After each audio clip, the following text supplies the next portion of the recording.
Desire Power by William Walker Atkinson and Edward E. Beals. Chapter 1. Emotive Power. Desire power is one of the many phases of personal power, of that personal power which flows into and through the individual, from that great source of the all-power of all things, which in this instruction is known as power. You do not create your own personal power of any kind, though you may modify it, adapt it, develop it, and direct it. Power, the source of all power, has always existed and will always exist. You generate personal power by drawing upon the great source and fount of all power, by opening your natural channels to its inflow, and by supplying it with the proper physical and mental mechanism by means of which it is enabled to express and manifest itself efficiently. There are not in reality many distinct kinds of personal power, though there are many forms and phases of its expression and manifestations. Just as, by means of being supplied with the appropriate apparatus, electricity is transformed into light, heat, energy, motive power, telegraphic power, telephonic power, and wireless message power, so is your personal power transformed into mental power and physical power, into thinking power, feeling power, and willing power, by reason of the various channels of expression and manifestation supplied to it.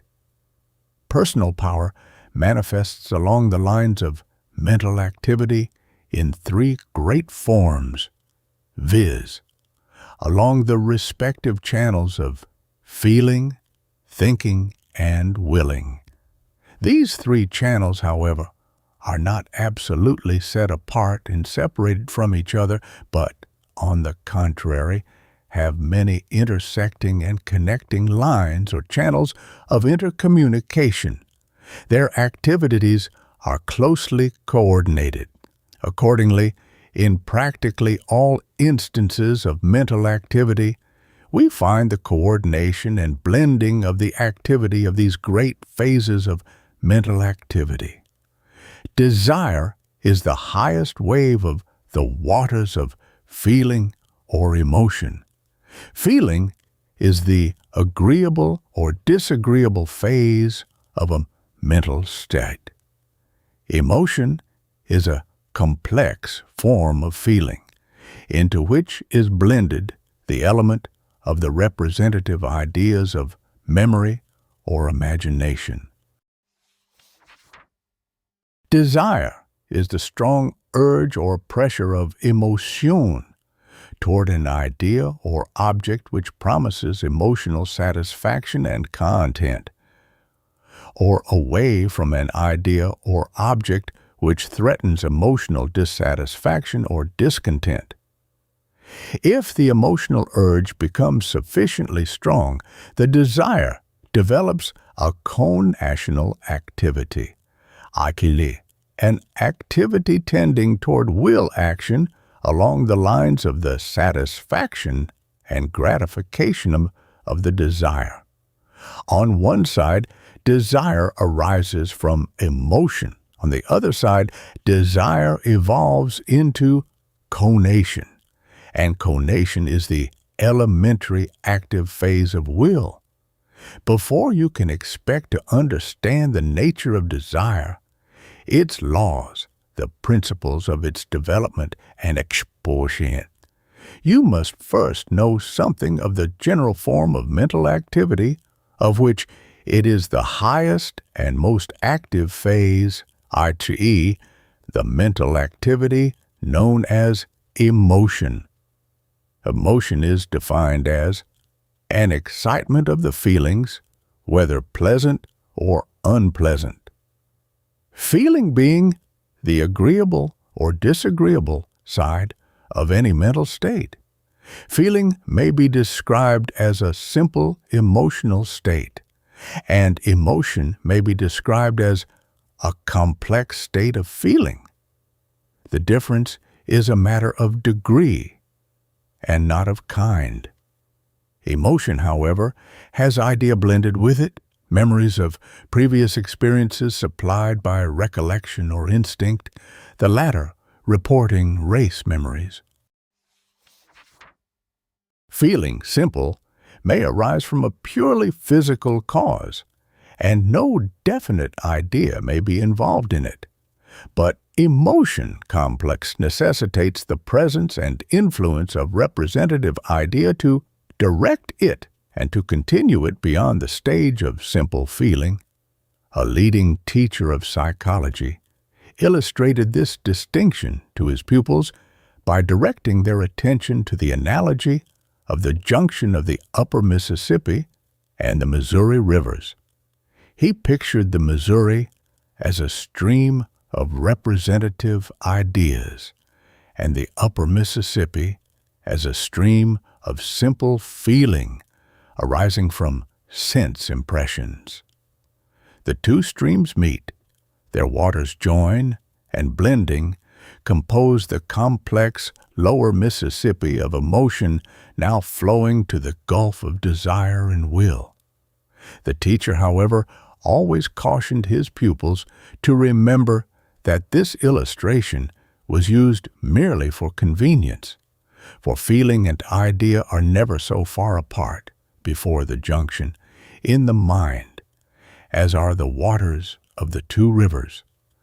The highest activities of feeling and emotion are known as affection and desire, respectively.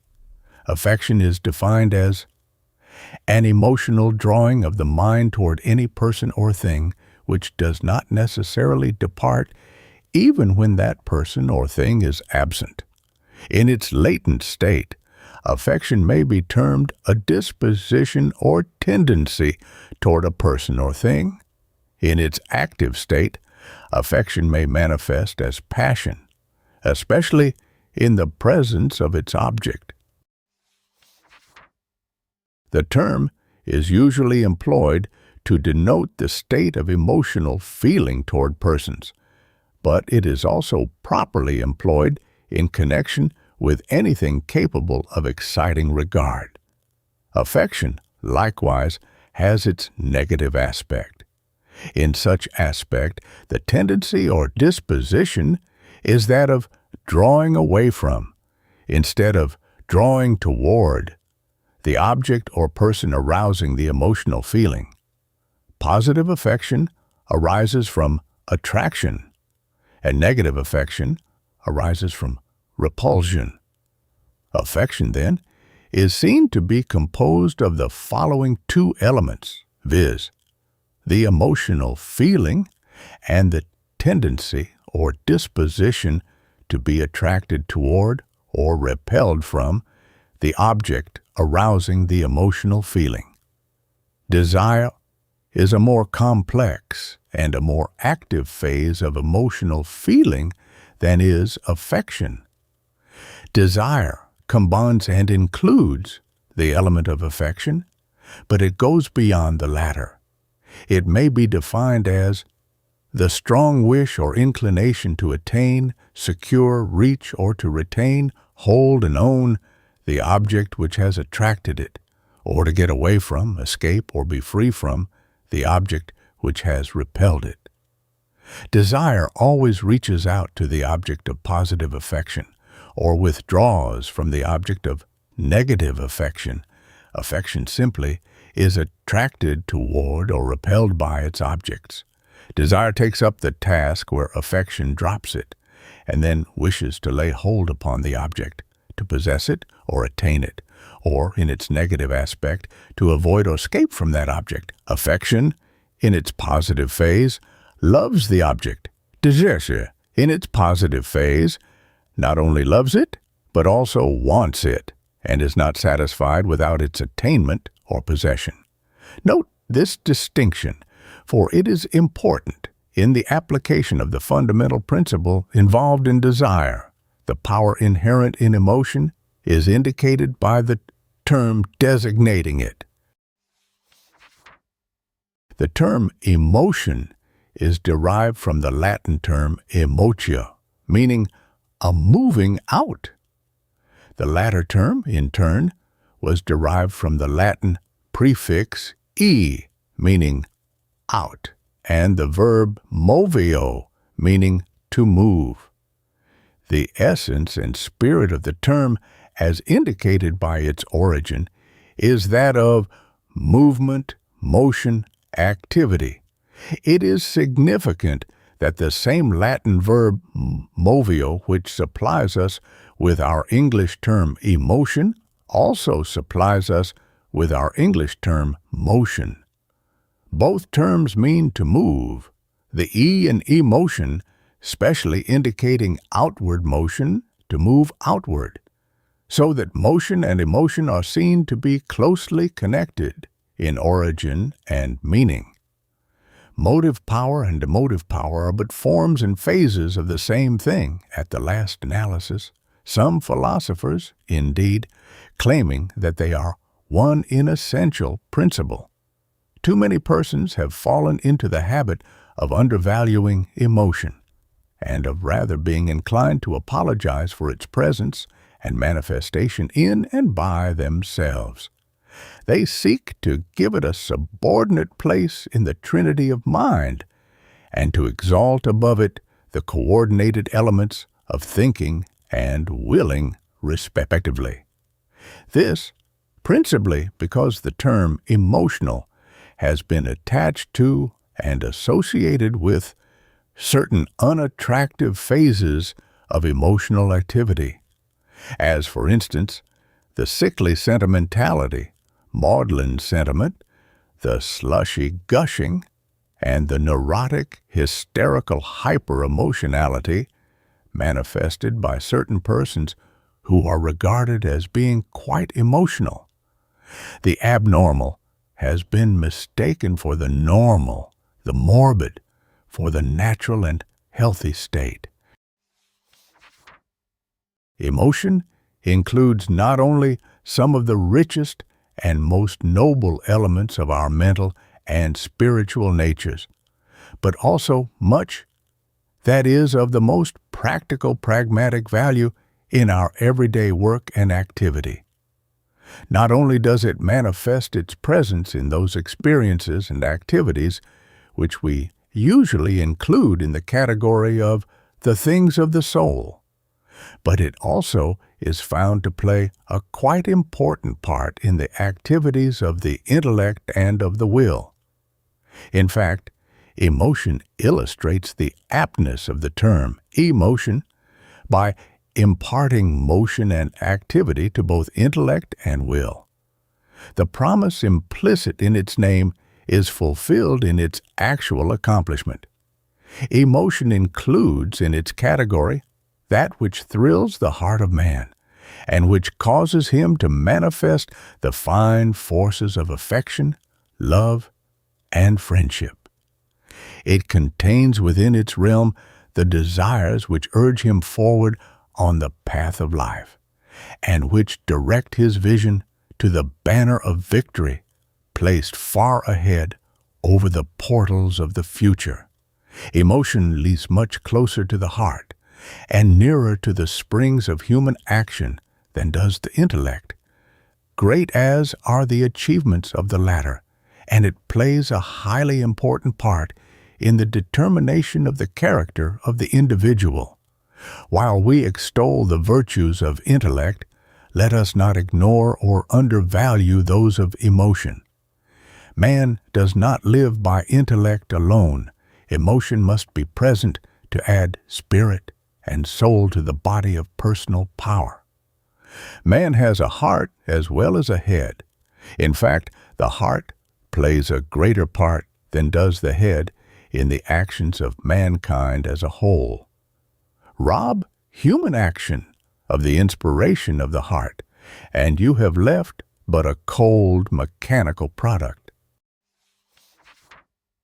Remove emotion from human life, and you will have taken away the source of its greatest beauties and charm. The man of personal power has intellect, emotion, and will well balanced, This constitutes the balance of poise and power. Intellect is not to be undervalued. Will is to be viewed with respect and admiration. But emotion is seen to be the essence of the life and soul of the other two elements and of the individual as a whole. Well, says the old adage, keep thy heart with all diligence, out of it are the issues of life. But more to the point, at least in the case of the practical men of the world who may read these words, is the fact that in emotion is to be found a practical phase of personal power, a force or energy which enables men to attain, to accomplish, to succeed, to do things worthwhile. It is one of the tragedies of our modern educational system that, while the greatest attention is devoted to training the head, training the heart is practically neglected. It is generally considered quite practical and according to common sense to train and cultivate the intellect, but usually even to hint at the desirability of training and cultivating the emotions lays one open to the charge of being impractical and visionary. It is only when persons are shown the important part played by emotion in all the activities of intellect and will that they will even seriously listen to suggestions that emotion should be accorded attention in the educational field. Yet, as all psychologists know, the intellect is influenced, swayed, directed, and often entirely controlled by emotion. Many of man's greatest intellectual triumphs have resulted from the motive power supplied by emotion. Moreover, the will has its very roots embedded in emotion. The motives which move the will to action are always found to arise from emotion. These are not mere general or careless statements made to strengthen the argument. On the contrary, they express the cold, hard facts of scientific psychology. The fact that such statements may be new to you is but another proof of the public neglect of this important subject. Ribot, in the following statement, ably sets forth the conclusions of those philosophers, psychologists, and physiologists who maintain that emotional feeling is the most fundamental aspect of the life of all conscious creatures and that it underlies the phase of intellect in the scale of evolutionary development, that, in fact, it constitutes the very kernel of life and mind, as these are found to be manifested in living forms. He says, concerning the place of the feelings in the total psychic life, I wish to say that that place is first. The feelings appearing first, it is clear that they cannot be derived and are not a mode or function of intellect, since they exist by themselves and are irreducible. Thus stated, the question is simple and quite evident. The physiological evidence in favor of the priority of the feelings need only to be recalled. It all centers in one point. Organic, vegetative life always and everywhere appears before animal life. Physiologists constantly repeat that the animal is grafted on the vegetable which precedes him. Organic life is directly expressed by the needs and appetites which are the stuff of the affective life. The myriads of animals are only bundles of needs, their psychology consisting in the search for food, in defense, in propagation. But even closed in as they are from the outside world, desire in them is not less intense. Even in man, fetal life, and that of the first months after birth, is much the same, almost made up of satisfied or unsatisfied wants, and consequently of pleasures and pains. From the purely physiological point of view, intellect appears not as mistress, but as servant. The psychological evidence is not difficult to supply, and indeed, it has already been presented by Schopenhauer in so brilliant and complete a manner that it would be a bold task to present it afresh. For Schopenhauer, to will is to desire, to aspire, to flee, to hope, to fear, to love, to hate. In a word, all that directly constitutes our good and our ill, our pleasure and our pain. Will, in the sense indicated by Schopenhauer, is universal. The basis of consciousness in every animal is desire. This fundamental fact is translated into the impulse to preserve life and well-being and to propagate. This foundation is common to polyp and to man. The differences between animals are due to a difference in knowledge. As we descend in the series, intelligence becomes weaker and more imperfect, but there is no similar degradation in desire. The smallest insect wills what it desires as fully as does man. Desire will is always equal to itself. It is fundamental. It is a fact anterior to all intelligence and independent of it. It is the basis of character. The man is hidden in the heart and not in the head. Its power is sovereign. It is not reason which uses desire, but desire which uses reason to reach its ends. Under the influence of intense desire, the intellect sometimes rises to a degree of vigor of which none would believe it capable. Desire, love, fear render the most obtuse understanding lucid.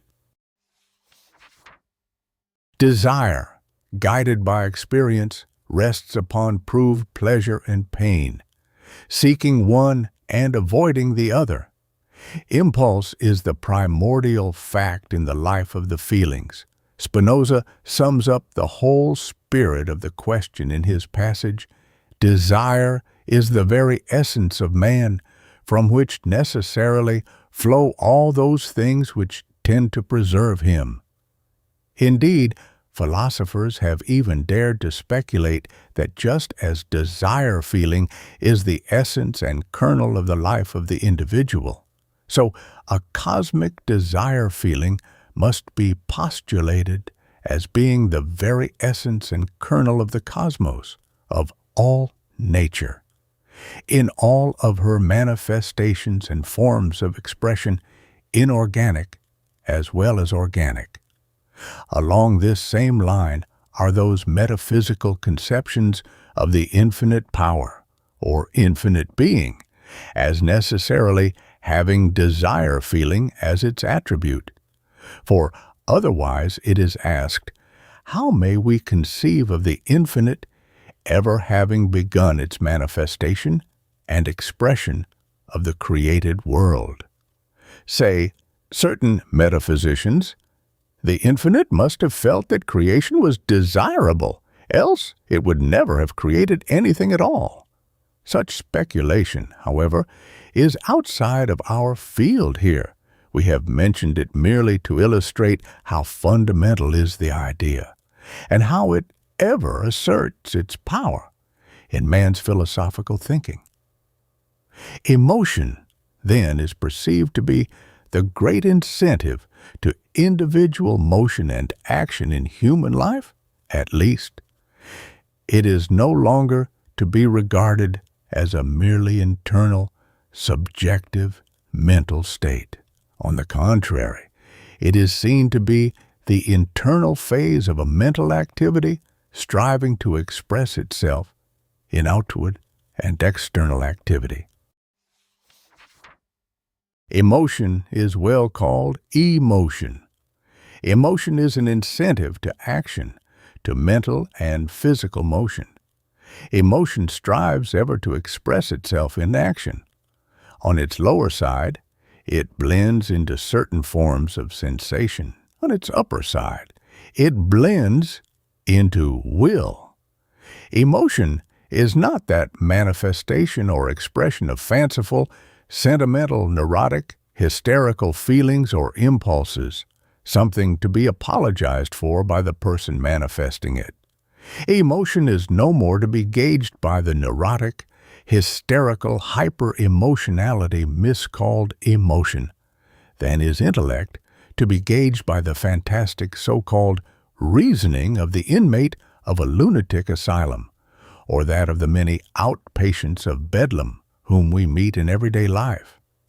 Neither emotion nor intellect is to be gauged by the perverted forms of these great mental activities. Men are accustomed to speak of intellect as the most potent of the powers of the mind, but they reckon ill who leave out emotion. Descartes said, "I think, therefore I am." But feeling is even more fundamental than is thought, and men say with even greater certainty, "I feel, therefore I am." Likewise, we are in the habit of quoting with satisfaction the aphorism, "As a man thinketh, so is he." But we fail to remember that the actual words of the aphorism are, "As a man thinketh in his heart, so is he." Here, thinketh in his heart really means feeleth in his heart, for the heart is the familiar figurative term employed to denote the seat of feeling, just as the head is employed to denote the seat of thinking. So, at the last then, our favorite aphorism is seen to read, "As a man feeleth in his heart, so is he." What we are here not endeavoring to exalt emotion over thought and will, but are merely seeking to restore to its place in the trinity of mind a most important element of the mental power of man, which many persons have become accustomed to overlook and neglect, or, changing the figure of speech, we may say that in emotion we have that cornerstone of the temple of mental power, which has been rejected by many of the modern builders. Without the element of emotive power, there can be no motive power in the human mind. Chapter 2. Desire and Actions. Desire, as we have seen, is the crest of the wave of emotional feeling. At the same time, desire may be said to be the elementary stage or phase of will. Emotion, rising to desire, tends to become transformed into will. Before reaching the stage of desire, we find emotion manifesting the stage of affection, under the several forms of the latter known as love, liking, fondness, attraction, passion, admiration, respectively.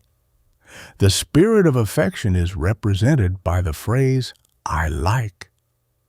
Desire evolves from the stage of affection and manifests the inclination to wish, to want, to long for, to hanker after, to crave eagerly, to obtain, or to enjoy the object of its affection. Desire manifests in several forms, as, for instance, aspiration, ambition, craving, hunger, or thirst, employed figuratively for attainment, or the simple wish or want. The spirit of desire is represented by the phrase, "I want." Desire, however, only moves toward that to which it is attracted by affection. It wants only that which it likes. That which it neither likes nor yet dislikes fails to stir it into activity. That which it dislikes, it positively wants not. It seeks to avoid or to escape from or to be rid of or free from such things. The degree of desire depends materially upon the degree of affection for the object, though other elements enter or into the calculation. As Gordy says, I will to do this or that because of some pleasure or benefit, and that when analyzed will be found to consist of some form of pleasure which I hope to gain, or of some pain which I hope to avoid. Here is the working principle, briefly stated. We entertain an affection or like for that which gives us pleasurable feelings or emotions. We desire or want that for which we entertain an affection or like, i.e., that which gives us pleasurable feelings or emotions, and we will or act to do that which seems to tend to satisfy or accomplish our desire or want. In this working principle, we may find the secret of action, the workings of the inner machinery of will which causes us to do things. We must find a thing pleasurable in order that we may like it. We must like it before we may want it. We must want it before we will move into action to do things tending to attain, secure, gain, and accomplish that which will satisfy the desire. Desire is stirred into activity and moves out into expression only in response to an object. It is moved only by an incentive of an emotional character. Professor Halleck gives us the simple rule in his celebrated statement: desire has for its object something which will bring pleasure or get rid of pain, immediate or remote, for the individual or for someone in whom he is interested. Aversion or a striving away from something is merely the negative aspect of desire. You will find that all forms and phases of desire are covered by the above statement. To be desire, a mental state must include and possess the above stated elements. If a mental state includes the above stated elements, then it must be desire. You are advised to commit the definition or statement to memory, and to test your feelings by means of it when you are in doubt as to whether you desire a thing or not. Desire exerts a tremendous influence upon all phases of human action. It is the motive power of will. The latter tends to move toward the object of the greatest desire and to flow through its channels.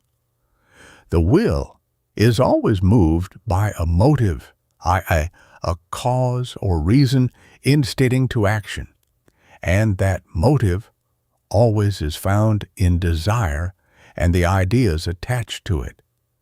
It is an axiom of psychology that the will goes out toward the strongest motive present in conscious or subconscious attention at the time of action.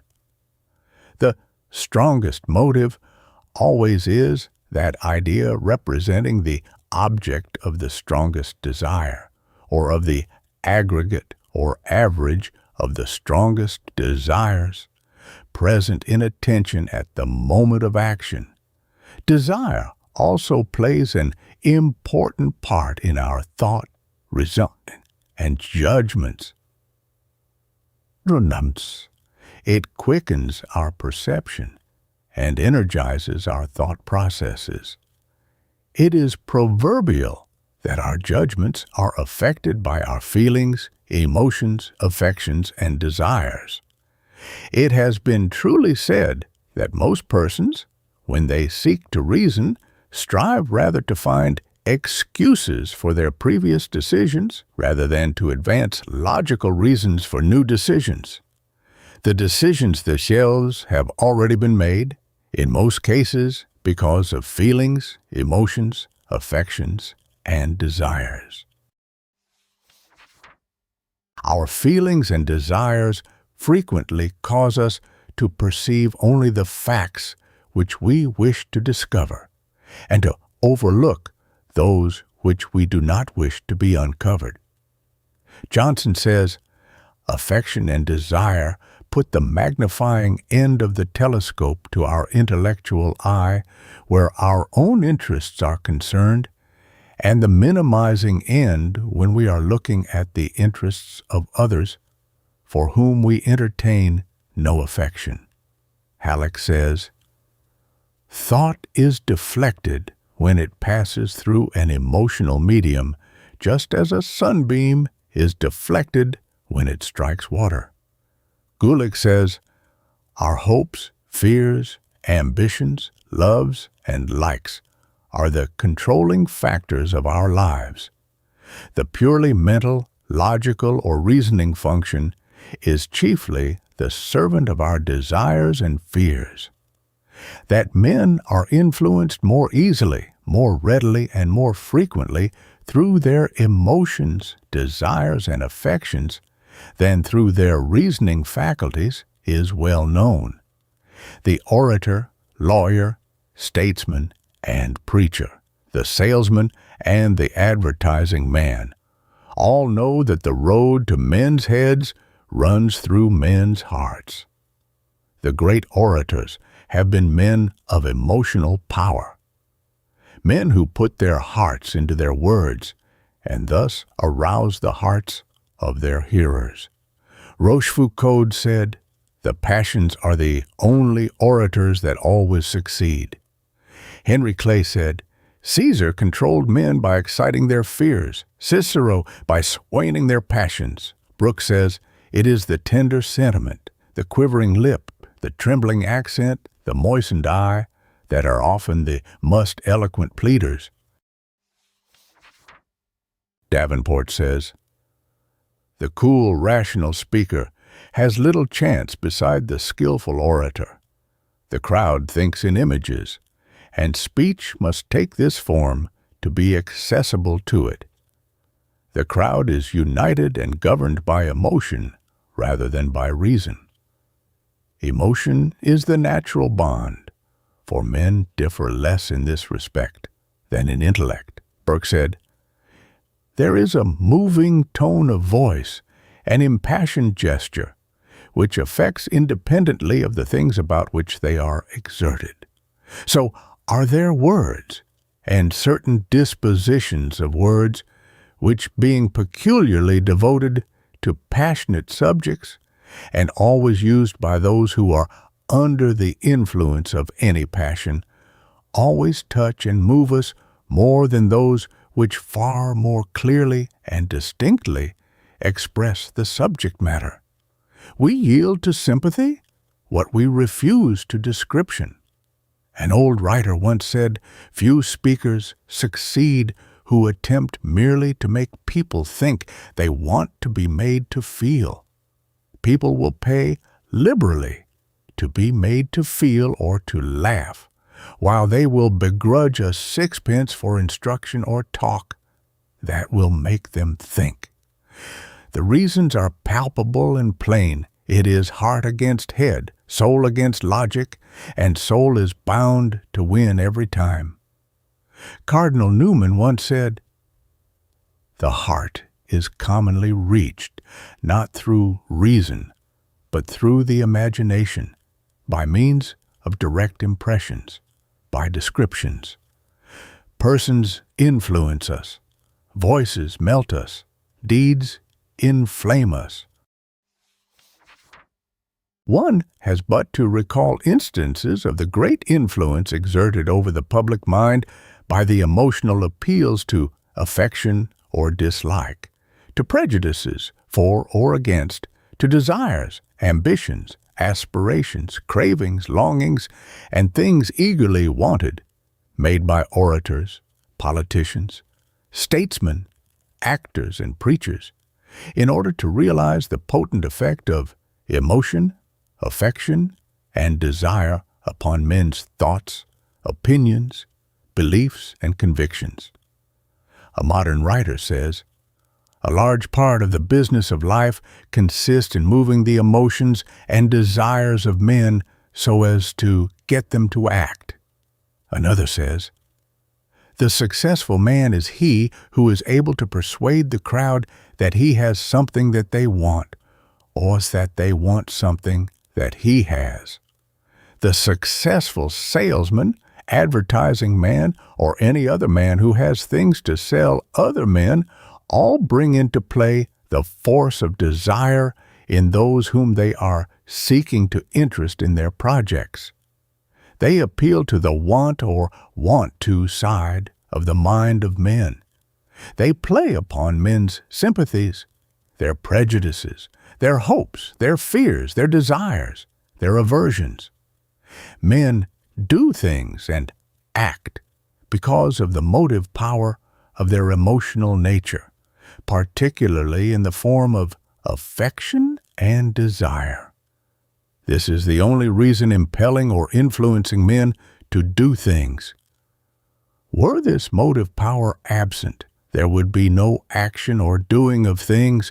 There would be no reason or cause for such action or doing in that event. We act and do solely because we like and want. Were the emotional element absent, there would be no element of volition. Without desire, we would make no choices, would exercise no decision, would perform no actions. Without the want and want to, there would be no will to do and no doing. Desire is the motive power of action. Take away the motive power, and there cannot be and will not be any movement, activity, or volition. Without the motive power of desire, the machinery of voluntary action ceases to operate and comes to a complete standstill. An old writer, whose words have been preserved for us, though his name is unknown to the present writers, enunciates a profound truth in the following rather startling statement. Every deed that we do, good or bad, is prompted by desire.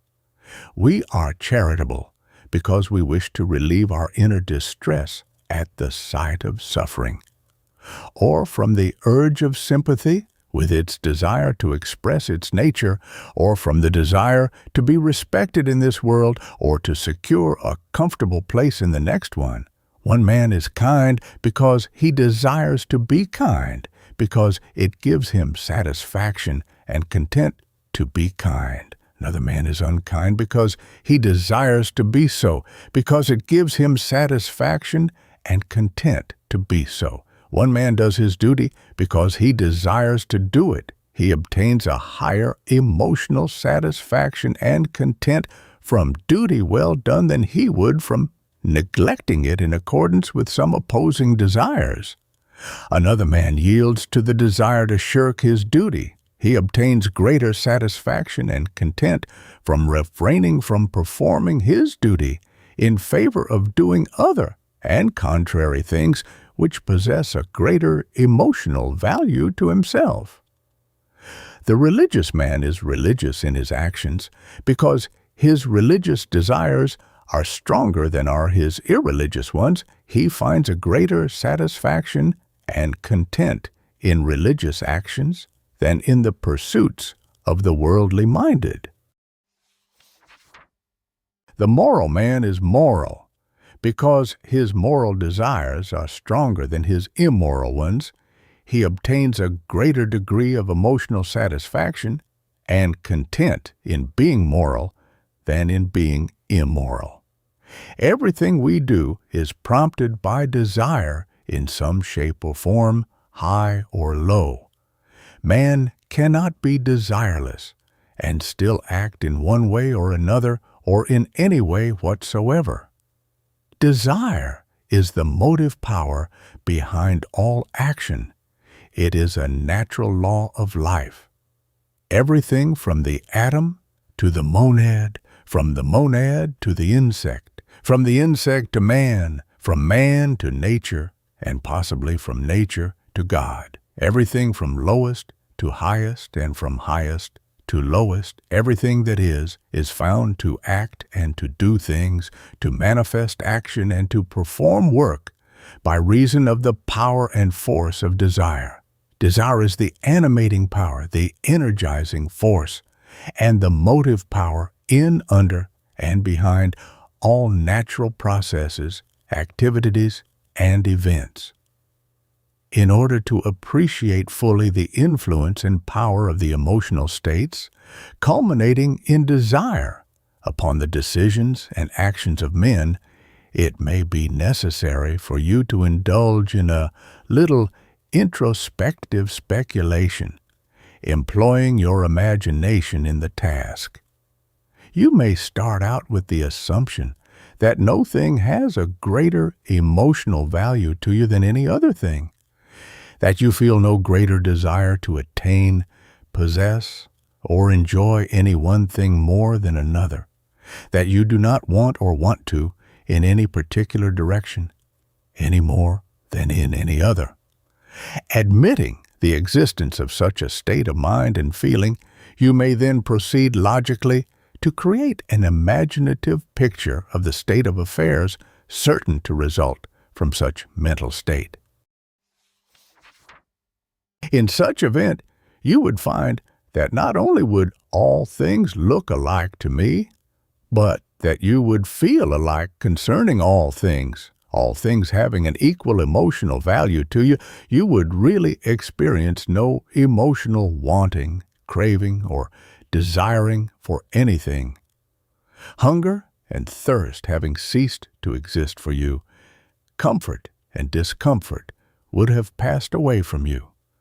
Love and hate, like and dislike, no longer would have any meaning for you. You would quite as willingly starve or suffer extreme thirst as to satisfy hunger or thirst. You would quite as willingly suffer extreme discomfort and pain as to enjoy comfort and experience pleasure. You would be quite as willing to experience insult, revilement, and cruelty directed toward yourself or those near to you, as you would be to be shown kindness, consideration, respect, and kind treatment. Poverty and wealth would alike be valued or not valued by you. One would be quite as good as the other. You would no longer feel affection toward your parents, your mate, and your offspring, and you would not raise your hand to protect them from any assault or injury. All love and all sympathy would be foreign to you, as would also all hate, dislike, or desire to avoid anything or anybody. You would have no love of friends, nor of home, nor of country. The impulses of sex, high and low, would not affect you. You would have no liking or desire for truth and honesty, and yet no desire to lie or to be dishonest. You would have no desire to create, to construct, to invent. You would have no sense of love, of beauty, of art, of music, no desire to think, learn, read, or to use the mind in any way. You would have no moral or religious instincts or tendencies, yet you would suffer no temptations to indulge in vice or courses frowned upon by ethics and religion. All feelings, high and low, good and bad, virtuous or vicious, all would be lacking in you.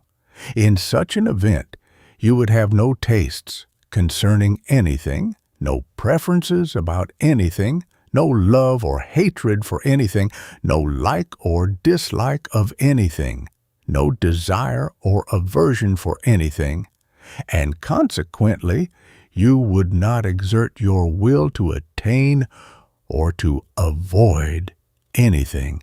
You would not will at all. You would not act at all in any direction. You would be a living dead man, for all that constitutes the meaning of life would be absent from your being. Apathy and lethargy would be your lot. You would not even live long, for you would feel no desire to act to supply yourself with nourishment, nor to secure protection from the elements or from hostile forces or things. If the world were desireless, there would be no activity in it. Not only would all living things cease to manifest their natural characters and natures, but even the inorganic forms would cease to act and move and perform their natural processes. For know you, desire dwells even on the lower planes of nature, even on the planes of the so-called lifeless things. Everything that has the power of self-movement is found to move to or away from certain other things for which it may be said to have like or dislike. The attraction and repulsion among the atoms and molecules of matter are held by scientists to proceed according to well-defined like and dislike, love and hate, desire, in an elementary form. The chemical affinity between the chemical elements clearly proceeds along the lines of like and dislike. This being so, a desireless world would lack the activities of these inorganic elements, the cessation of the natural forces, and all would be at a standstill. This idea has been objected to by some on the grounds that most of our actions, and those of all other creatures and things, proceed along the lines of habit rather than of actual desire. The answer to this is all habits, original or inherited through race memory and instinct, have been created and established by repetitions of actions found agreeable, and hence, according to desire, they are derivative or secondary manifestations of desire, and your own experience will prove to you that it is decidedly more comfortable and agreeable to act according to habit than in the opposite direction. The difficulty experienced by one in overcoming an objectionable habit is sufficient proof that one wants to act in the habitual manner and finds it agreeable and pleasant so to do. Desire reigns in the field of habit, as in every other mental field. The line of least resistance runs along the path of habit, and in response to a marked feeling of comfort, we feel assured that you have now convinced yourself that all of your actions are directly or indirectly caused by your desires, and that the latter are based upon your particular emotional values, upon the kind, character, direction, and degree of your likes and dislikes. The more closely you study and analyze the actions and doings of yourself and other individuals, the more firmly established will be your conviction that all voluntary action proceeds along the lines of desire and arises from the presence and activity of desire. There is no known exception to this rule. The more extended the observation and experiment, the greater is the proof of the rule. In testing out the truth of the above-announced rule of action, you should always bear in mind the true and full definition of desire. For convenience, we here again quote the Halleck rule, viz. Desire has for its object something which will bring pleasure or get rid of pain, immediate or remote, for the individual or for someone in whom he is interested. Aversion or a striving away from something is merely a negative aspect or desire.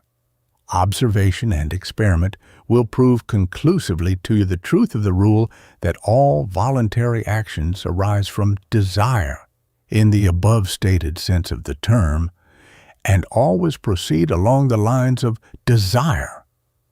However, there is another step in our reasoning on the subject, a step which many hesitate to take, and over which many stumble and fall, in their reasoning, a step which logically follows the acceptance of the foregoing rule, and which is the inevitable, invariable, and infallible conclusion of the premise or proposition advanced in that rule.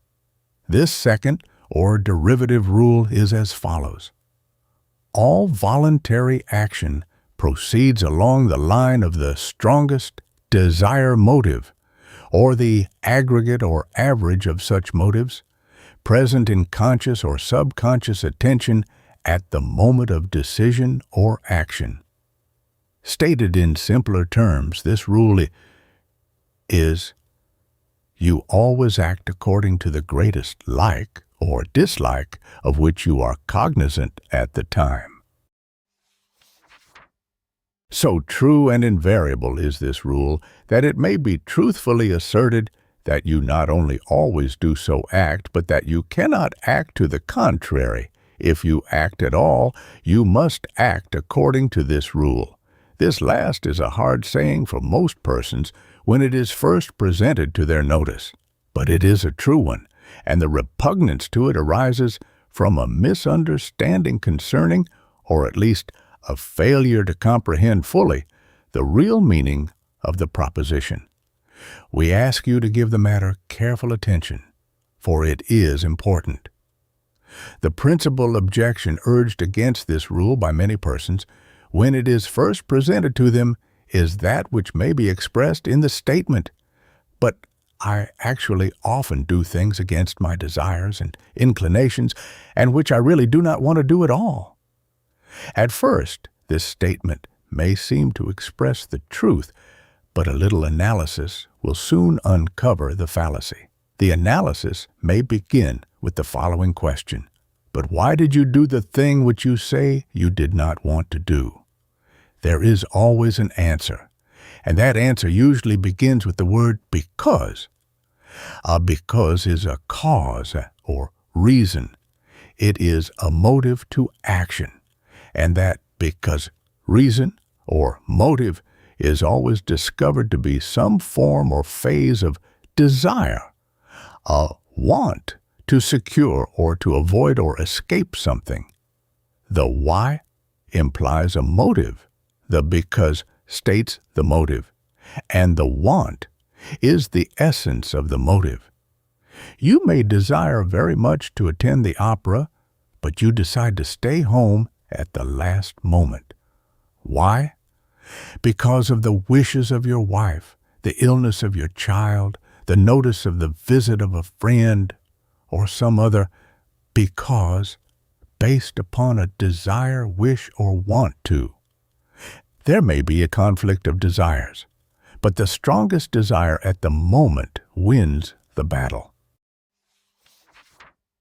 You may discard even a strong desire for a present and immediate pleasure or benefit in favor of a desire for a remote one, promising greater benefit or satisfaction. You may inhibit and suppress a strong desire because of your desire to give pleasure or to avoid causing pain to someone for whom you care, or for fear of condemnation and disapproval on the part of others, or because of the promptings of conscience and the feeling that you would afterward repent or feel remorse because of the action, or because the force of habit, custom, usual mode of action, X, brings down the balance of desire against the proposed action. In short, you may decide not to do the thing you first desired and wanted to do so strongly, but only because of the greater desire for something else or to escape something else. These illustrations might be continued almost indefinitely, but the above examples indicate the general principle involved. You will find that the strongest element of desire to have, or to avoid or escape, will win the day. The rule is, you always act according to your greatest like or dislike, of which you are cognizant at the time. When you feel regret, repentance, or remorse because of past actions or failure to act, it is simply because time has added new elements or has given you new points of view. Your emotional values have changed, and the problem no longer is the same which confronted you when you made the decision. New facts, new ideas, new conditions may add to the emotional values of one course of action and subtract from the values of others. But the action you now wish you had taken, like the one which you now wish you had not taken, always is based upon the same rule of the strongest like or dislike present at the moment of the decision. Samuel L. Clemens, Mark Twain, presented his philosophy based upon this principle of voluntary action in a somewhat blunt and startling form. Helvetius, the French philosopher, had announced the same conclusions in the 18th century, but few have heard of Helvetius, while many have heard of Mark Twain. Helvetius, in his main work, advanced the principle that the grand lever of all human conduct is self-satisfaction. He admitted, however, that self-satisfaction may assume many and widely contrasted forms. For instance, said he, the self-satisfaction of a good man consists in his subordination of private to more general interests, first to the circle of persons in which he moves, then to the general community, and finally to the world at large. Self-satisfaction, he held, may be base or noble, egotistic or altruistic, immoral or moral, irreligious or religious, low or high, selfish or unselfish, in the ordinary usage of these terms, and so on. But it remains self-satisfaction all the time, in all cases, and is never self-dissatisfaction or the refusal to satisfy the self at the last. Helvetius taught, in short, that man acts in the direction of satisfying and contenting his own strongest feelings, emotions, and desires. This seems to be a harsh doctrine until it is thoroughly understood and appreciated, but all of our moral and ethical training is based upon its fundamental truth. We endeavor to have the individual feel right in order to have him act right. If we cannot get him to love the right, we then proceed to get him to fear the consequences of wrongdoing. We work upon his desire nature in either case.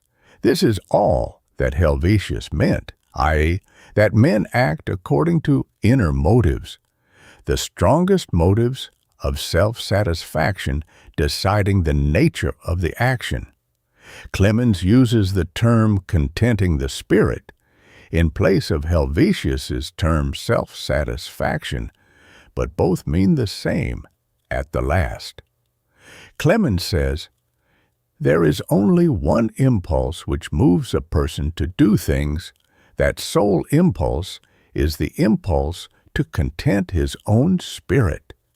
The necessity of contenting his own spirit and winning its approval. The act must do him good first, otherwise he will not do it. He may think he is doing it for the other person's sake, but it is not so. He is contenting his own spirit first. The other person's benefit has to always take second place. There is but one law, one source of men's acts. Both the noblest impulses and the basest proceed from that one source. This is the law. Keep it in your mind. From his cradle to his grave, a man never does a single thing which has any first and foremost object but one, to secure peace of mind, spiritual comfort for himself. He will always do the thing which will bring him the most mental comfort, for that is the sole law of his life. always spirit-contenting reasons. There are no others. There is another general rule concerning desire, which it is important that you should note and remember. The rule is as follows.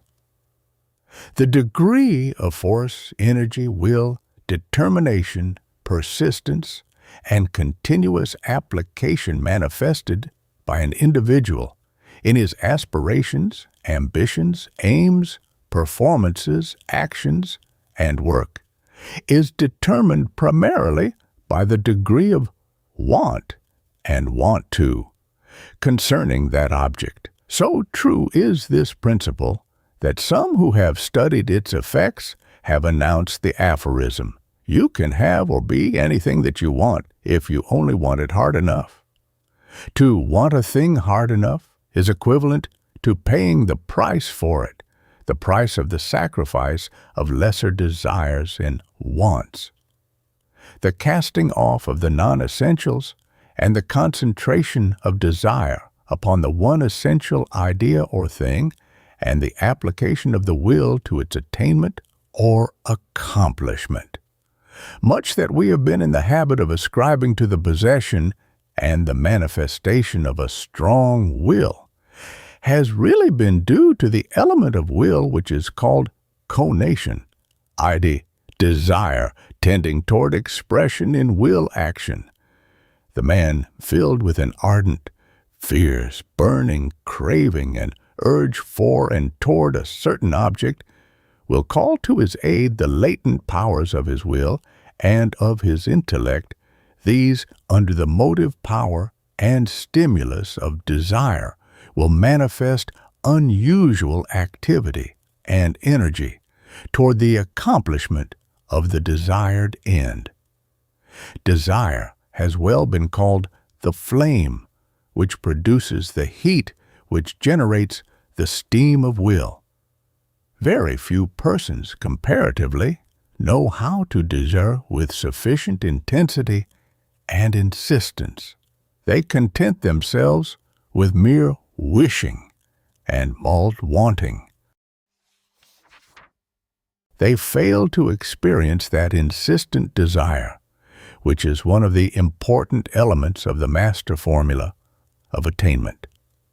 They do not know what it is to feel and manifest that intense, eager, longing, craving, insistent, demanding, ravenous desire, which, to use a favorite and oft-repeated expression of ours, is akin to the persistent, insistent, ardent, overwhelming desire of the drowning man for a breath of air, of the shipwrecked or desert-lost man for a drink of water, of the famished man for bread and meat, of the fierce, wild creature for its mate, of the mother for the welfare of her children.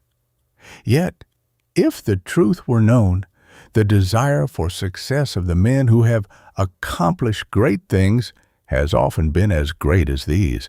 We are not necessarily slaves to our desires. We may master the lower or disadvantageous desires by will, under the power of the I am I, or master self.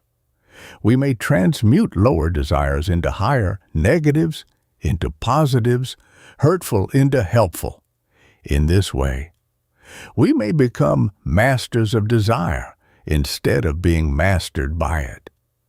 But before we may do so, we must first desire to do so, to accomplish and to attain this end. We may even rise to the heights of will, the place where the I am I may say, truthfully, I will and I will to desire, but even there we must first desire to so will and will to desire. Even at these sublime heights of egohood, we find desire to be the fundamental and elemental motive power. This because it abides at the very heart of things, the heart of ourself, the heart of life. Even there, We essay and accomplish the highest deeds and acts of will solely and simply because they serve to content our spirit, to give us the highest degree of self-satisfaction, to gratify, satisfy, and give expression and manifestation to our greatest, most insistent, most persistent, and strongest want, and want too. Chapter 3. The Evolution of Desire. Desire is the one mental element, attribute, or quality which is discovered to be present universally in all living things, differ as to the various forms and varieties of living things in respect to the qualities, attributes, or faculties of observation, perception, and thinking. Nevertheless, in each and every living creature is to be found present and active the fundamental element, quality, or attribute of desire. Though the thinking powers decrease as the scale of life is descended, the element of desire is found to lose nothing in power in the tower forms of life. Though the degree of complexity of manifestation, of course, is lessened, as the evolutionists have pointed out, and as the philosophers of certain schools have been quick to note and to assert, the element of desire appears earlier in the scale of life than does intellect, and therefore is perceived to be far more fundamental and basic than is the latter. Even in vegetable life, there is manifest the presence and activity of unconscious desire, though there is no sign of intellect. The newborn human babe can scarcely be held to manifest intellect, but there can be no mistake concerning the presence of desire as a fundamental element of its mental being. When intellect first appears in living creatures, it seems to have been evolved for the purpose of serving desire. In view of the discovered facts concerning the elemental and fundamental character of desire, certain philosophers have asserted that in desire is to be found the primal stuff from which the entire psychic being of living creatures has been evolved. In short, this view holds that nature, the inner nature of nature, is spiritual, and that the basic and fundamental essence of that spiritual nature of nature is desire in its elemental form. They claim, in the words of Schopenhauer, that desire is the kernel of all life in the individual creature and in the entire universe. To these philosophers, desire is not a mere mental quality, but is rather the essential element of life, and therefore of all living things. The Buddhists go so far as to assert that desire, called by them tanha, or the will to live, is the real creative power of and in nature, and which is the cause of the continuous process of creative evolution. The following quotation from Subhadra Bhikshu, a Buddhist writer, gives a general idea of the Buddhistic conception of the power and offices of desire as the creative principle of nature. This writer says, "The will to live, tanha, inherent in all of us, and the essential factor in our being is the true creative power. It is the cause of our existence, and is in fact the creator, preserver, and destroyer of all things." The term, the will to live, in the Buddhist sense of the word, does not merely imply what the Western world understands by conscious will, but rather that instinctive life-love which, partly consciously, partly unconsciously to themselves, is inherent in all living beings, animals, and plants, as well as man. In this term, the will to live, or craving for existence, are summed up all those functions, powers, desires, inclinations, and disinclinations, which tend to the preservation of life and the acquisition of comfort and enjoyment. The Western student of Buddhism must be repeatedly reminded not to confound the will to live, that is, the desire for life, the cleaving to existence, with the conscious will, or the so-called free will. Conscious will is but a fraction of the whole will to live, namely, such portion as passes through the organ of the brain, which is the vehicle of consciousness. But the greater portion of the will to live never reaches consciousness in plants and animals, and but imperfectly in men.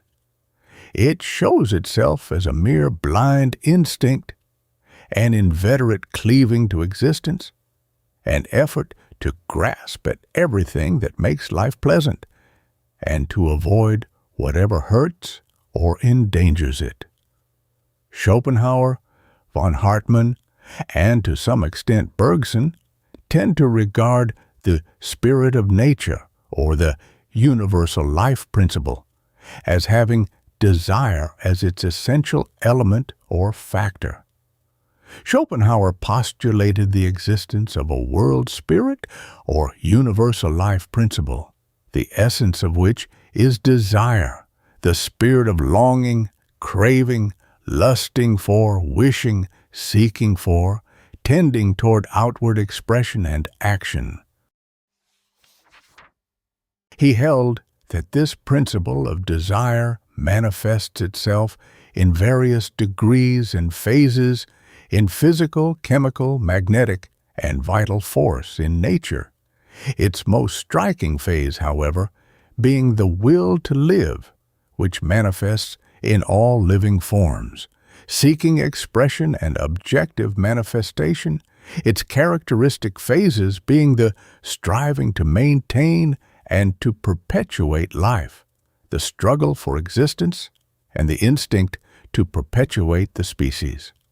We have presented to you the above characteristic forms of this school of philosophical thought, that of the Buddhists and that of the Western voluntarists, not as necessarily representing the philosophical thought of the present writers, nor for the purpose of awakening an interest in such schools of philosophy on the part of our readers, but merely for the purpose of directing your attention to the recognition by careful thinkers of the fact that desire is fundamental, elemental, and omnipresent in nature's processes, activities, and forms. We direct your attention to the facts, the reference to the philosophies built upon them being merely incidental and secondary. We can never hope to know what desire is in itself. Like all great forces, it is to be known only through its manifestations and expressions. We know it most intimately by reason of its presence in ourselves, but even so, we thus know it merely in the particular phase of development it has reached in ourselves. For the rest, we must look at its manifestation in other forms of life. The philosophers assert, and with apparent support of facts, that the principle of desire is to be found actively manifesting in inanimate things, in atoms, molecules, and masses of inorganic matter, and in the physical forces and energies of matter. But we shall not go that far back in our examination. Instead, we shall begin with the elementary living forms. Even in the most lowly life forms, even in the forms of plant life, we find desire manifesting along three general lines, viz., the line of the preservation of the physical form or body, the line of the satisfaction of hunger or the desire for nourishment, and the line of the preservation of the species, or satisfaction of the desire for reproduction. These three lines of desire and the activities resulting from their expression are the three phases of the great elemental desire for life, or the will to live. They represent the elemental desire of life to live, maintain life, and to secure the transmission of life to offspring. These three phases of desire are present in the monneuron and are present in man. Even in the single cells of which the bodies of plants and animals are constituted, these three phases of desire are manifested actively. Each living thing, cell to man, strives to protect its physical form intact, to secure food and nourishment, and to propagate itself.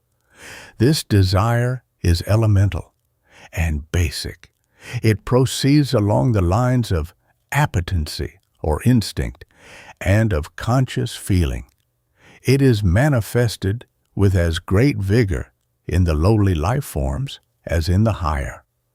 Nature, in its spirit of desire, works ever to preserve and maintain the life of the individual form through which it manifests, to cause it to secure the proper nourishment to sustain life, and to cause it to propagate its kind, and to reproduce itself through offspring.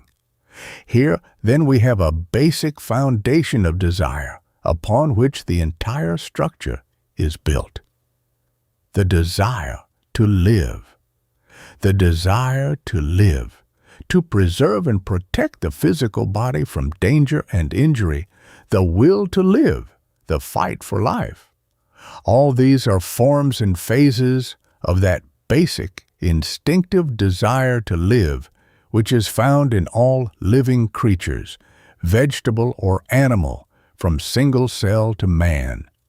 The living creature does not need to reason itself into this belief. It is instinctive.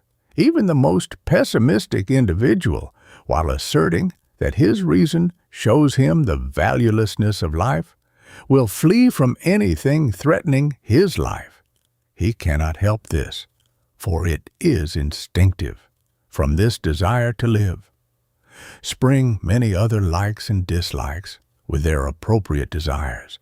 The things believed to be conducive to life and our health are held to be good. Those believed to be harmful are held to be bad. Man instinctively seeks the life and health-giving things and avoids the opposite. Pain is the danger signal of nature, warning against things threatening life or health. Primitive and elemental pleasure-producing things are usually found to have been originally conducive to physical well-being. The qualities or feelings of combativeness and destructiveness, the elements of courage and bravery, as well as the traits of caution, cunning, prudence observed in the lower animals, in primitive man and in civilized man, arose chiefly in response to the instinctive feeling and desire for life and self-preservation. The living creature found it necessary to protect itself from its enemies and develop the qualities of self-defense. Those individuals or species lacking in these qualities perished in the struggle for existence. These tendencies became set in the early history of the human race. In fact, they were probably well established in the inherited nature of primitive man, having reached him through evolution. That these qualities and their desires have persisted in civilized man in their original force, though usually hidden beneath the surface, is evidenced by man's reversion to his primitive emotional states and desires during times of war, and by his taste for witnessing and engaging in physical sports in which the elements of strife, combat, struggle, and competition are involved. Here is a good place in which to call your attention to an interesting and important fact of psychology. the principle may be stated as follows. A habit originally formed in the race by reason of necessity and becoming set by repetition during many generations gradually acquires the quality of pleasure-producing, and as a pleasure-producing activity, such habit persists, firmly fixed, in the race long after the original necessity has disappeared. This explains the fact that hunting, fishing, trapping, a test of physical skill and strength, game requiring physical strength and agility, etc., are found to be pleasure-producing by men who are no longer compelled to exercise these powers and arts for self-protection, self-preservation, and physical well-being. Many of men's instinctive fears and dislikes have originally arisen from the early experiences of the race in which the element of self-preservation was called into play. These aversions caused actions and courses of conduct which preserved primitive man from injury or death in the fierce struggle for existence on the physical plane which raged in his day. That they persist even to this day, when the necessity for them has largely disappeared, is not to be wondered at in view of the fact that countless generations of men manifesting them have given to them a set habit form in human instinct and character. Professor Schneider says, "It is a fact that men, especially in childhood, fear to go into a dark cavern or a gloomy wood. It is quite sure that this fear at a certain perception sometimes is directly inherited. Children who have been carefully guarded from all ghost stories are, nevertheless, terrified and cry if led into dark places, especially if sounds are made there. Even an adult can easily observe that an uncomfortable timidity steals over him in a lonely wood at night, although he may have a fixed conviction that not the slightest danger is near. This feeling of fear occurs in many men, even in their own homes after dark, although it is much stronger in a dark cavern or forest. The fact of such instinctive fear is easily explicable when our ancestors, through innumerable generations, were accustomed to meet with dangerous beasts in caverns, especially bears, and were for the most part attacked by such beasts during the night and in the woods, and that thus an inseparable association between the perceptions of darkness, caverns, woods, and fear took place and was inherited. The desire for nourishment. The desire for nourishment in the shape of food, drink, etc. is also an elemental, primitive, instinctive feeling and want. The continuance and the well-being of every physical body depends upon nourishment, and the will to live implants in each creature the strong, insistent urge toward obtaining such. So elemental is this phase and form of desire that the terms hunger and thirst represent the strongest ideas and feelings of want, craving, and desire of which the human mind is capable. The terms tanha and trishna, which the Buddhists employ to indicate the nature of the will to live, mean hunger and thirst, respectively. One of the definitions of hunger is a strong or eager desire or longing. Many of the secondary desires of animals and men are derived from the elementary desire for food and nourishment. For instance, they long for the places in which food abounds. They desire the means of obtaining that food. Man desires the qualities and powers which will enable him to secure food. The desire for food is the prime economic necessity, and the actions of individuals and of nations proceed along the lines of this need and desire. In times of famine, this elemental urge pushes aside the later tendencies of civilization and causes men to revert to the condition of their primitive ancestors with whom hunger was a common experience. A starving man often becomes like a savage or a wild beast in many respects. In the state of civilization, men are not so keenly aware of this strong elemental desire because they scarcely ever become really hungry. But let them be deprived of food for a short time, and the old savage demand manifests itself in its original vigor. Chapter 4. The Evolution of Desire. Continued. The will to live, or the life forces of nature, are concerned not merely with the preservation and continuance of the life of the individual, but also quite as truly and forcibly with that of the propagation and transmission of life to the offspring, with the life of the species as well as that of the individual. Desire for reproduction. The elemental desire for reproduction of the species, for the transmission of life through offspring, is one of the most fundamental and basic, and also one of the most powerful desires of all living things.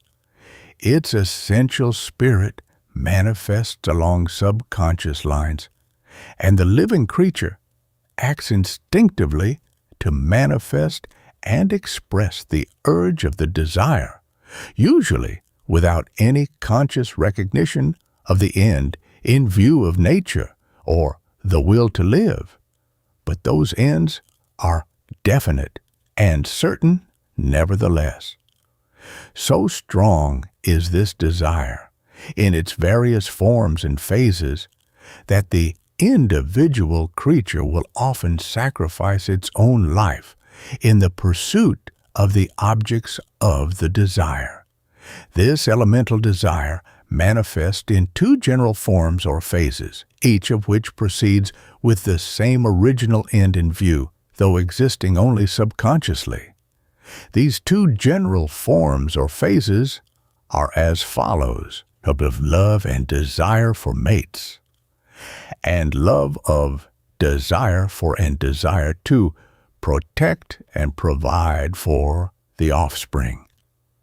The love of home, country, people, and its derivative emotions of patriotism and loyalty to race also spring from the same general source.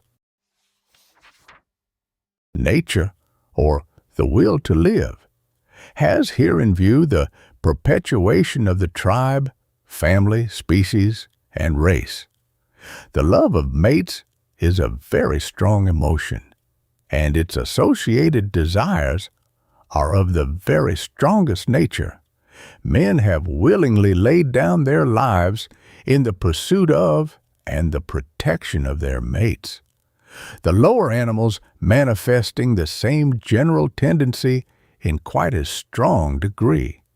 As the scale of life is ascended, this form of desire takes on an additional complexity and an increased degree of refinement and delicacy, but the elemental urge is always underneath and back of the feeling and desire. The call of sex and the mating instinct distinguishes the race of men, as well as the lower animals.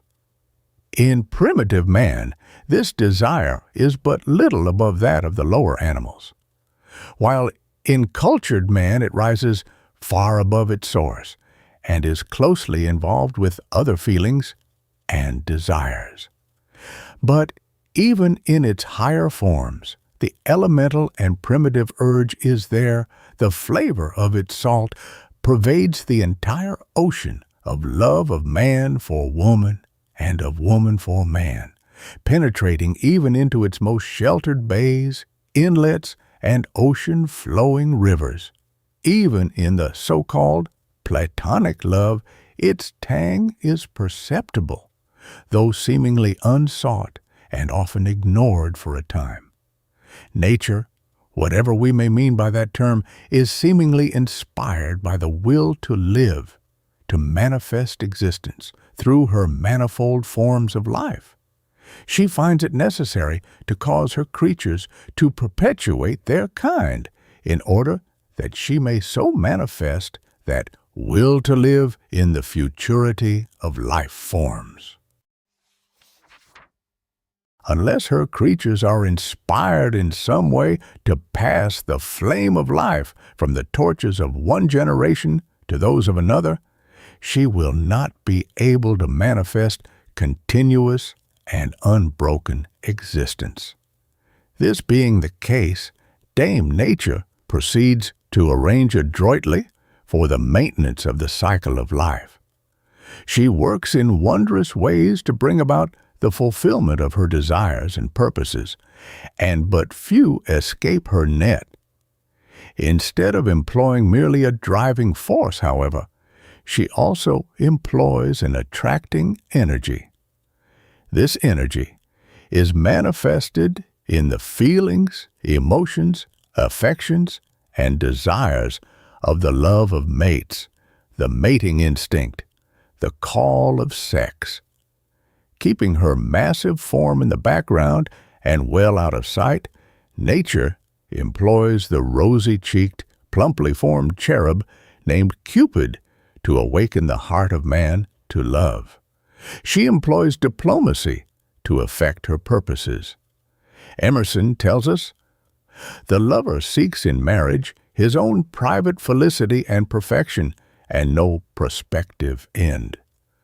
But Nature hides in his happiness her own end, the perpetuity of the race. We are made alive and kept alive by the same means. Bronson says, "When the man and maid meet, exchange glances, and experience those peculiar little flutterings of the heart, there is something more than this really happening. Nature is then at work, her best beloved work. In the happiness of the lovers is concealed the cheerful content of nature.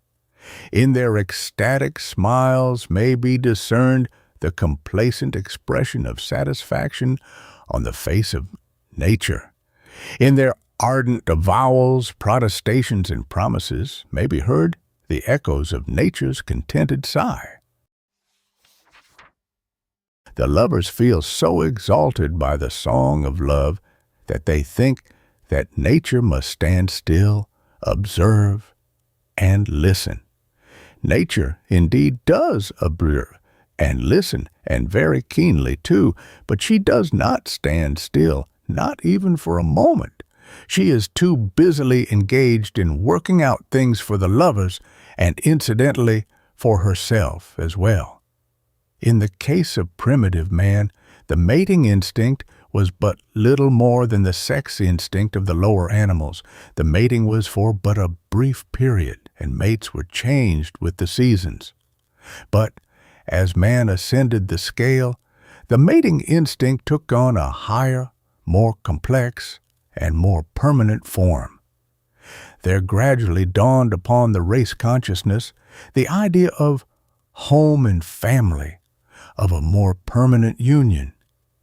The idea of companionship began to manifest its wondrous powers with ever-increasing force. The idea of a mate began to take on a new meaning, the meaning of companionship and comradeship. In the beginning, man wanted merely a physical mate. Then he wanted a companion, a social mate. Then he began to want his mate to share his emotional nature, his likes, his tastes. He wanted her to love the things that I love. The aesthetic emotions and desires also came into play. The intellectual feelings and desires also entered into the combination. Finally, man now wants to be mated physically, mentally, emotionally, and spiritually. We hear now of mental mates, physical mates, and even of soul mates. The primitive element of sex is always there, however, though manifesting along more complex and more subtle lines. To all prospective mates, sex utters this warning: they reckon ill who leave me out. Nature and the will to live are still managing affairs in their own interests, the love of offspring. Another phase of the desire for reproduction is that which manifests in the love of offspring and in the desire to protect and provide for the young. The love of offspring and the desire to protect and provide for the young is one of the strongest and most persistent forms of feeling and desire. It is found highly manifested in the higher species of the lower animals, and it is one of the chief motives of human conduct and activity.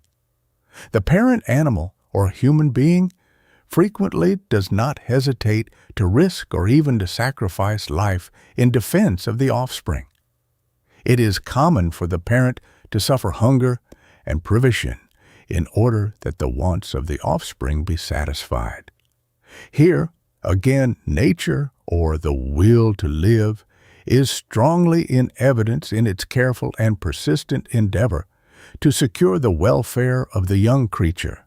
The will to protect and provide for the young, manifest in nature, is evidenced not only in the implanting in the race of the feeling and desire to maintain more or less permanent mating union on the part of the parents.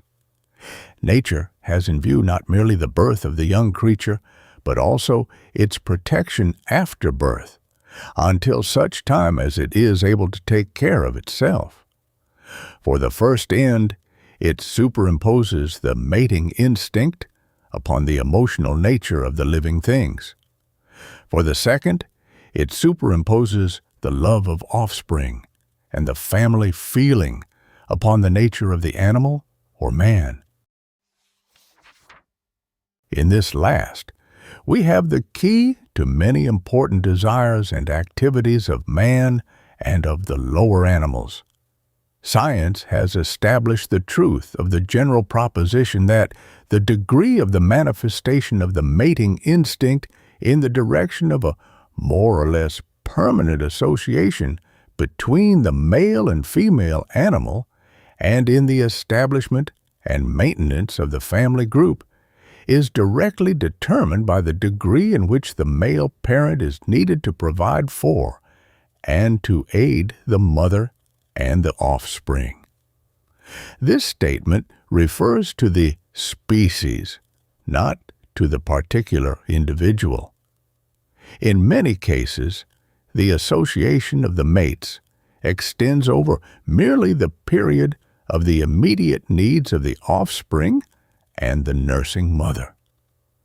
The young of the reptiles and fishes require no paternal or parental care, and as a consequence, there is no real union or mated association between the parents. Even where there is a semblance of permanency in the union, it will be found that the female requires some degree of temporary protection for a short period preceding the birth of the young. All such association among the reptiles and fishes is seen to depend entirely upon the welfare of the future offspring. Birds mate and form a union which lasts only during the nesting season, as a rule. The male is needed to protect the nest, to feed the brooding hen bird, and to feed the young. The cuckoo and similar nest-stealing birds which lay their eggs in the nests of other birds and are thereby relieved of any care of hatching the eggs or feeding the young, display no real attachment for their mates beyond the period of the temporary sexual impulse, and they form no mating unions of even the most brief duration. Such birds, always relieved of the responsibilities of parenthood, are the varietists of the bird family, associating promiscuously and indiscriminately and not remaining in each other's society for any definite period.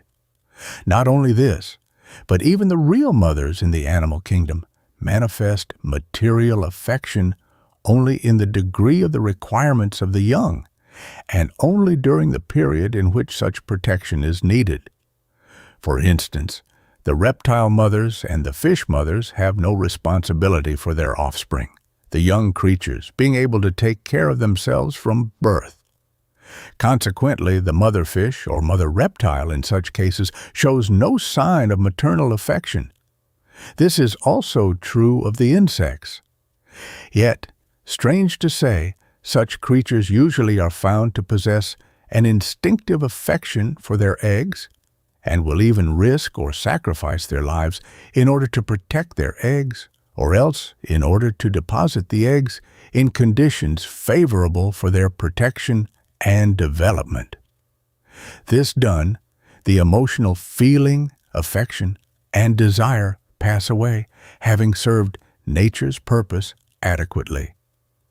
The instinctive care and trouble manifested by the female insect in providing a promising and appropriate place for depositing her eggs is one of the great wonders of natural history. The housewife experiences proof of this instinct when she discovers valuable clothing destroyed by the moth, because the mother moth has sought a nice dark closet containing soft woolen fabrics in which to deposit her eggs. The wasp, which stings into insensibility the spider, in order to deposit her eggs in the living body of the latter, so that her future offspring may be provided with fresh food, is another illustration of this law of nature. The ordinary dung beetle evidences a similar care and solicitude for the welfare of her eggs.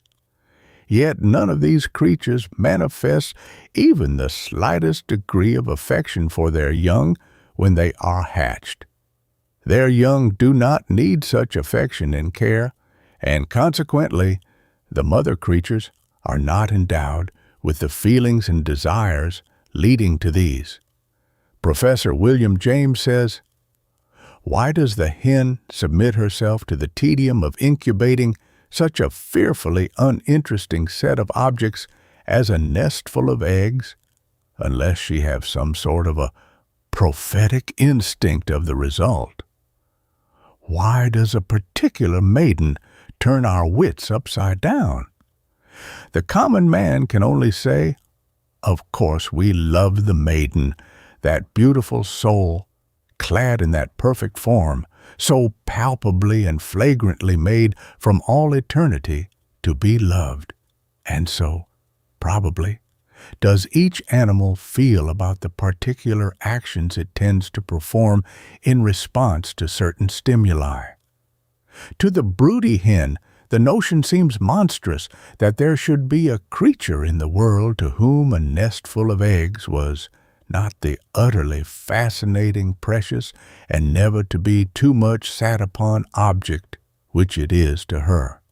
What a delicious thrill may not shake a fly, when at last she discovers the one particular leaf, or other object or material, that out of all the world can stimulate her egg-laying?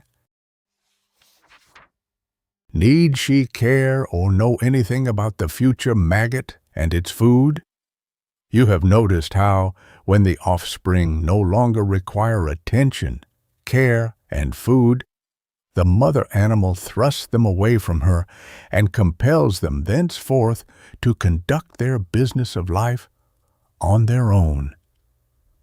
When that period has passed, all her maternal affection seems to die out, and thenceforth the young animals are no more to the mother than are any of the many other animals of her acquaintance. The need of the offspring has passed, the emotion has played its part, and the desire passes away.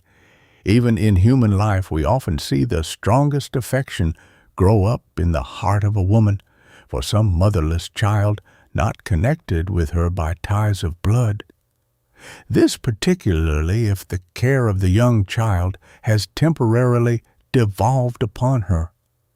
Even the coldest-hearted woman usually will learn to love a babe for whom she is compelled constantly to care and provide. And even the hardest-hearted man will feel an affection for a child for whom he is compelled to care in person. There is something inside of them which makes them act and feel that way. Farmers know that if a motherless lamb is once permitted by a mother sheep to nurse at her teats, then that lamb will thereafter be carefully protected by that mother sheep, even though she did not welcome it before the nursing and indeed had to be coaxed into allowing it to nurse in the first instance. The need of the young creature awakens the instinctive affection and desire of the older animal. It is held that the instinctive feeling and desire of the human creature for a permanent mating and union, the creation and maintenance of the family, arose from the long-continued needs of the human mother and child for the protection of the father. By the time that one child was comparatively able to take care of itself, another infant was there to be protected and provided for. Says Salibi, the unique helplessness of the human baby is one of the most wonderful and little appreciated facts in the whole of nature to eyes that can see, has a supremely practical point of view. The principle of marriage is that of survival value. Nature's invariable criterion is that of survival value or service to race culture. That form of marriage which does not permit the babies to survive, the babies do not permit it to survive. It is not a question of the father's taste and fancy, but of what he leaves above ground when he is underground. This, then, is the deep soil from which has sprung and grown the wonderful love of man and woman for each other in its highest and most beautiful forms, as well as in its crudest and ugliest phases. From this soil also has sprung the beautiful love of parents for their children, of children for parents. It is the cause of the cling-to feeling and desire so marked in the woman and the child, of the desire to be clung to by the woman and the child, which lies deeply embedded in the soul of the man. The child is nature's needs for the welfare and perpetuation of the race. The blossoms and flowers are due to man's and woman's cultivation of the soil and tender care for the growing plant. Chapter 5. The Evolution of Desire. Concluded. The desire for property. The desire for property is another elemental feeling and motive to action. Property means the exclusive right to possession, enjoyment, and disposal of anything vested in the individual, and that which is possessed, enjoyed, and subject to disposal of the individual. The love of and desire for possessions is embedded in the deep soil of human nature. Some of the lower animals possess it to a marked degree, and nearly all the lower animals feel the right of possession of places, positions, etc., as well as their supply of food. In the case of primitive man, this feeling and desire arose from the necessity of providing for his welfare and that of his family. It was necessary for him to possess a place of abode, a tree, a tent, etc. It was necessary for him to lay by and accumulate a supply of food at certain seasons, and to have land to till and cultivate for food production. The individuals manifesting this desire tended to survive, and to have their families survive. Those in whom it was weak tended to fall in the struggle with environment. The survivors transmitted their tendencies to their descendants. The losers left no descendants to whom their improvident tendencies were transmitted, and so the tendency became set as a habit in the mental and emotional nature of the race. The wants of primitive man were few and simple: a little food laid by for himself and his family, a few skins to cover their bodies, a rude cave, hut, or tent to shelter them, implements of war and of the hunt. This was about all. As man rose in the scale, his wants multiplied, and consequently he began to desire to acquire and to accumulate not only a greater number of things, but also a greater variety of things. The rest is merely a matter of the evolution of this form of desire, a proceeding from the simple to the more complex, from the few things to the many, and so on. This is the story of the desire for property, with its accompanying feelings and emotions. Originally based upon necessity, it has now extended to comforts and even luxuries.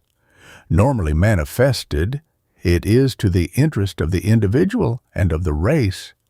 Abnormally manifested, it is a curse to both, the derived desires. In the course of the evolution of desire, man has acquired many forms of feeling and desire derived from the elementary desires which are instinctive to him, and which have been considered by us in some detail. Thus, his love for his family has extended to his affection for his general family, his tribe, his nation. From this has developed in him the desires of love of country, patriotism, and loyalty to his government, and also the social feelings of friendship, companionship, sympathy, justice, truth, politeness, as well as the desire for the observance of moral codes, laws, rules of right conduct. In the same way, the necessities of procuring food, defending himself and family, acquiring possessions, and so forth, have aroused in him the feelings and desires connected with invention, creative work, constructive imagination, thought, reasoning, and other intellectual powers and activity. The old adage that necessity is the mother of invention may be extended to include in the brood of necessity the activity of thought and reasoning, the entire rock of the family of intellect. From less well-defined sources have sprung the feelings and desires connected with the aesthetic emotions, the love of beauty, art, music, literature, culture, refinement, etc. That they sprung from the elemental soil there can be no doubt, though the line of ascent is not so clearly discernible. From the original enjoyment of the experiences of the hunt, the battle, the conflict with nature, beasts, and hostile men, have arisen the feelings and desires connected with games, sports, the drama, stories, and other forms of recreation, exercise, and play. Play has evolved directly from activities concerned with necessity, as all psychologists know. The desires based upon it are reflections of the older and cruder desires of the elemental nature. From the deep recesses of man's nature have sprung the feelings and desires connected with what is called religion. From the crudest beginnings and the grossest forms of superstition have sprung the beautiful plant and flower, blossom and fruit of the highest conception of religion held by the most advanced of the race today. As Herbert Spencer said, The ultimate form of the religious consciousness is the final development of a consciousness which at its outset contained a germ of truth obscured by multitudinous errors. John Fiske said, "That inward conviction, the craving for a final cause, the theistic assumption, is itself one of the master facts of the universe, and is as much entitled to respect as any fact in physical nature can possibly be."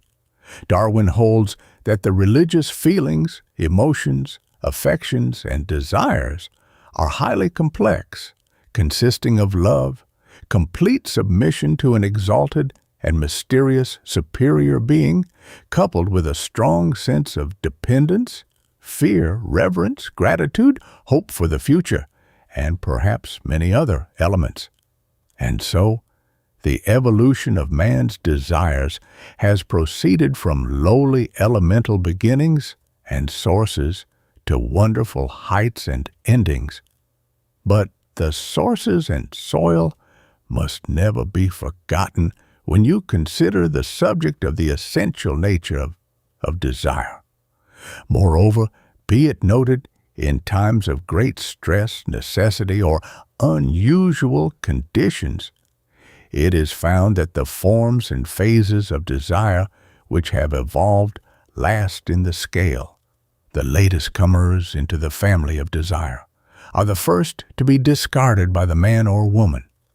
Then follow the next recent, and so on, until if the necessity be sufficiently great and the pressure of circumstances sufficiently strong, the individual tends to revert to the primitive type and to manifest only the most elemental and primitive forms and phases of feeling and desire.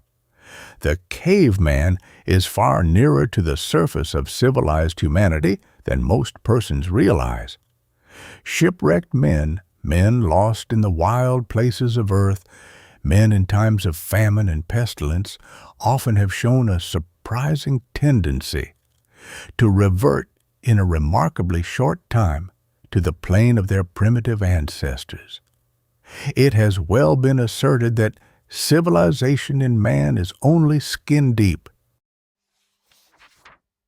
Some idealistic thinkers who have become hypnotized by the dream of the culture and refinement which to them seems destined to be the common possession of the coming human race, a state of culture and refinement in which the elemental and fundamental instincts, feelings, emotions, and desires of being will have been buried deep beneath the surface of things as unworthy and unnice, are greatly disturbed when they are forced to see that at present, at least, the buried instincts are not entombed so very deep after all, and that they will not stay interred in times of storm and stress. They regard these facts as regrettable and as something to be deplored by the race. To them, the elemental is detestable, something to be apologized for. To them, the surface feelings and desires are the only worthy ones. The feelings and desires of the great depths of human nature are unworthy, and to be regarded as bearing the mark of the beast upon them. These idealistic thinkers overlook the fact that the fires of desire create the steam of will, and that the accomplishments of the race depend materially upon the fact that these inner fires be kept burning fiercely with a dear draught and free from clinkers and ashes. Civilization and refinement have brought much to man without doubt, but many men reaching for their ideals of culture and refinement have lost much of their original elemental power of desire.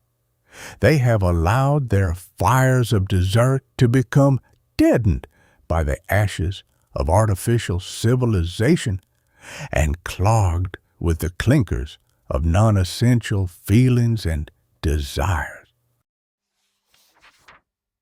They fail to see that the fires of desire require proper supervision and control.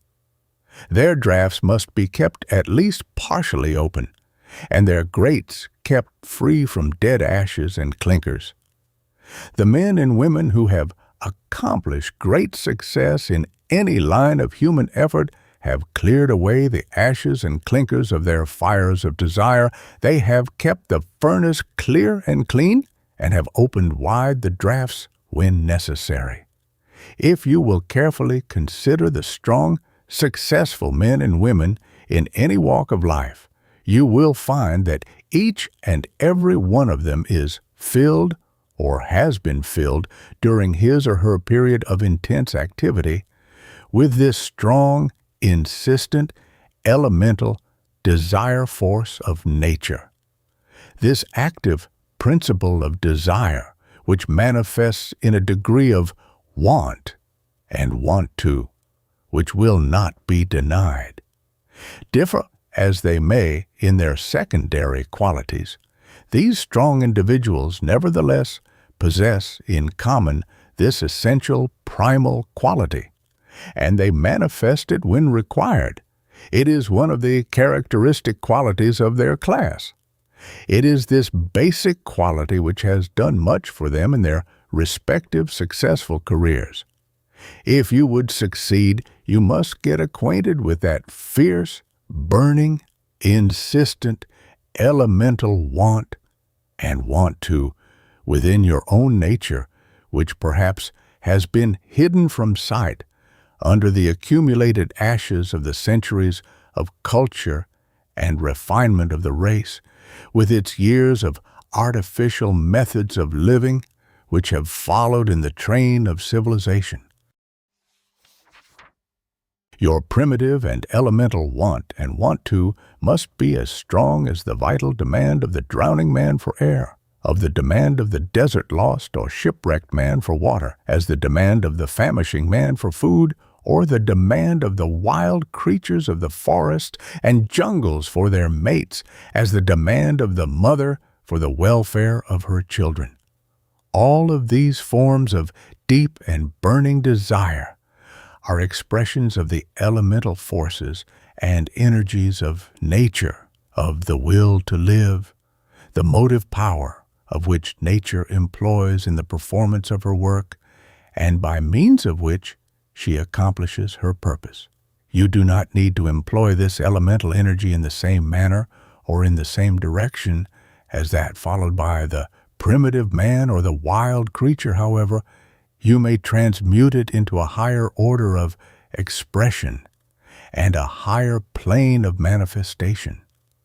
You may transform desire into ambition or aspiration, but in doing so, you must not fail to preserve every ounce of the essential and elemental energy and strength of this fundamental principle of nature, the principle of desire.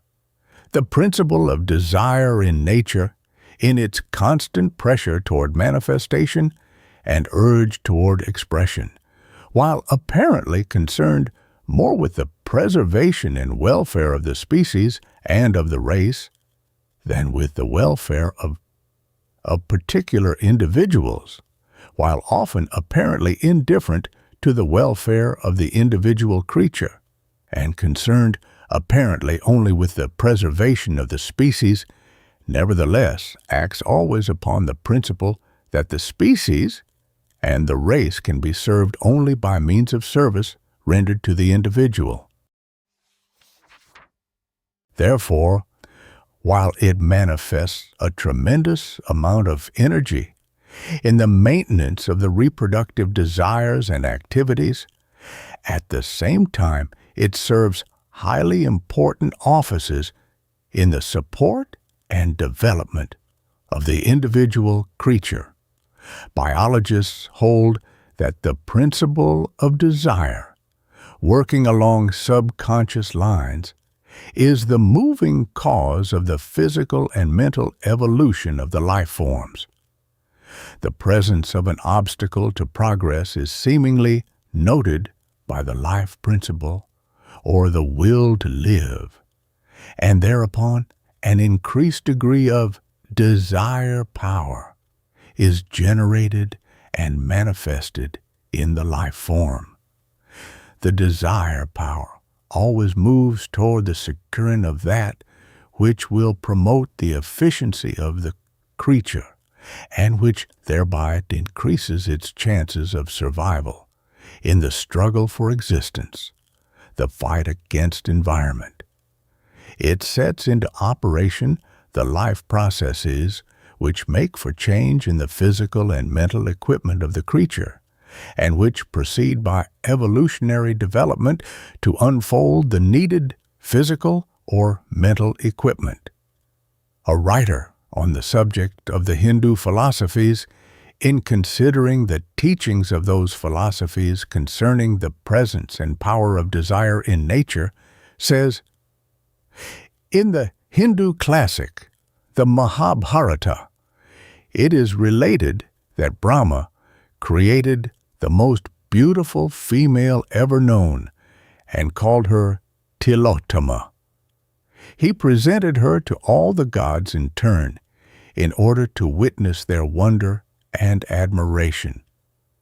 Siva's desire to behold her was so great that it developed in him 4 faces in succession as she made the tour of the assembly, and Indra's longing was so intense that his body became all eyes." In this myth may be seen exemplified the effect of desire in the forms of life, function, and shape, all following need and desire, as in the case of the long neck of the giraffe, which enables him to reach for the high branches of the trees in his native land, and in the long neck and high legs of the fisher birds, the crane, the stork, the ibis, and others of the great family. The will to live finds within itself a desire to create suns, and they are evolved. It desires planets to revolve around the suns, and they are thrown off the suns in obedience to the law. It desires plant life, and the plant forms appear working from lower to higher form. Then came animal life, from monad to man.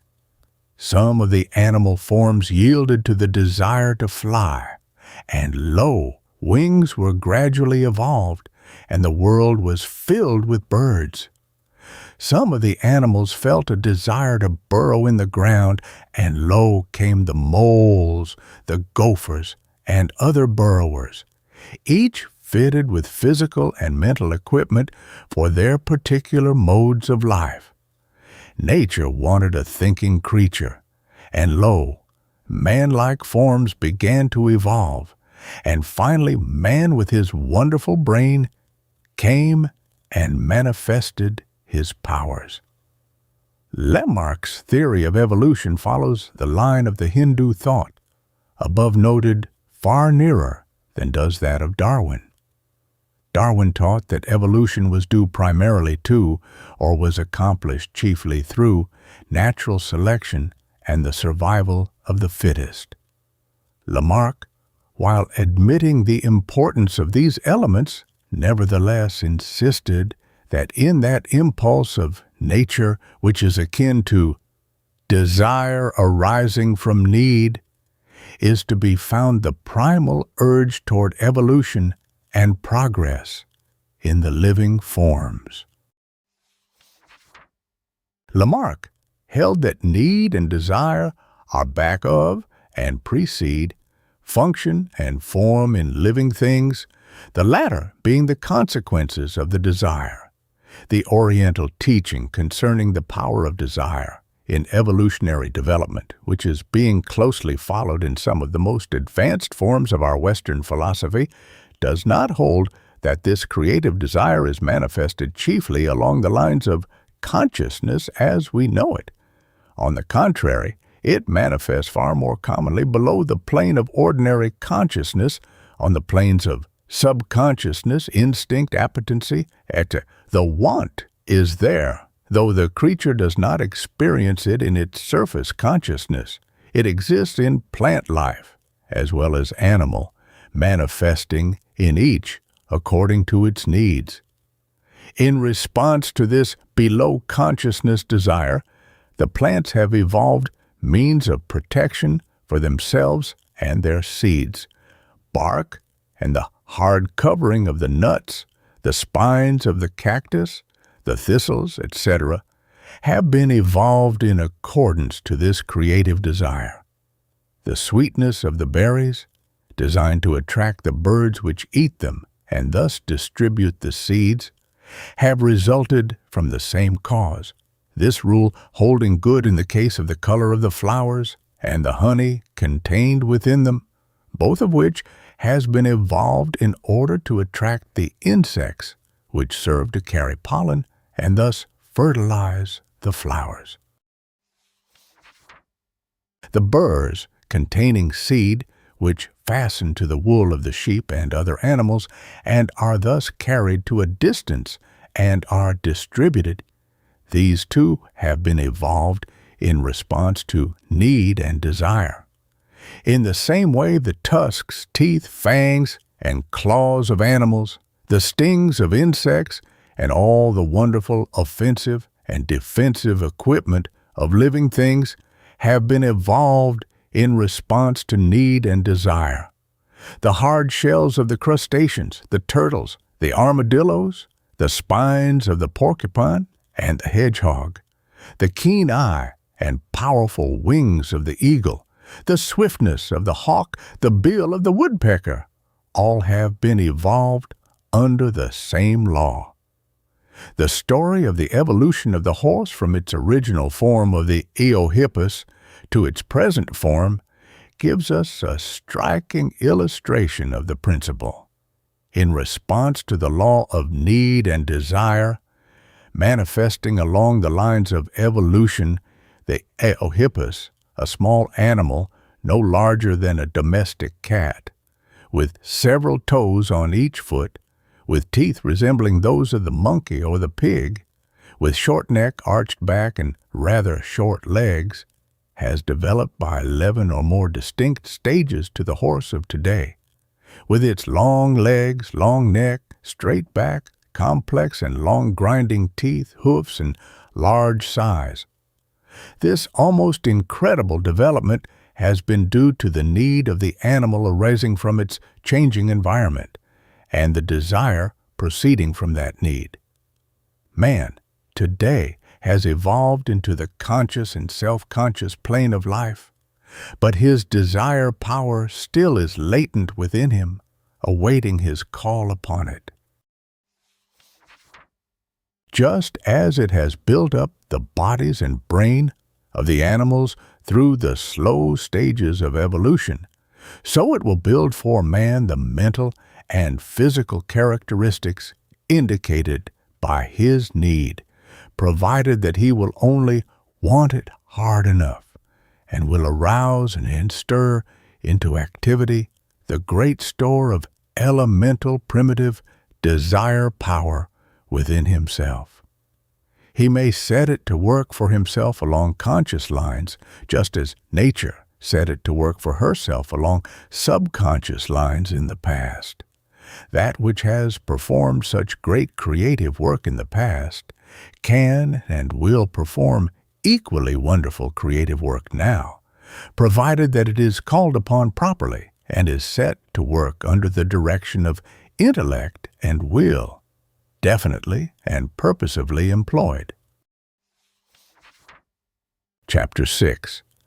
Attraction of Desire Power. Not only does the principle of desire power manifest itself in the direction of unfolding, evolving, and developing new attributes and powers in living things, so as to supply the demand created in them by need, as we have explained in the preceding section of this book, but it also proceeds to accomplish similar purposes and ends by means of another important phase of power possessed by it. the power of attraction. Attraction is defined as an invisible power in a body by which it draws anything to itself. The power in nature acting mutually between bodies or ultimate particles, tending to draw them together or to produce their cohesion of combination, and conversely, resisting separation. The term attraction is derived from two Latin terms, viz. Ad, meaning to, and trahere, meaning to draw.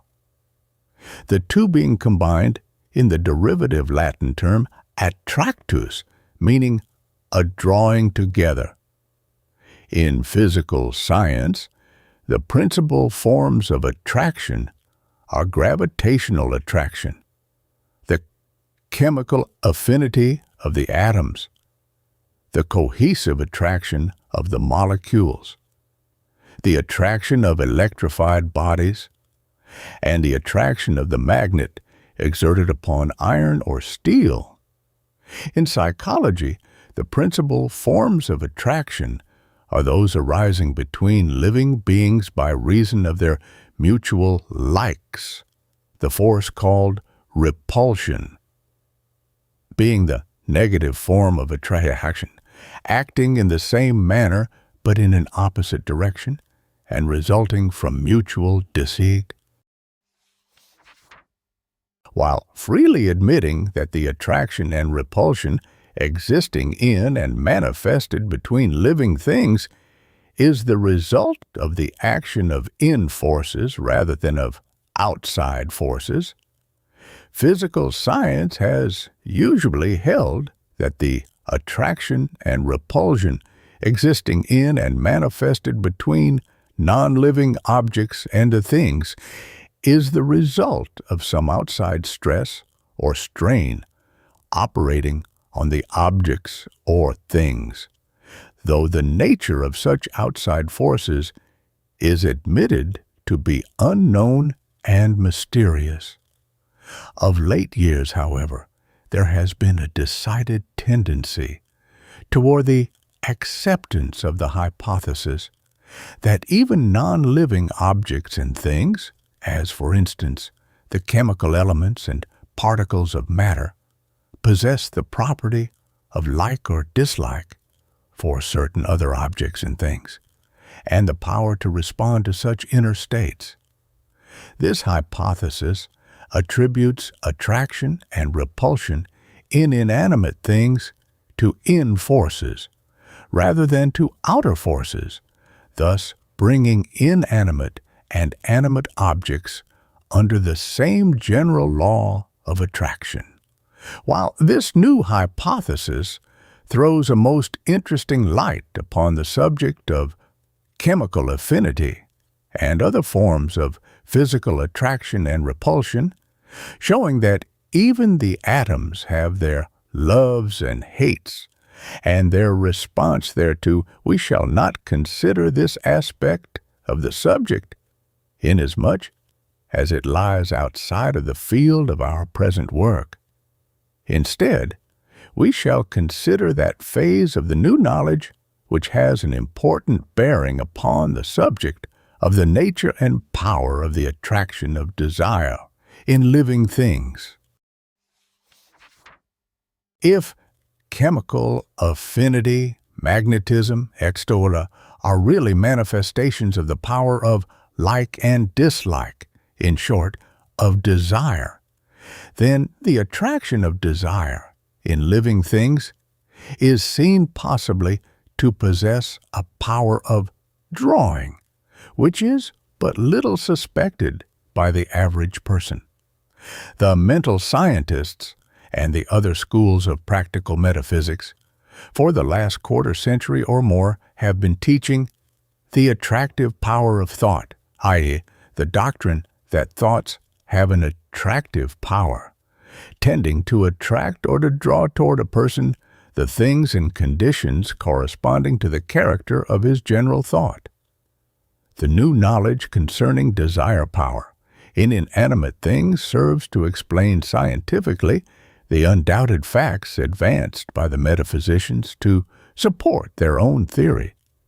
Here, however, it is seen that desire, rather than thought, is the chief mental attracting power. Inasmuch, however, as the attractive thought of the metaphysicians is usually inspired and energized by the desire power of the person exercising it, it is seen that the two teachings incline to blend and harmonize with each other rather than to oppose and contradict each other. The many instances of the coordination between different living things, between plant and insect, for instance, by means of which each supplies to the combination that which the other lacks, which has long puzzled the scientific observer, is now explainable under this new hypothesis of the attraction of desire. The plant requires the services of the insect in order to perpetuate its species. It attracts the insect by reason of its desire power, having evolved the honey, which the insect requires for food, and by means of advertising the presence of the honey through the colors of the flowers. There is a correlation between flower and insect, which has arisen by reason of desire power. The curious adaptations of the food requirements of certain plants and the apparently instinctive response of certain chemicals to these furnish us with other striking examples. Different things need each other in order to express their respective natures and to manifest their respective destinies, and so they attract each other. Science furnishes us with many examples of this reciprocal service and correlation. Passing by the more general aspects and phases of this important and wonderful operation of nature's finer forces, and proceeding directly to those phases of the general process which are immediately concerned with the human individual, we would say that the essential spirit of this particular operation may be stated in the following aphorism. The strongest and most persistent desires of the individual tend to attract to him or him to that which is closely related to or correlated with those desires. That is to say, the strong, insistent desires of a person tend to attract to him those things which are closely related to such desires, and at the same time tend to attract him toward those related things.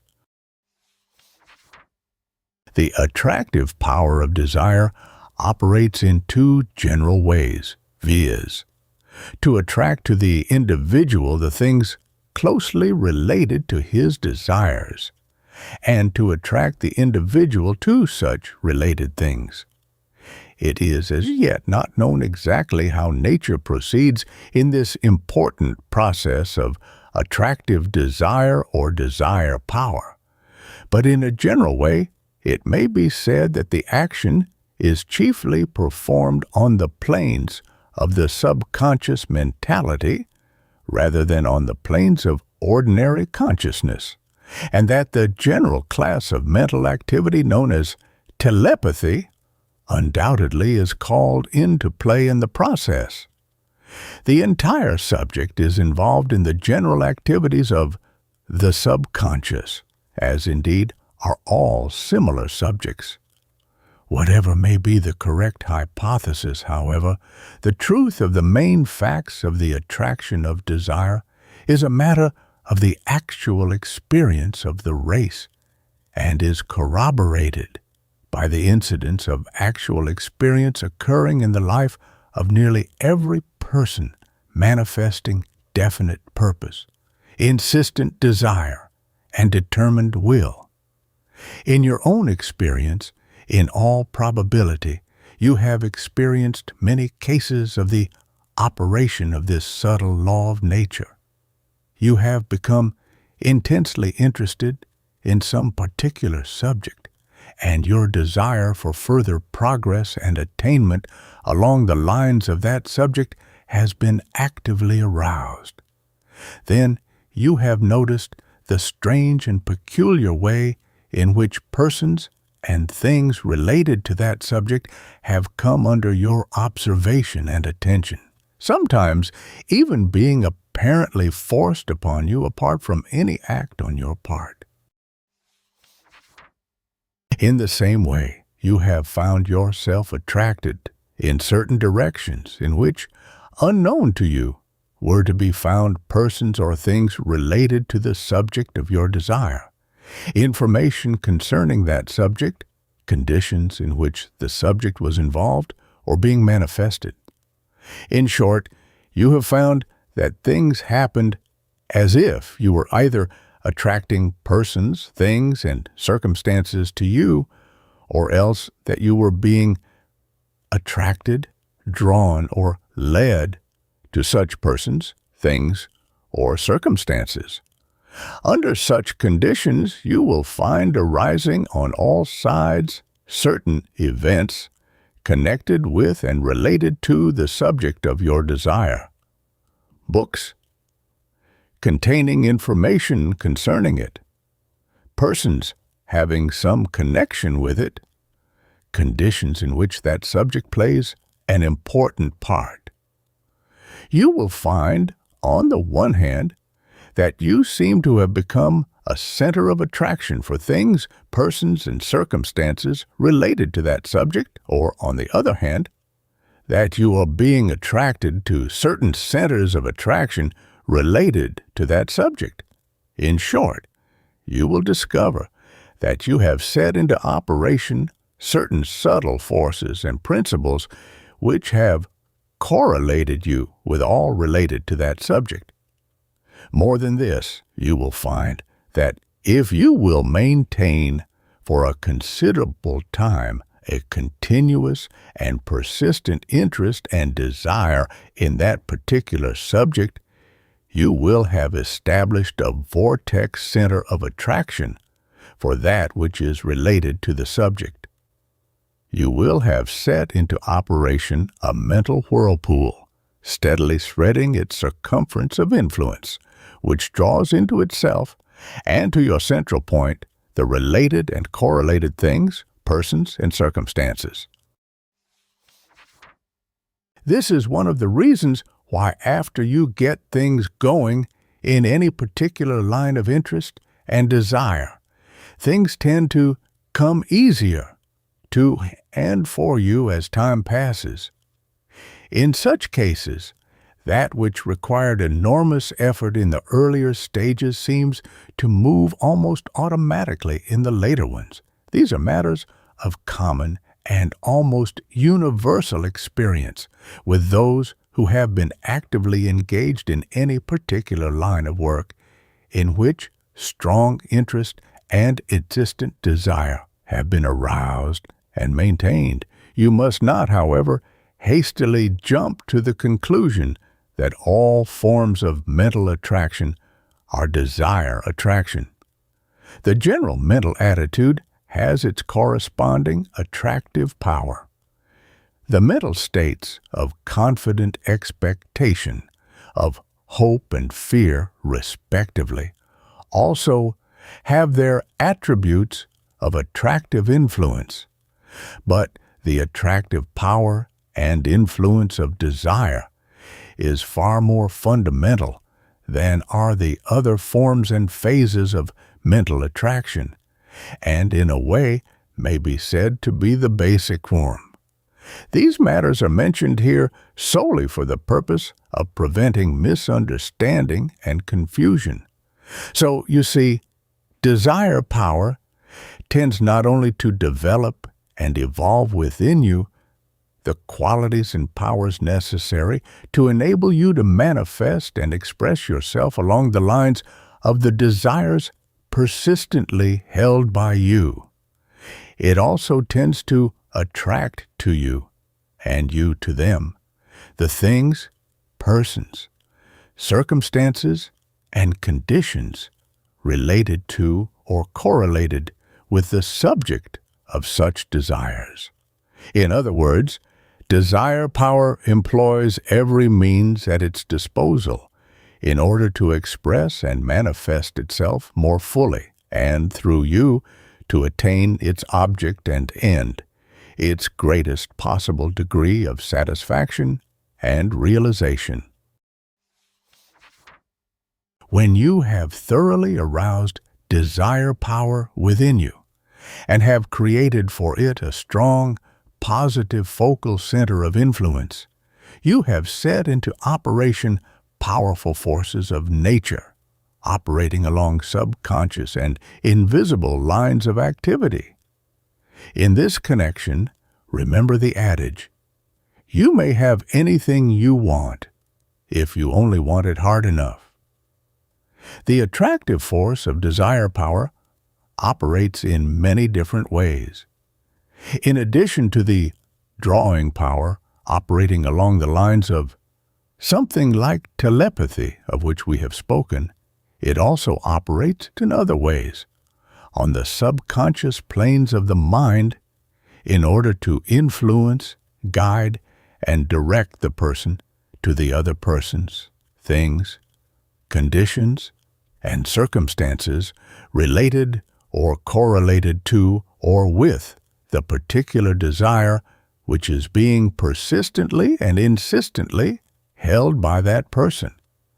Under its influence, the subconscious mentality raises to the levels of consciousness new ideas, thoughts, plans which, if applied, will tend to lead the person in the direction of the things which will serve to aid him in the realization of those desires which he is insistently harboring. In this way, the person is led to the related things, just as in the other ways the things are led to him. Desire power pushes.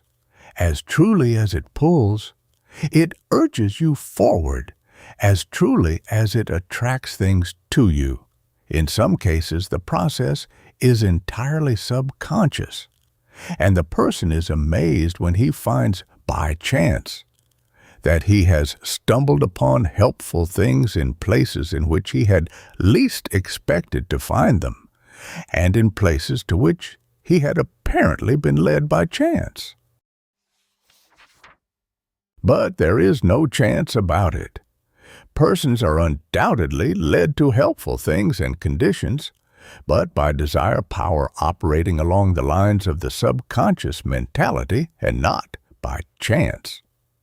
Many successful men could tell, if they would, how often in their respective careers at critical times the most peculiar happenings have been experienced by them, seemingly by chance or by accident, which served as the means of transforming defeat into victory.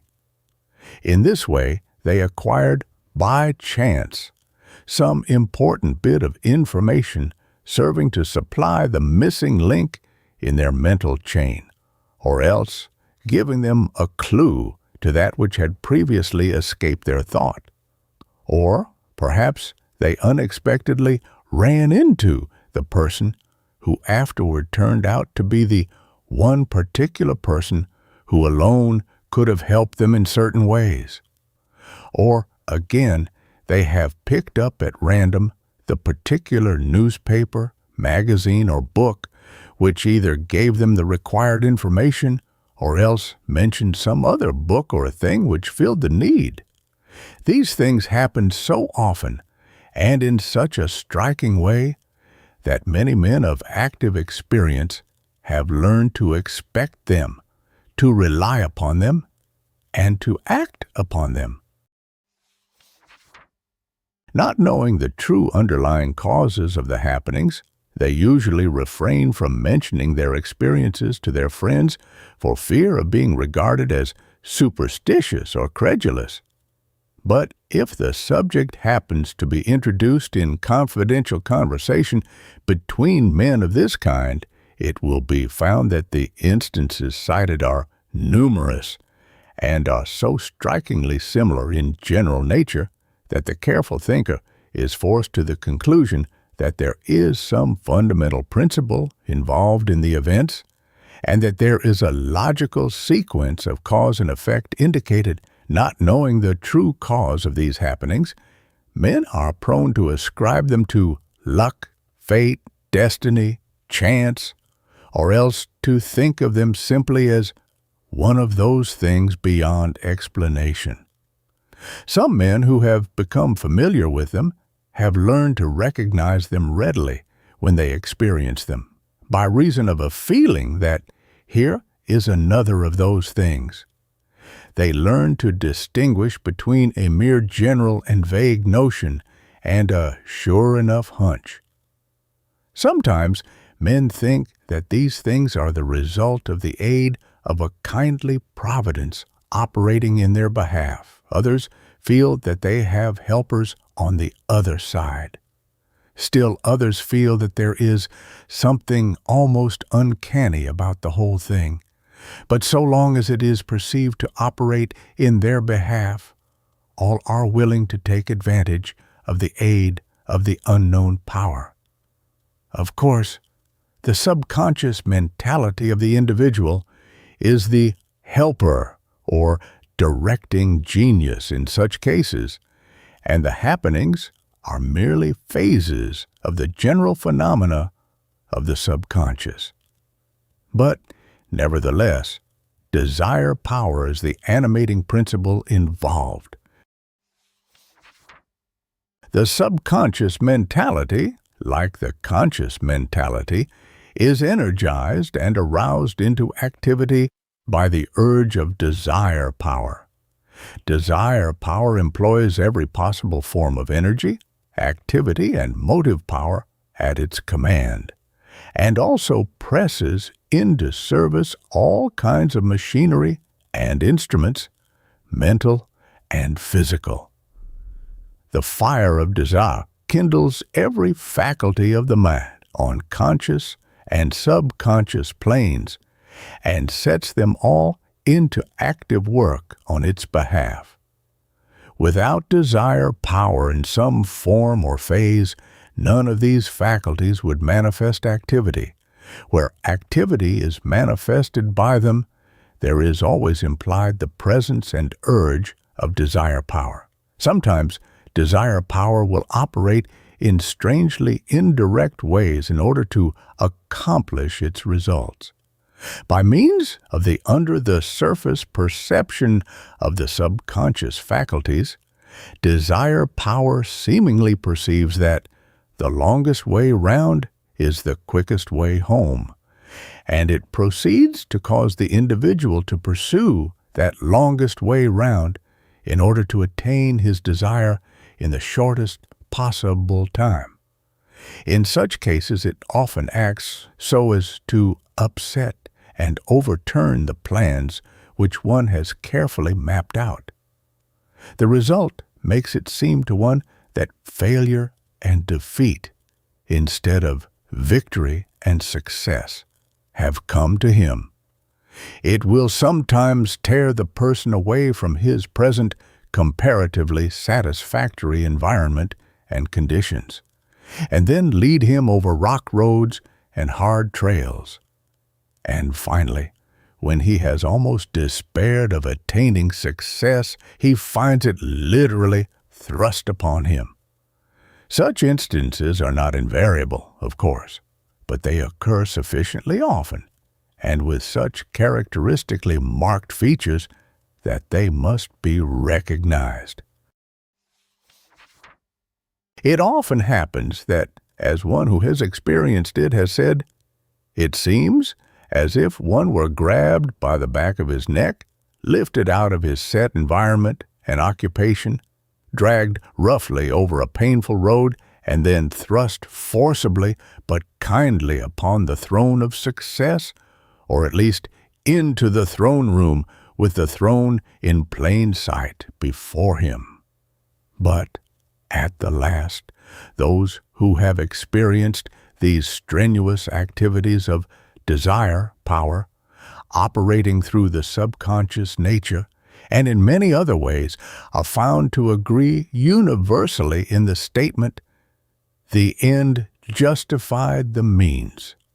The thing is worth the price paid for it. It requires philosophy and faith to sustain one when he is undergoing experiences of this kind, but the knowledge of the law and principle in operation will, of course, greatly aid him. The right spirit to maintain in such cases is that expressed in the phrase of the AEF. In France, it's a great life if you don't weaken. Desire, power, employs freely the subconscious faculties in its work of realization through attraction.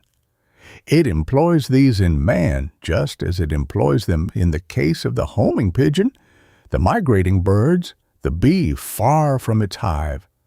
It supplies the homing instinct to the man seeking success, as well as to the animal seeking refuge. It is said that animals separated from their mates seemingly are attracted to them over long distances. Lost animals find their way home, though many miles over strange country have to be traveled.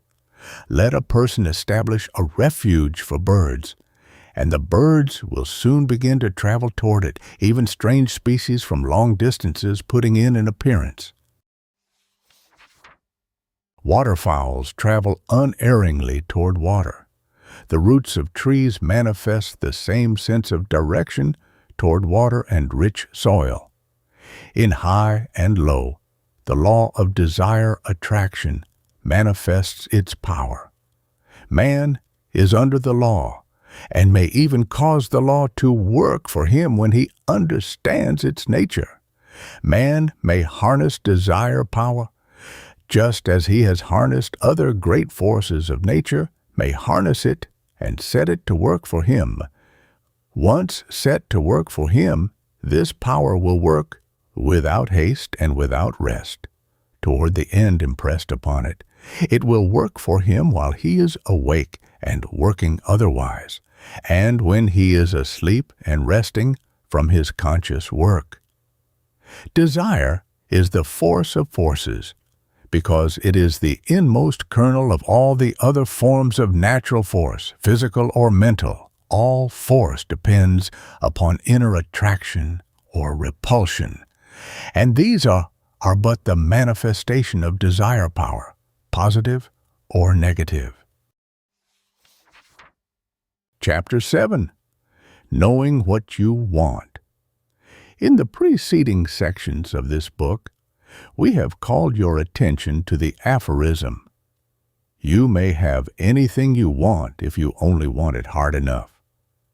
This aphorism is embodied in the master formula of attainment, which is set forth constantly in the instruction contained in the series of books of which the present volume forms a part. The master formula of attainment, stated in popular form, is as follows. You may have anything you want, provided that you know exactly what you want it hard enough, confidently expect to attain it, persistently determined to obtain it, and are willing to pay the price of its attainment. We shall now ask you to consider 3 of the above 5 elements of the master formula of attainment, viz., the element of definite ideals, or knowing exactly what you want; the element of insistent desire, or wanting it hard enough; the element of balanced compensation, or being willing to pay the price of its attainment. Each of these 3 elements is highly important and should be carefully examined and considered. Let us begin with the first requisite, equi, knowing exactly what you want. When you consider the question, exactly what do I want, you will be apt to regard it as one quite easy to answer. But after you begin to consider the question in detail and in real earnest, you will discover two very troublesome obstacles in your way on the road to the correct answer. The two obstacles are as follows: the difficulty in ascertaining a clear and full idea of your desires, aspirations, ambitions, and hopes, and the difficulty in ascertaining which ones of a number of conflicting desires, aspirations, ambitions, and hopes you want more than you do those opposing them. You will find yourself filled with the divine discontent of a general dissatisfaction with your present condition, circumstances, possessions, and limitations. You will feel, perhaps strongly, the raw desire of the elemental desire power within you, but you will not have clearly outlined in your mind the particular directions in which you wish that elemental force to proceed into manifestation and expression. You will often feel that you wish that you were somewhere other than where you now are, that you were doing something different from what you are now doing, that you possess things other and better than you now possess, or that your present limitations were removed, thus giving you a wider and fuller expression and manifestation of the power which you feel to be within you. All these general feelings will be experienced by you, but you will not be able to picture clearly to yourself just what other things you really want to take the place of those which are now your own. Then, when you attempt to form the clear picture and definite idea of what you want, you will find you want many things, some of them opposing each other, each offering attractive features, each bidding actively for your favor and acceptance, thus rendering a choice and definite decision very difficult. You find yourself suffering from an embarrassment of riches. Like the perplexed lover in the song, you say, "How happy would I be with either, were t'other fair charmer away?" Or, like the psychological donkey who was placed at an equidistant point between two equally tempting haystacks, and who died of hunger because he couldn't make up his mind which one he wanted most, you may remain inactive because of strong conflicting desire motives. It is because of one or both of the above-mentioned conditions that the great masses of persons do not avail themselves of the great elemental urge of desire power. It is there, ready to exert its power, but they lack definite direction and power of decision, and so remain, like the vegetables or the lower animals, content to allow nature to work along the instinctive lines of self-protection, propagation, etc., without employing initiative or self-direction. The few of the race who break these barriers and who strike out for themselves are found to have known very clearly just what they wanted, and to have wanted it hard, and to have been willing to pay the price of attainment. In order to set to work the forces of desire power in a special direction, the individual must make clear an ideal path over which they may travel, as well as to arouse the forces so as to cause them to travel over that path. Self-analysis. You will find that a scientific application of the principle of self-analysis, or mental stock-taking, will aid you materially in overcoming the two great obstacles in the path of attainment, which we have just mentioned. Self-analysis, in this case, consists of a careful analysis of your elements of desire, to the end that you may discover which of these elements are the strongest, and that you may clearly understand just what these strongest elements are really like in character. You're advised to think with pencil and paper in this work of self-analysis. It will greatly aid you in crystallizing your thought, and besides, will give a definite and logical form to the results of your work. The following suggestions and advice will aid you materially in this task. Begin by asking yourself the question, what are my strongest desires? What do I want and want to, over and above anything and everything else? What are my highest desire values? Then proceed to think with pencil and paper, and thus to answer your important question above stated. Take your pencil and begin to write down your strongest desires, your leading wants and want-tos, as they come into your consciousness in response to your inquiry. Write down carefully the things and objects, the aims and ideals, the aspirations and ambitions, the hopes and confident expectations which present themselves for notation in the course of your mental stock-taking. Note all of them, without regard to the question of whether or not you ever expect to be able to secure or attain them. Put them all down on the list, no matter how ridiculous and unattainable they may seem to you at the time. Do not allow yourself to be overcome by the magnificent aims and ideals, aspirations and ambitions, which thus present themselves. Their very existence in your desire nature is, in a measure, the prophecy of their own fulfillment. As Napoleon once said, nothing is too magnificent for a soldier of France. You are that soldier of France. Do not impose limitations on your desire nature in this way. If a magnificent desire is within you, it should be respected, so put it down on the list. By this process of self-analysis, you bring to the surface of your consciousness all the various feelings, desires, longings, and cravings which have been dwelling in your subconscious mind. Many of these deep desires are like sleeping giants. Your exploration of your subconscious mental regions will arouse these, will cause them to sit up and take notice, as it were.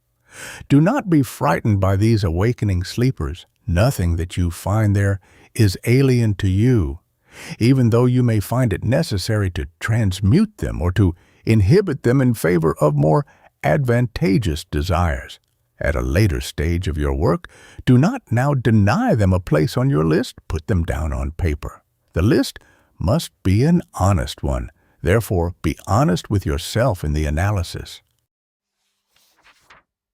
At first, you will find that your list is a more or less higgledy-piggledy conglomeration of wants and want-tos, apparently having but little or no logical order or systematic recitation.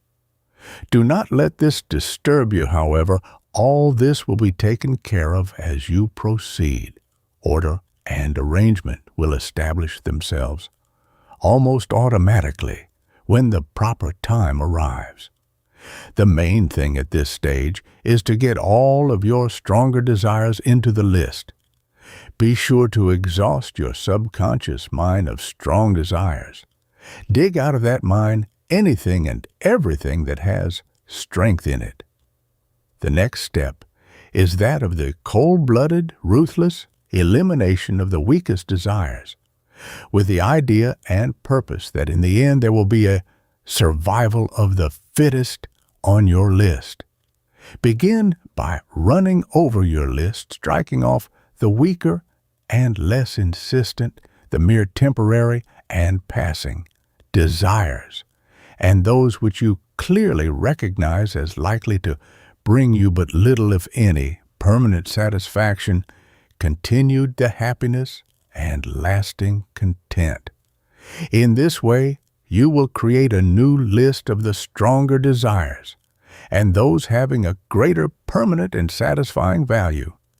Then, examining this list, you will find that some of the items will still stand out from the others by reason of their greater comparative strength and greater degree of permanent value. Make a new list of these successful candidates, including only those possessing the greatest strength and value to you, and dropping the others from the list. Then continue this process of elimination of the weakest and the least satisfying until you reach that point where you feel that any further elimination would result in cutting away live wood. By this time, you will have become aware of a most significant and important fact, namely, that as your list has grown smaller, the strength and value of the surviving desires have grown greater.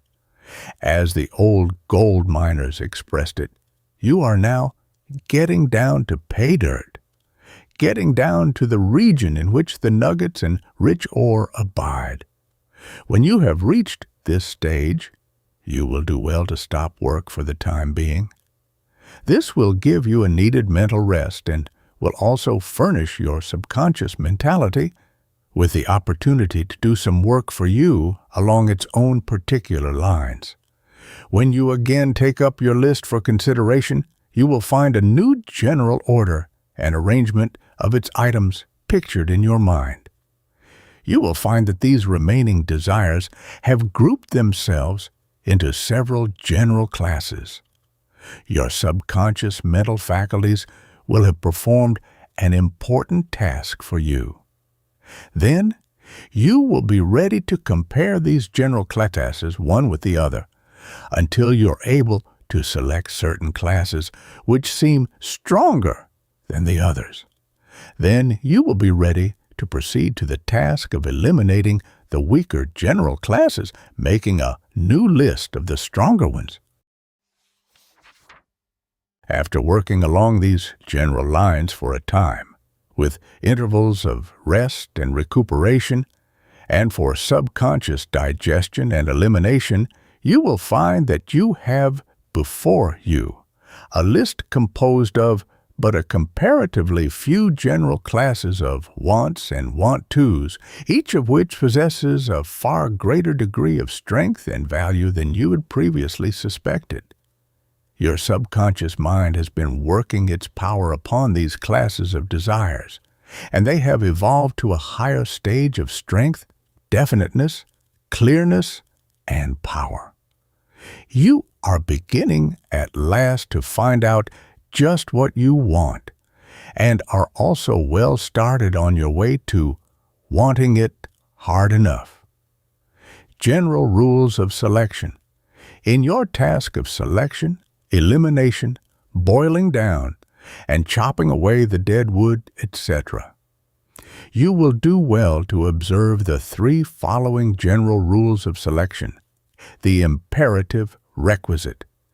In selecting your strongest desires for your list, you are not required to pay attention to any fears lurking in your mind that any of the particular desires are apparently unattainable, that they are beyond your power of achievement and are rendered impossible by apparently unsurmountable obstacles. You are not concerned with such questions at this time and place. Ignore them for the present. You are here concerned merely with the question of whether or not your want or want to concerning a certain thing is felt hard enough for you to sacrifice other desirable things, whether you feel that the particular desire is of sufficient value for you to pay the price of its attainment, even though that price be very high. Remember, the old adage, said the gods to man, take what thou wilt, but pay for it. If you're not willing to pay the price and to pay it in full, then you do not want it hard enough to render it one of your prime desires. 2. the test of full desire. We have told you that desire has for its object something that will bring pleasure or get rid of pain, immediately or remote, for the individual or for someone in whom he is interested. Therefore, in passing upon the comparative strength and value of your respective desires or general classes of desires, you must take into consideration all of the elements of desire noted in the above definite statement, the indirect as well as the direct elements of personal satisfaction and content. You must weigh and decide the value of any particular desire or class of desires, not only in the light of your own immediate satisfaction and content, but also in the light of your own future satisfaction and content. Not only in the light of your own direct satisfaction and content, but also in the light of your indirect satisfaction and content, derived from the satisfaction and content of others in whom you are interested. Your future satisfaction and content often depend upon the sacrifice of your present desire in favor of one bearing fruit in the future. You may be so interested in other persons that their satisfaction and content has a greater emotional value to you than the gratification of some desire concerned only with your own direct satisfaction and content. These desires' values must be carefully weighed by you. If you leave out any of these elements of desire, you run the risk of attaching a false value to certain sets of desires. You must weigh and measure the value of your desires by the use of the standard of the full content of desire. 3. Seek depth of desire. You will find it advisable to omit from your list all purely superficial and transient feelings, emotions, and desires. They have but a slight value in the case. Instead, plunge into the deep places of your mental being or soul. There you will find abiding certain deep, essential, basic, permanent feelings, emotions, and desires. In those regions dwell the wants and the want-tos, which when aroused are as insistent and as imperative as are the want of the suffocating man for air, the want of the famished man for food, the want of the thirsting man for water, the want of the wild creature for its mate, the want of the mother for the welfare of her child. These deep desires are your real emotional elements, the ones most firmly and permanently embedded in the soil of your emotional being. These are the desires which will abide when the transient, ephemeral ones have passed and are forgotten. These are the desires for which you will be willing to pay the price. Be that price ever so high in the form of the sacrifice and relinquishment of every other desire, feeling, or emotion. Measure your desires by their essential depth as well as by their temporary weight. Select those which are embedded so deeply in the seal of your emotional being that they cannot be uprooted by the passing storms of conditions and circumstances, the struggle for existence. You are now approaching the final stages of your discovery of just what you want. You now have a list of insistent disease. The survivors in the struggle for existence on the part of your many desires and classes of desires. If you have proceeded earnestly and honestly in your work of self-analysis and selection, you will have a group of sturdy desire giants before you for final judgment. By a strange psychological law, these surviving candidates have taken on much of the strength and energy of those which they have defeated in the struggle.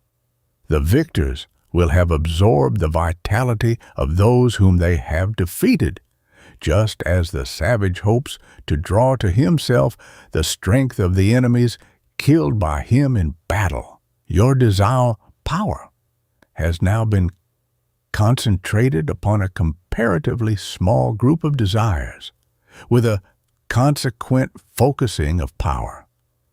You will now find that your wants and want-tos have arranged themselves into two great classes, viz., the great class of those desires which, while different from other desires, or classes of desires, are not necessarily contradictory to them, nor directly opposed to them, and the great class of those desires which are not only different, but are also actually contradictory and opposed to other desires or classes of desires. The merely different classes may abide in mutual harmonious existence and relation with or to each other, just as do light and heat, or the color and odor of a flower. But two contradictory and opposing classes of desires cannot coexist and coordinate their energies in the same individual. Both remaining in the fore, there will be friction, inharmony, strife, and mutual interference. One might as well try to ride two horses moving in different directions as to try to maintain in equal force two opposing or contradictory sets of desires. The two sets, each one pulling in an opposite direction and with equal strength, will bring the will to a standstill. The individual, in such a case, will either oscillate between the two attracting poles, or else he will come to a dead center between them. Something must be done when you find an opposing set of desires of this kind well to the fore in your category of strong desires.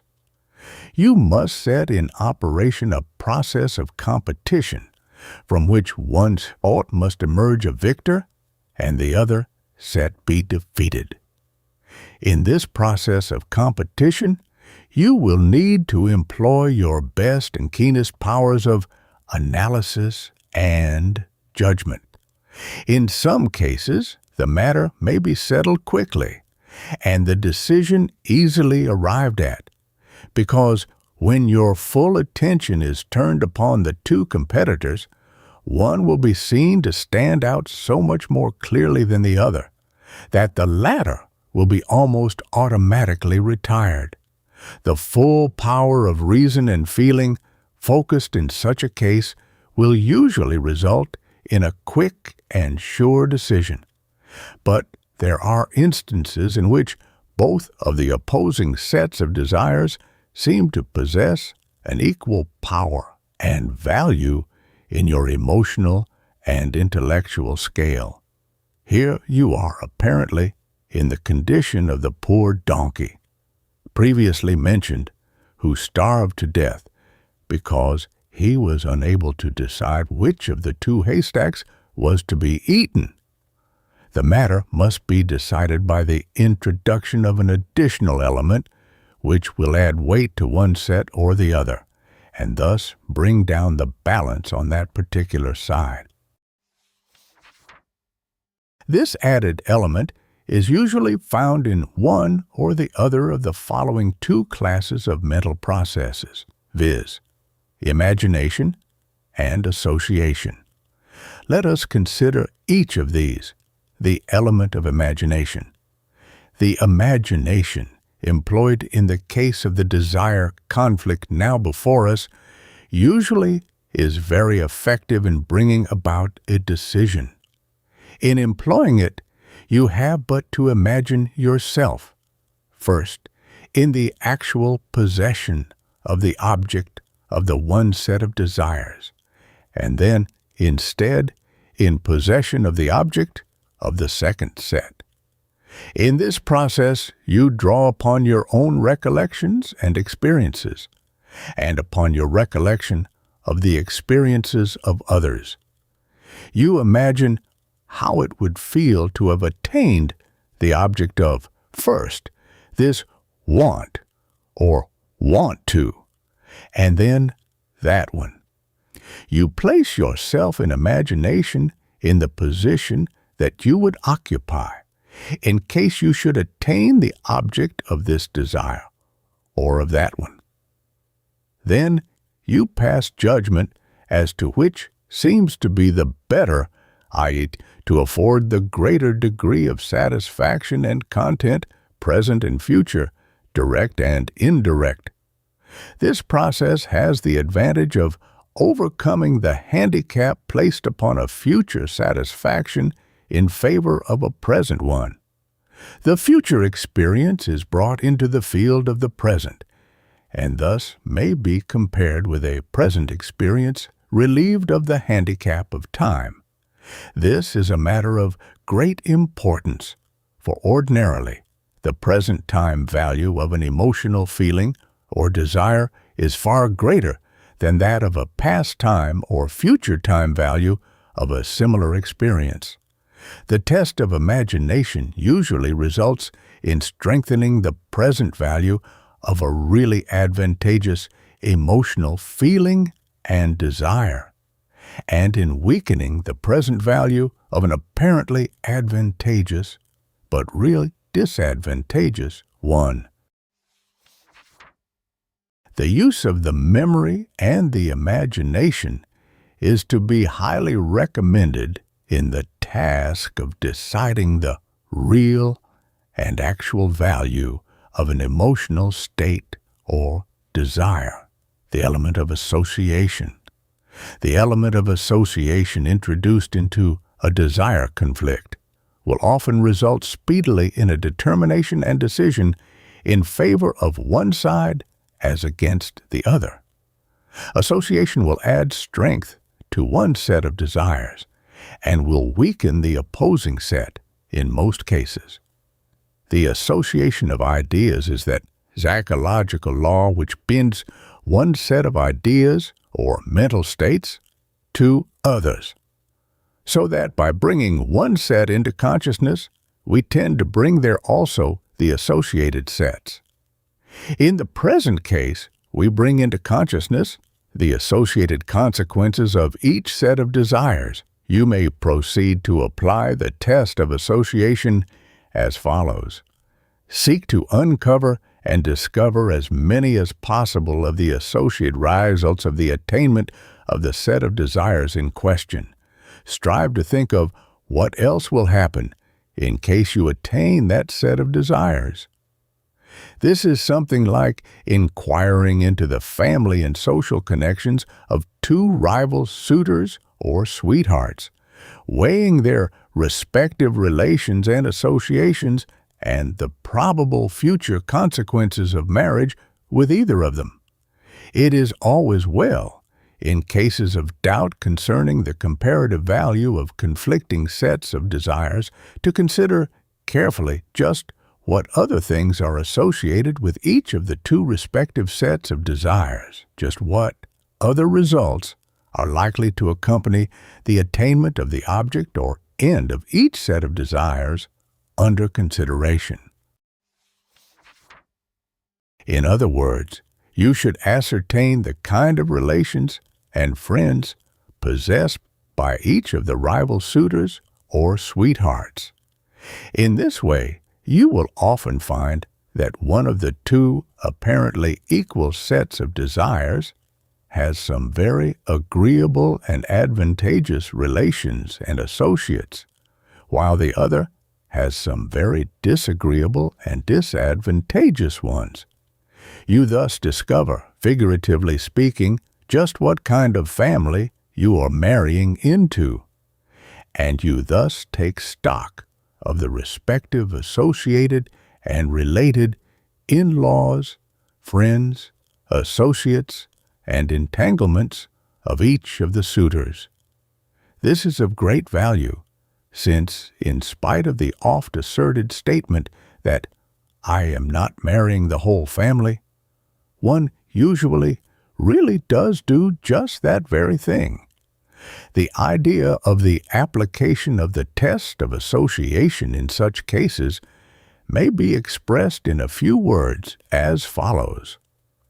The real test of any particular desire depends not alone upon the immediate results likely to accompany its attainment, but also upon the associated and related results which follow in its train of association and correlation, the results which necessarily go with it, and which are so closely bound up with it that they cannot easily be detached from it.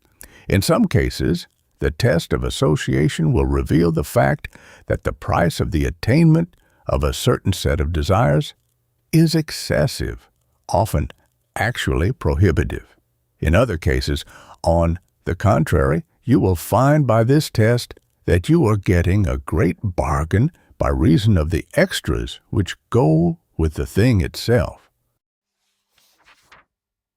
The objects of some desires are thus found to be damaged goods, while those of others are found to have an associative value not apparent to the casual observer, an appeal to the touchstone. In cases in which careful analysis, deliberation, the tests of imagination and association, and all other means of weighing and measuring, trying and testing fail to reveal the advantage of one set of desires over the opposing set, resort must be had to the touchstone of positivity so often referred to in this instruction. The touchstone by which the positivity of any mental state, thought, feeling, desire, or action is determined is as follows. Will this tend to make me stronger, better, and more efficient? In the degree that any mental state meets the requirements of this test, so is its degree of positivity and consequent desirability. In testing two sets of conflicting desires in this way, you ask yourself, which of these two desires, if attained, will tend to make me stronger, better, and more efficient? This is the test question. The answer should represent your final decision in the matter. The touchstone is your court of last resort, to be appealed to when all other tests have failed. Its report represents the best, highest, and most valuable elements, mental, moral, and spiritual, within your nature. All that is worst in you is absent therefrom. It represents your summum bonum, your chief good, the survival of the fittest. By this time, your list of desires has resolved itself into a schedule or inventory of a few strong, dominant prime desires, and of a larger number of lesser ones. The strongest desires should be finally tested in order to discover whether they are merely different from each other, or whether they are essentially mutually antagonistic and contradictory. If they come under the latter category, then they must be pitted against each other until one of the pair wins the victory, and one goes down in defeat. For two sets of this kind must not be permitted to dwell permanently in your region of desire. A house divided against itself shall not stand by side. There must be fought a fight to the finish. One of the opposing sets must be rolled in the dust, while the other stands proudly erect as the victor. The defeated one, thereafter, must be compelled to say, "After you, monsieur," as our French cousins politely express it. If two sets of desires are merely different, and are not essentially and necessarily conflicting and antagonistic, then they may be permitted to remain dwelling in mutual peace and harmony, at least for the time being. This permission, however, is conditioned by the fact that there must not be too many of such sets occupying the front seats of desires at the same time. The tendency should always be in the direction of concentration and focused energy. You should beware of scattered power and energy arising from a great diversity of desires and aims. If you discover that there are too many strong different desires left after you have reached this stage of selection and elimination, you should carefully weigh each remaining set, subjecting it to the tests of memory, imagination, associative and rational judgment, discarding all that are not found profitable and sufficiently advantageous. If you find that any of your desires cost you more than you get out of them, get rid of all those which do not pay for their keep. Continue until you have left only a comparatively few sets of desires, all of proved value and superlative emotional strength and depth. These should be recognized as well worth the price which you are prepared to pay for their maintenance and support. Treat in the same way any new desires which arise within you. Test them just as you have tested their predecessors, and insist that they prove that they are worthwhile before you decide to keep them. If they cost you more than you get out of them, discard them. Insist that they shall pay their keep and yield you some emotional profit beside. Run your emotional and desire establishment on business principles. You have now finally reached the stage in which you have on your list nothing but your dominant desires, the survivors in the struggle for existence, the survival of the fittest. These dominant desires must thereafter rule your emotional realm. Any newcomer must prove its worth by a test of strength with these dominant desires. If it shows its strength and is able to hold its place very well, it may be added to the list. Those going down in defeat must be eliminated.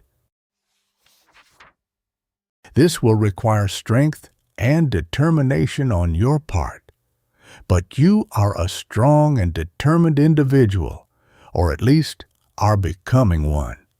The process of self-analysis and selection, which you just considered, will furnish you with two classes of reports, viz.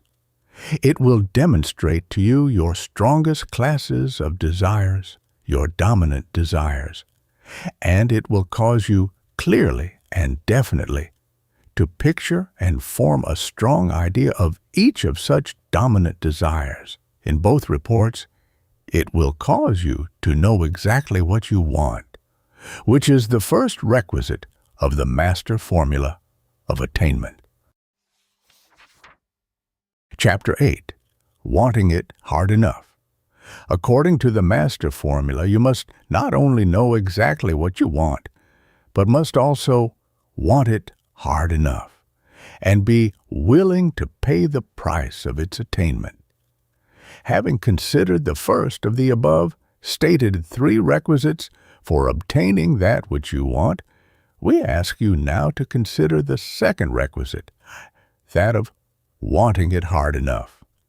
You may think that you want it hard enough when you have a rather keen desire or longing for anything, but when you compare your feeling with that of persons manifesting really strong, insistent desire, you will find that you are but merely manifesting a wish for that for which you have an inclination or an attachment. Compared to the insistent want or want to of thoroughly aroused desire, your wish is but as a shadow. The chances are that you have been a mere amateur, a dilettante, in the art and science of wanting and wanting to. Very few persons really know how to want or want to in such manner as to arouse fully the elemental forces of desire power. An old Oriental fable illustrates the nature of desire aroused to its fullest extent.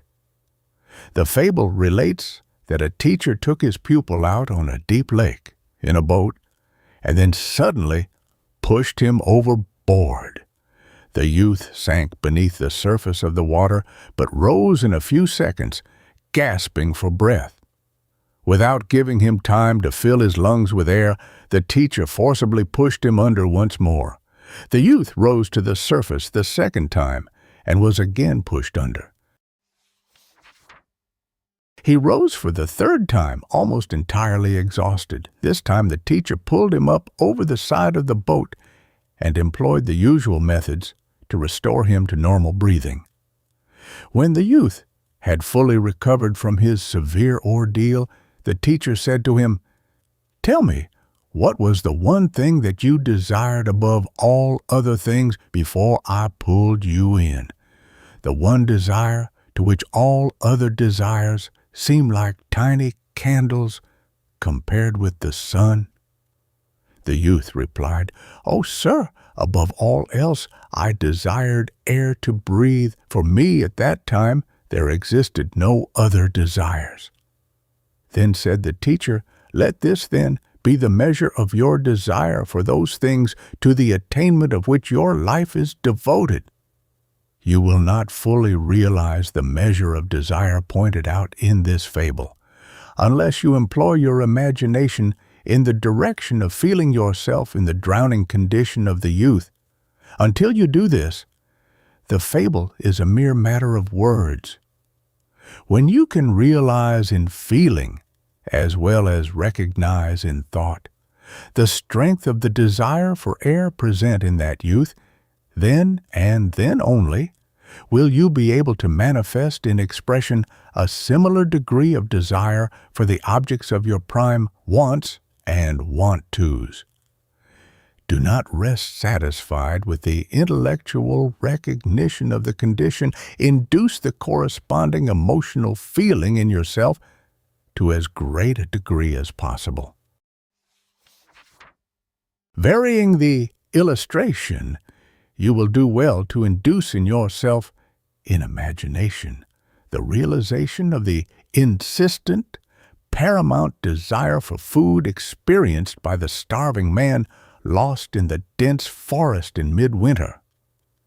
The chances are that you never have been actually hungry in the true sense of the term.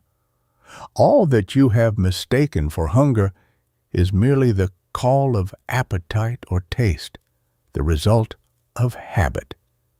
When you are so hungry that an old, stale, dry crust of bread will be delicious to your taste, then you are beginning to know what real hunger is.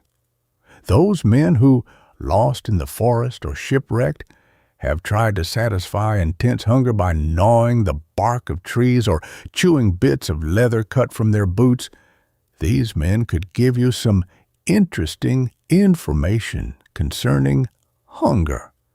If you can imagine the feelings of men in this condition, then you may begin to understand what insistent desire really means. Again, the shipwrecked sailors adrift at sea with their supply of water exhausted, or the desert-lost man wandering over the hot sands with a thirst almost inconceivable to the ordinary person. Those men know what insistent desire means. Man can live many days without food, but only a few days without water, and only a few minutes without air. When these fundamental essentials of life are withdrawn temporarily, the living creature finds his strongest and most elemental feelings and desires aroused. They become transmuted into passions insistently demanding satisfaction and content. When these elemental emotions and desires are thoroughly aroused, all the derivative emotional states are forgotten. Imagine the emotional state of the starving man in sight of food, or the thirst-cursed man within reach of water, if some other person or thing intervenes and attempts to frustrate the suffering man's attainment of that which he wants above all else at that time. Other examples of insistent desire may be found in the cases of wild animals in the mating season, in which they will risk life and defy their powerful rivals in order to secure the chosen mate. If you ever have come across a bull moose in the mating season, you will have a vivid picture and idea of this phase of elemental desire raised to the point of insistent demand.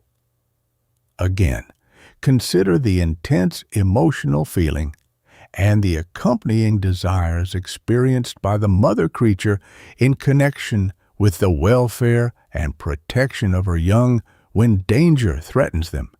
This will show you the nature and desire power character of elemental desire aroused to its fullest extent. Even tiny birds will fight against overwhelming odds in resisting the animal or man seeking to rob their nests. It is a poor-spirited mother animal which will not risk her life and actually court death in defense of her young. The female wild creature becomes doubly formidable when accompanied by her young. The female of the species is far more deadly than the male when the welfare of its young is involved. The Orientals have a proverb. It is a very brave or a very foolish man who will try to steal a young tiger cub while its mother is alive and free in the vicinity.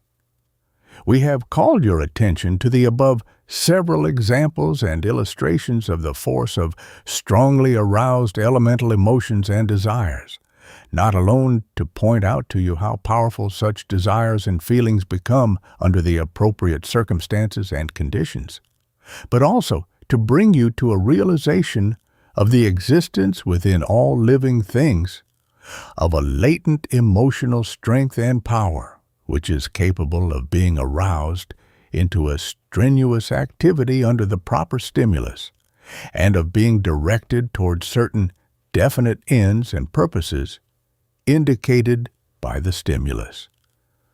That this strength and power is aroused by and flows out toward the particular forms of stimulus above indicated is a matter of common knowledge, but that it may be aroused to equal strength, power, and intensity by other forms of stimulus, such stimulus having been deliberately placed before it by the individual, is not known to the many.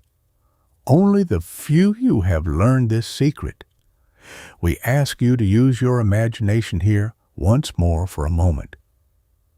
Imagine an individual who has his mind set upon the attainment of a certain end or purpose to such a degree that he has aroused the latent desire power within him to that extent where he wants to that end or purpose in the degree of strength, power, insistency, and fierceness manifested by the drowning man who wants air, by the desert-lost man who wants water, by the starving man who wants food, by the wild creature who wants its mate, by the mother animal who wants the welfare of its young. This is the individual in whom the elemental desire power has been aroused to such an extent and directed toward the attainment or achievement of his dominant desire. How would you like to compete with such a man for the attainment of that object of his desire power? How would you like to be the opposing obstacle standing directly in his path of progress and attainment? How would you like to play with him the part analogous to that of one who would try to snatch away the bone from a starving wolf or pull the tiger cub from the paws of its savage mother. This is an extreme case or illustration, of course. Very few individuals actually reach the stage indicated, though it is not impossible by any means. But many travel a long way along that road. The strong, successful men who have made good, who have arrived, who have done things in any line of human endeavor, will be found to have traveled quite a distance in that direction on the road of desire. They have aroused within themselves the strong elemental desire power which abides in latency in the depths of the mental and emotional being, the soul, if you will, of every human creature, and have caused that elemental force to pour through the channels of the particular dominant desires which they have brought to the surface of their nature from the depths of the subconscious self. Look in any direction you may, and you will find that the strong, masterful, dominant, successful men are those in whom desire power has been aroused and directed in this way. These men know what they want, just as the drowning man, the starving man, the thirst-cursed man, the wild mating creature, the mother creature, each knows what he or she wants. They have no doubts concerning their dominant desires. And these men also want hard enough that which represents their dominant desires, just as did the drowning man, the starving man, and the rest of our illustrative examples. And, like those examples, these men were also willing to pay the price. Run over the list of the successful men and women with whose careers you are acquainted. Place on that list the great discoverers, inventors, explorers, military men, businessmen, artists, literary men and women, all those who have done things successfully. Then check off name after name as you discover the biographical report of the desire power manifested by these individuals. You will find that in each and every case there were present the definite ideals, insistent desire, confident expectation, persistent determination, and balanced compensation, which constitute the master formula of attainment of our instruction. And this second requisite, the insistent desire, is found to be this elemental desire power directed into the appropriate channels of manifestation and expression. These individuals knew just what they wanted. They wanted it hard enough, and they were willing to pay the price. It is this spirit of wanting it hard enough that distinguishes the men and women of strong purpose and determination from the common herd of persons who merely wish for things in a gentle, faint, conventional way, that distinguishes the true wanters from the dilettante wishers. It was the recognition of this spirit in men that caused Disraeli to say that long meditation had brought him to the conviction that a human being with a settled purpose and with a will which would stake even existence itself upon its fulfillment must certainly accomplish that purpose. But all you may say, admitting the truth of your premise, how am I to proceed in order to arouse the dormant, latent desire power within me and to cause it to flow forth in the direction of the attainment of my dominant desires? Answering the question, we would say, begin at the very beginning and proceed to arouse and draw forth the latent desire power by presenting to it the stimulus of suggestive and inciting ideas and pictures. For from beginning to end, there prevails the principle expressed in that axiom of psychology which says, Desire is aroused and flows forth toward things represented by auras and mental pictures. The stronger and clearer the idea or mental picture, the stronger and more insistent is the aroused desire, all else being equal. You should proceed to apply this principle from the very beginning, even at the stage of semi-awakened desire power. There abides within you a great store of latent, dormant desire power, a great reservoir of desire power which is almost dormant, but which contains within itself the latent and nascent powers of wonderfully diversified manifestation and expression. You will do well to begin by stirring up this great reservoir of desire power, arousing it into activity in a general way, to the end that you may afterward direct its power and cause it to flow forth into and along the channels of expression and manifestation which you have provided for it. In the great crater of a mighty volcano of Hawaii, in plain sight of the daring visitor to the rim of the abyss, there abides a large lake of molten lava, seething and bubbling, boiling and effervescing in a state of hissing ebullience, a lake of liquid fire, as it were. This great fiery lake is comparatively calm on its surface, however, the ebullition proceeding from its depths. The whole body of fiery liquid manifests a rhythmic tide-like rise and fall and a swaying from side to side of the crater. The observer is impressed with the recognition of a latent and nascent power, of almost immeasurable possibilities of manifestation and expression. He feels borne upon him the conviction that this seething, rising and falling, swaying, tremendous body of liquid fire, if once fully aroused into activity, would boil and seethe up to the edge of the crater, and overflowing would pour down into the valleys beneath, carrying before it and destroying every obstacle in its path. This great lake of molten lava, this great body of liquid fire, is a symbol of the great body of latent and nascent desire power, abiding within every individual, within you. It rests there, comparatively inactive on the surface, but ever manifesting a peculiar churning ebullition proceeding from its great depths. It seethes and boils, effervesces and bubbles, rises and falls in tide-like rhythm, sways in rhythmic sequence from side to side.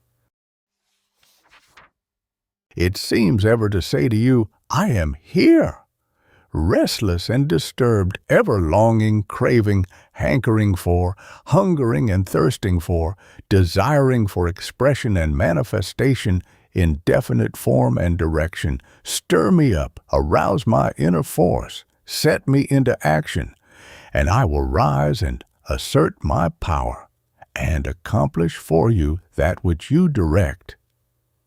In this stage of desire power, its most general stage, you will be filled with a vague discontent and dissatisfaction, a longing, wishing, lusting for, and striving toward expression and manifestation of some kind, though you know not just what it is you want, nor just what you wish to do. The inclination and urge is there, but the direction is lacking. Here, desire power manifests in but a vague sense of unrest, in an almost unconscious urge and striving toward outward expression, in an almost unconscious inclination or tendency toward outward manifestation and action toward more or less definite ends. But even here there is the presence of idea which has stirred up and is calling forth the latent and nascent desire power. But that idea is merely that of a general urge toward outward expression and manifestation. It arouses but a general discontent with the present state, accompanied by the cognitive urge toward the achievement of a better condition, state, or channel of expression. Some good teachers maintain that there is no possible development of desire power at this stage, and indeed no need for it. But we, the present writers, feel that this is a mistake. We believe that even at this early stage or phase of desire power, it is possible to arouse and stimulate it into activity to the end that it may later be directed into definite channels of expression and manifestation. Moreover, we believe that nature has proceeded in just this way in her numerous, sharp advances, rise, and jumps in the evolutionary process, in which the living things have made progress at a rate far beyond the normal. We believe that nature has caused a bubbling over at such periods and has caused the overflowing desire power to seek new and wider channels of manifestation. Of course, we realize that this stirring up or agitation of your latent desire power is apt to, in fact, certainly will, create additional discontent on your part. But what of it? Some philosophers praise the spirit of contentment and say that happiness is to be found only therein. Be that as it may be as positively asserted that all progress proceeds from discontent. It is, of course, very philosophical to follow the advice, if you can't have what you like, you must like what you have. This idea produces a certain feeling of content. But we would add to the aphorism the following qualifying clause, viz. But you can't be sure that you can't have what you like until you have exhausted all possible means of getting it, while admitting the value of content. At the same time, we believe in preaching the gospel of discontent to a sane degree and extent. We believe that discontent is the first step on the path of attainment. We believe that it is just this very divine discontent that causes men and women to undertake the divine adventure of life, and which is back of and under all human progress. Content may be carried quite too far. Absolute content results in apathy and lethargy. It stops the wheels of progress. Nature evidently is not content, else it would cease to manifest the process of evolution. Nature has evidently been ever filled with the spirit of discontent, judging from her invariable manifestation of the law of change. Without discontent and the desire to change, there would be no change in nature. The law of change shows plainly nature's opinion on the subject and her prevailing feelings and desires in the matter. You will do well to begin by treating your great body of elemental desire power for increased activity and for the transmutation of its static power into dynamic power, bringing it from its state of semi-rest into the state of increased restlessness and tendency to flow forth into action. You may do this in the same way that you will later employ in the case of specific, particular, and definite desires, i.e., by presenting to it suggestive and inciting ideas and mental pictures.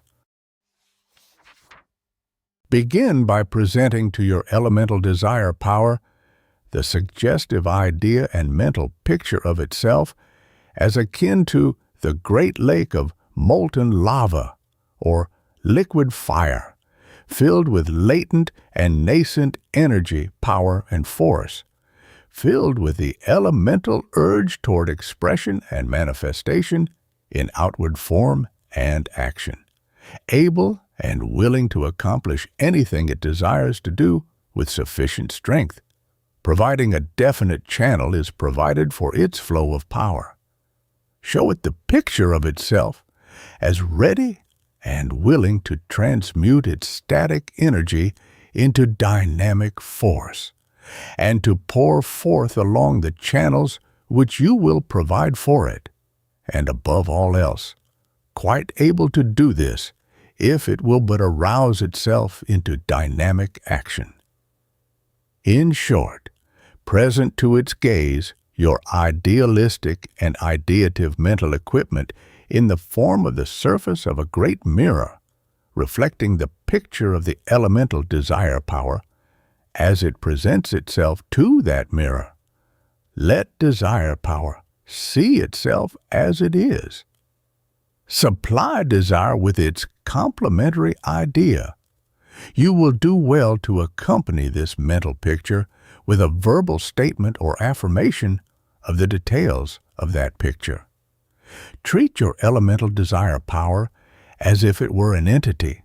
There is a valid psychological reason for this, by the way, and tell it in exact words just what it is, what are its powers, and what is its essential nature, displaying the disposition to express and manifest itself in outward form and activity. Pound these suggestive statements into it as firmly, earnestly, and persistently as you can. Supply the desire power with the element of idea and mental pictures. Give it the picture of what it is and the pattern or diagram of what it can do, if it will.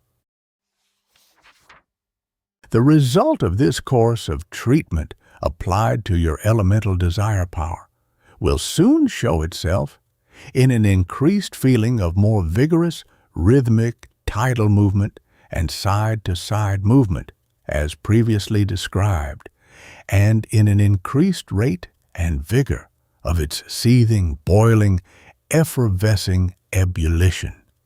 From its depths will arise mighty impulses and urges, upheavals and uprisings.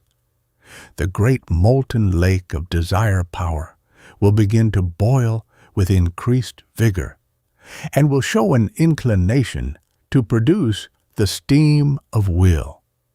You will experience new and strange evidences of the urge of desire power within you, seeking expression and manifestation along the channels which you have provided for it. As yet, however, the desires will not have taken on definite form or direction. They will manifest merely in the state which has been called that of raw desire, the great elemental general desire power immanent in all satiates. But before reaching this stage, you must have created the channels through and in which you wish the overflowing desire power to flow when it reaches the boiling over stage. These channels must be built along the lines of those desires which you have proved to be your dominant desires. Build these channels deep, wide, and strong. From them you can afterward build minor channels for your secondary and derivative desires arising from your dominant desires. At present, however, your main concern is with your main channels. Let each channel represent the clear, deep, strong idea and mental picture of just what you want, as you clearly see and know it. You have found out exactly what you want when you want it and how you want it. Let your channels represent as closely as may be just these ideas. Build the banks high, so as to obviate any waste. Build the walls strong, so as to stand the strain.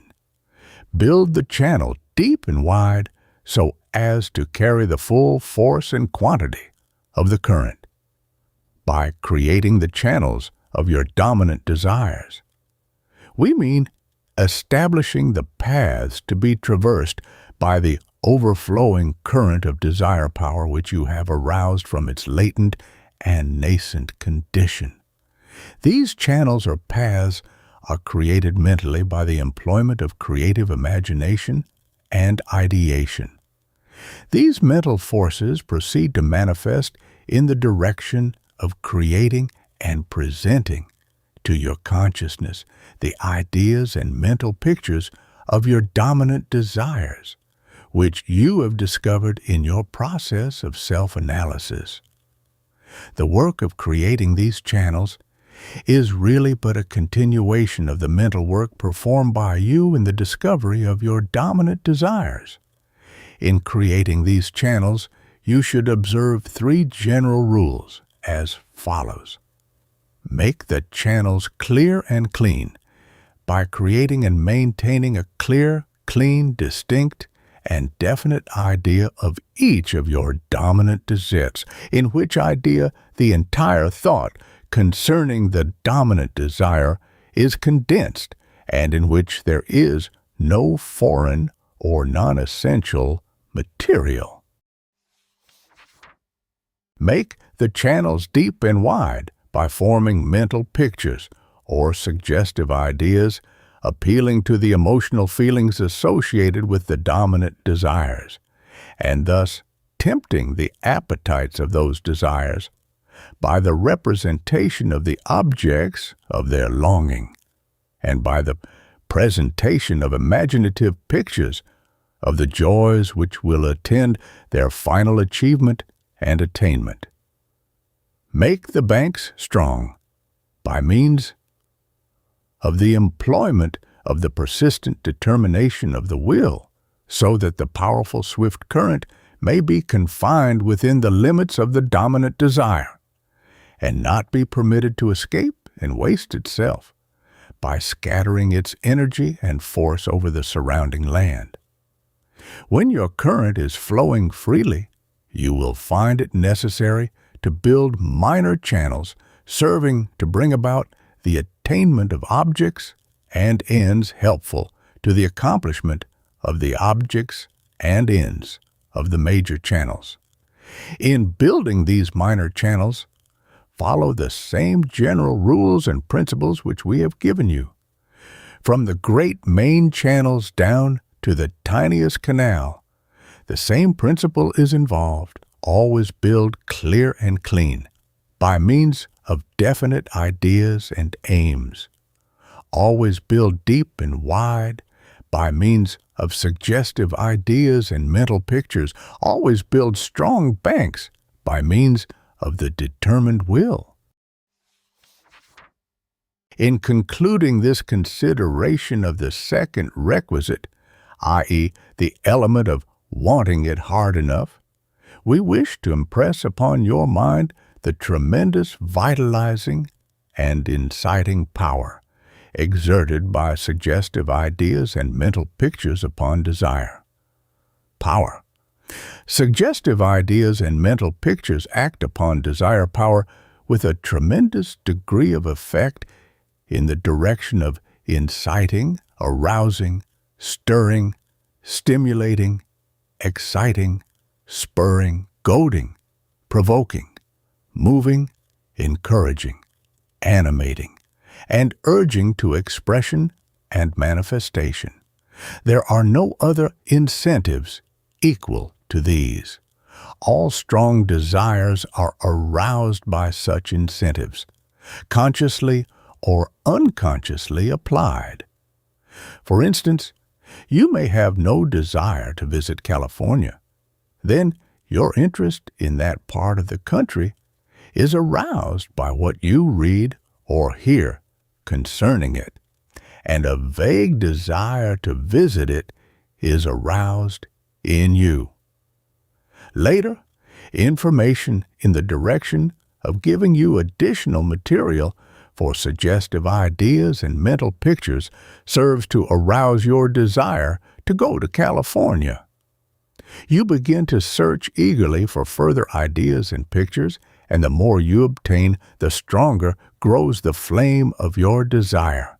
At last, you want to hard enough, and brushing aside all obstacles, you pay the price and take the trip across the plains. Had you not been furnished with the additional suggestive ideas and mental pictures, your original desire would soon have died out. You know by experience the truth of this principle. You also know how you would use it if you wished to induce a friend to visit California, do you not? Then start to work using it on your desire power when you wish to incite it into wanting hard enough, something that you know to be advantageous to you. It is customary to illustrate this principle by the figure of pouring the oil of idea upon the flame of desire, thereby keeping alive and strengthening the power of the latter. The figure of speech is a good one. The illustration serves well its purpose. But your memory and imagination, representing your experience, will furnish you with one a little nearer home. All that you need do is to imagine the effect which would be produced upon you if you were hungry, and were able to form the mental picture or create the suggestive idea of a particularly appetizing meal. Even as it is, though you are not really hungry, the thought of such a meal will make your mouth water. Again, you may readily imagine the effect produced upon you when you are parched and intensely thirsty on a long ride, by the vivid mental picture or strong suggestive idea of a clear, cold spring of mountain water. Or, again, when in a stuffy, ill-ventilated office, you think of the fresh air of the mountain camp where you went fishing last summer. When you picture plainly the joys of the experience, can you deny that your desire power is intensely aroused and excited, and that you feel like dropping everything and taking to the woods at once? Raising the principle to its extreme form of manifestation, try to imagine the effect upon the famishing man of a dream of plentiful food, the dream of the thirst-cursed man in which is pictured flowing fountains of water. Try to imagine the effect upon the mate-seeking wild bull moose of the far-off bellow of the sought-for mate. Would you like to impede his path on such an occasion? Finally, picture the emotional excitement and frenzy of desire on the part of the tigress when she comes in sight of food for her half-starved cubs, or her force of desire when she hears afar off the cry of distress of her young ones. In order to want and want to, as hard as do these human beings and wild things which we have employed as illustrations, you must feed your desire power with suggestive ideas and mental pictures similar in exciting power to those which rouse into action their dominant and paramount want and want to. Of course, these are extreme cases, but they serve to illustrate the principle involved. In short, in order to want it hard enough, you must create a gnawing hunger and a parching thirst for the objects of your dominant desires. This you must intensify and render continuous by repeatedly presenting with suggestive ideas and mental pictures of the feast of good things and the flowing fountain which awaits the successful achievement or attainment of the desires. Or you must be like the half-drowned youth, wanting a breath of air above all else, wanting it with all the fierce energy of his soul and being, and you must ever keep before you the suggestive idea and mental picture of all the air there is, which is to be found just above the surface of the water of need in which you are now immersed. When you can create these mental and emotional conditions within yourself, then, and then only, will you really know just what it is to want hard enough. Think well over this idea until you grasp its full meaning. Chapter 9. Paying the price. According to the master formula, in order to get what you want, you must not only know exactly what you want, not only want it hard enough, but also be willing to pay the price of its attainment. We have considered the first and the second of these elements of successful attainment. Let us now consider the third one and learn what it means to be willing to pay the price of attainment. This final element of successful attainment, this last hurdle in the race, often is the point at which many persons fail. Riding gallantly over the first several hurdles, they stumble and fall when they attempt to surmount this final one. This, not so much because of the real difficulty in passing over this obstacle, but rather because they are apt to underestimate the task and, accordingly, to relax their energies. Thinking that the race is practically over, they fail to observe care and caution and thus meet failure. With the prize almost in hand, they relax their efforts and lose it. The law of compensation is found in full operation in the realm of desire, as well as in every other field and region of life and action. There is always present that insistence upon balance which nature invariably demands from those who seek her prizes. There is always something to be given up in order that something else may be gained. One cannot have his pie and his dime at the same time. He must spend the dime if he would buy the pie. Neither can one keep his dime and yet spend it. Nature boldly and plainly displays her sign, pay the price. Once more, let us quote the old adage, said the gods to man, take what thou wilt, but pay the price. When in actual experience you perform the process of selection of the dominant desires, with its attendant struggle for existence and survival of the fittest among the competing desires, even then you are beginning to pay the price of the attainment of your dominant desires. This because you are setting aside and relinquishing one or more sets of desires in favor of a preferred set. Every set of desires has its opposing set, and also other sets which would to some extent interfere with its full manifestation. You must pay the price of attainment of the one set of desires by relinquishing the other sets. In order to attain the object of your desire for wealth, you must pay the price of relinquishing desires for certain things which would prevent you from accumulating money.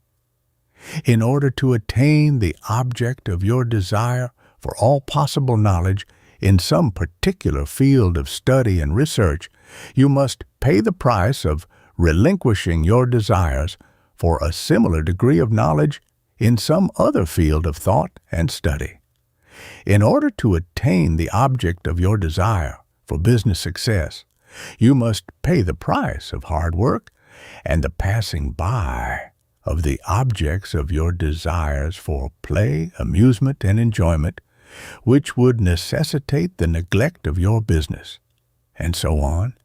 To attain the object of any one set of desires, you must always pay the price of the relinquishing of the objects of other sets of desires. In some cases, this process of the inhibition of opposing desires is akin to that of weeding your garden or of pruning your trees, getting rid of the useless and harmful growths which interfere with the growth and development of the useful and advantageous thing. In other cases, however, the desires which you must inhibit and put away from you are not in themselves harmful or useless. On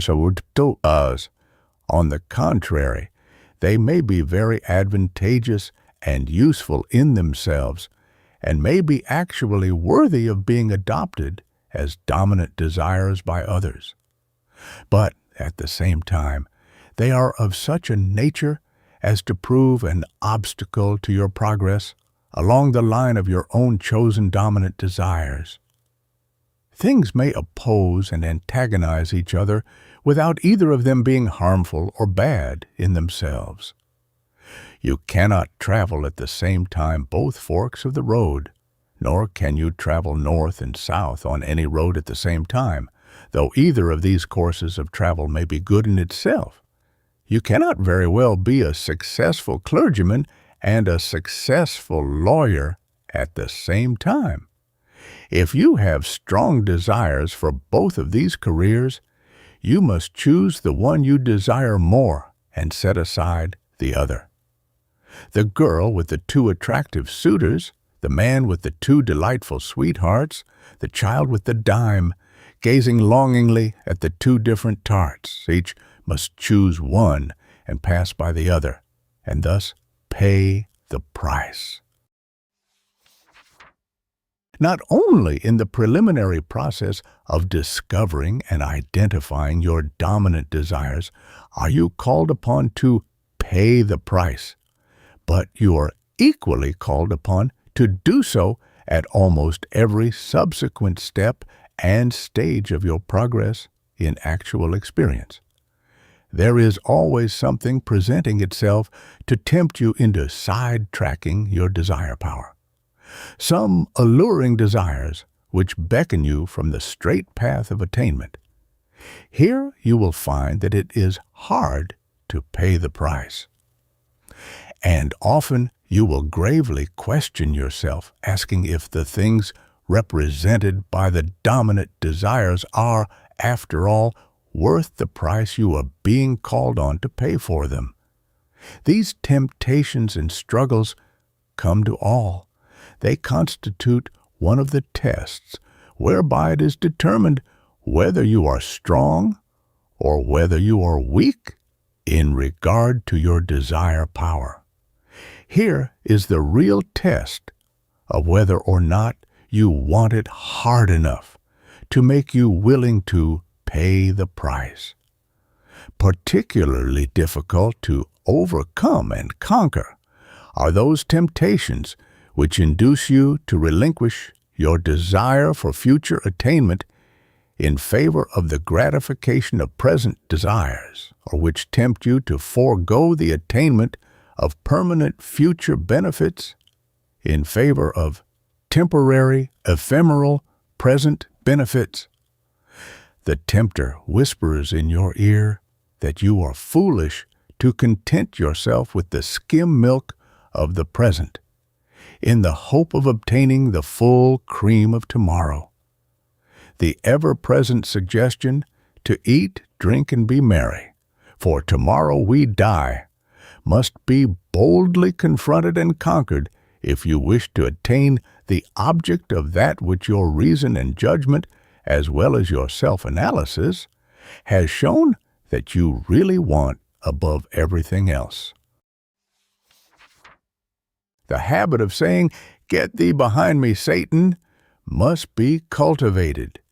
And when you have got him behind you, look out lest he give you a push from behind. Here, you determine whether or not you really want it hard enough. The drowning man is in no doubt concerning the value of the breath of air. He is willing to pay the price of it, no matter how high that price may be. The famishing man knows the value of food. The parched man knows the value of water. They are willing to pay the price and are not liable to be sidetracked from their dominant desire.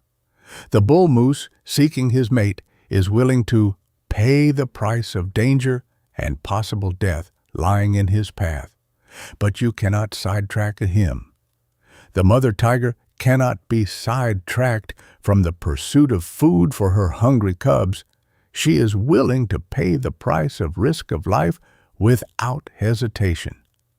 When you begin to want it hard enough along the same lines and reaching toward the same degree of intensity and insistence manifested by these creatures, then you will not hesitate to pay the price, to pay it in full and without hesitation. When you reach this stage, the tempter will whisper into ears deaf to his voice. In order to hold the current of desire power within the bounds of your channels of dominant desire, the banks must be erected and kept in a state of strength by willpower. The will to will must be called into manifestation. While desire is one of the fundamental elements of will, it is not all of will. Will is a subtle combination of conative desire and of purposeful determination. It springs from desire, but it evolves into something which is capable of mastering desire by its power of willing to will. In the book of this series entitled Willpower, the subject of will in all of its phases is considered in detail. Those who are specially interested in this phase of the general subject are referred to the said book. It should prove helpful to them. Here follow 3 general rules which you should note very carefully in connection with the subject of inhibiting and setting aside the temptations of conflicting desires, of those desires which are constantly springing up and tempting you to forego paying the price or to become sidetracked from the path of attainment of your dominant desires. 2 of these rules are along the lines of which we have spoken in connection with the influence of representative ideas upon desire power. Under temptation by sidetracking desires, use every effort to feed the flame of desire of your dominant desires by an increased supply of suggestive ideas and mental pictures tending to stimulate its beat and incite its energy. 2. At the same time, strenuously avoid feeding the flame of the tempting desires by suggestive ideas and mental pictures likely to arouse or incite them.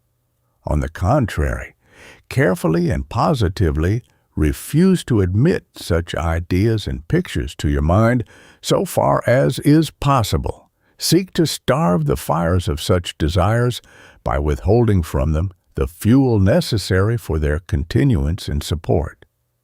The 3rd rule involves another psychological principle and is as follows. 3. So far as is possible, transmute the sidetracking desires into forms more in accordance with the general trend of the dominant desires, thereby converting them into helpful rather than harmful emotional energy. In the case of the first rule above stated, you tend to inhibit the energy of the sidetracking desires by imparting additional energy to the dominant desires. When the attention is strongly attracted or held by the suggestive ideas and mental pictures of a strong set of desires, it is not easily diverted by those of a weaker set. The strong light of the former tend to cast the latter into a comparative shadow. The attention firmly concentrated and held upon one particular set of ideas and mental pictures refuses to accept the demand of another set. Keep the attention busy with the advantageous set, and it will have no time for the consideration of the opposing set. With these opposing suggestive ideas and mental pictures kept out of the field of conscious attention, the desires associated with them tend to die down and finally to disappear. In the case of the second rule above stated, you deliberately and determinedly refuse to feed the flame of the sidetracking desires with the fuel of suggestive ideas and mental pictures. Instead, you proceed deliberately and determinedly to starve that flame. No flame of desire can long continue to burn vigorously if its supply of suggestive fuel be cut off from it. Cut off the fuel supply of any desire, and it will begin to decrease in vigor and force. Refuse to allow your mind to dwell upon the ideas or mental pictures tending to suggest the sidetracking desires. When such ideas and pictures intrude themselves and seek to attract the attention, you must deliberately turn your attention to something else, preferably to the suggestive ideas and pictures of your dominant desires. The Roman Catholic Church evidently recognizes the value of this rule, for its teachers instruct their pupils to form the habit of turning their attention to prayers and certain forms of devotional exercises when temptations assail them, the attention being directed to and held firmly upon the devotional exercise or ceremony.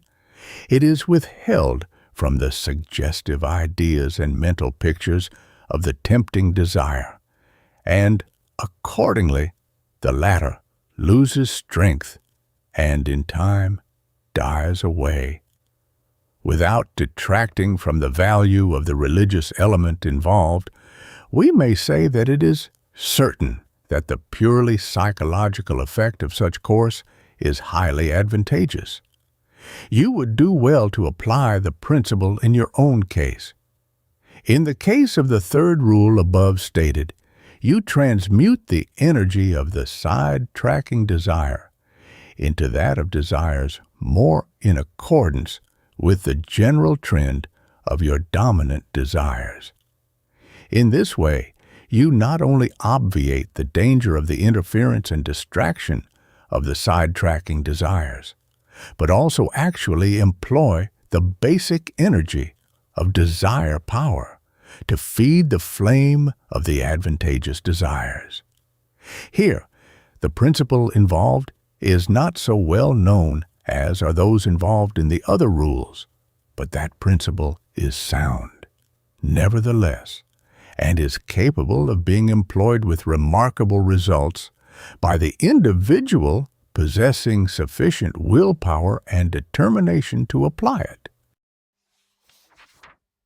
As an example of this principle of the transmutation of the form of desire force, let us point you to a fact well known to scientific observers, viz., that the energy of the sexual passions may be transmuted into the energy of any kind of mental or physical creative work. This fact is also known to priests and others who are called on for advice from those wishing to control passions of this kind. The explanation probably lies in the fact that sexual desire is essentially creative in its fundamental nature, and therefore is capable of being diverted to other forms of creative activity. But whatever may be the true explanation, it is a fact that the person experiencing strong, intruding sexual desires may proceed to master and control them by means of engaging in some form of creative work in which the elemental creative energy is transmuted into other forms of creative force. For instance, one may create by writing, musical composition, artistic work, or making and constructing things with the hands, in fact, by any kind of work in which things are made, put together, constructed, or created in any way. In all of such work, provided that sufficient interest is thrown into the task, it will be found that the strong impulse of the intruding sexual passions will gradually lose its force, and that the person will then experience a sense of new energy in the creative work which he has undertaken in order to transmute the previous form of desire power. The experienced physician knows that the best possible prescription for certain classes of cases of this kind coming to him for treatment and advice is that of interesting work for head or hands or both. There is much truth in the old saying that an idle brain is the devil's workshop. and the similar one that the devil finds plenty of work for idle hands to do. This principle may be set to work against the devil by simply reversing its action by giving head and hands plenty to do. Another illustration of this principle is found in the case of the beneficial effect of certain games, in fact, of nearly all games played in moderation. Here, the sidetracking and distracting desires, which seek to take one away from his appointed tasks and from the manifestation of his dominant desires, are transmuted into the interest, feeling, and desires of play. Play is a safety valve of emotional feeling. It serves to transmute many a distracting desire into the conative energy expressing itself in an interesting game. This is true of games involving purely mental skill, as well as those in which physical skill is also involved. Baseball has been a wonderful benefit to the American people in this way. Golf is playing an important part in the direction of affording a transmutation channel of energy for busy men who tire under the somewhat monotonous strain of the strenuous pursuit of the object of their dominant desires. In cases of this kind, not only are the distracting desires transmuted in this way, but the games themselves give recreation, exercise, and a restful change of occupation to the individual. Paying the price of your dominant desires does not necessarily imply that you must give up everything in life not actually concerned in furthering the interests of those particular desires. In such case, indeed, you would probably actually injure your own interests by too closely restricting your circle of interest and attention.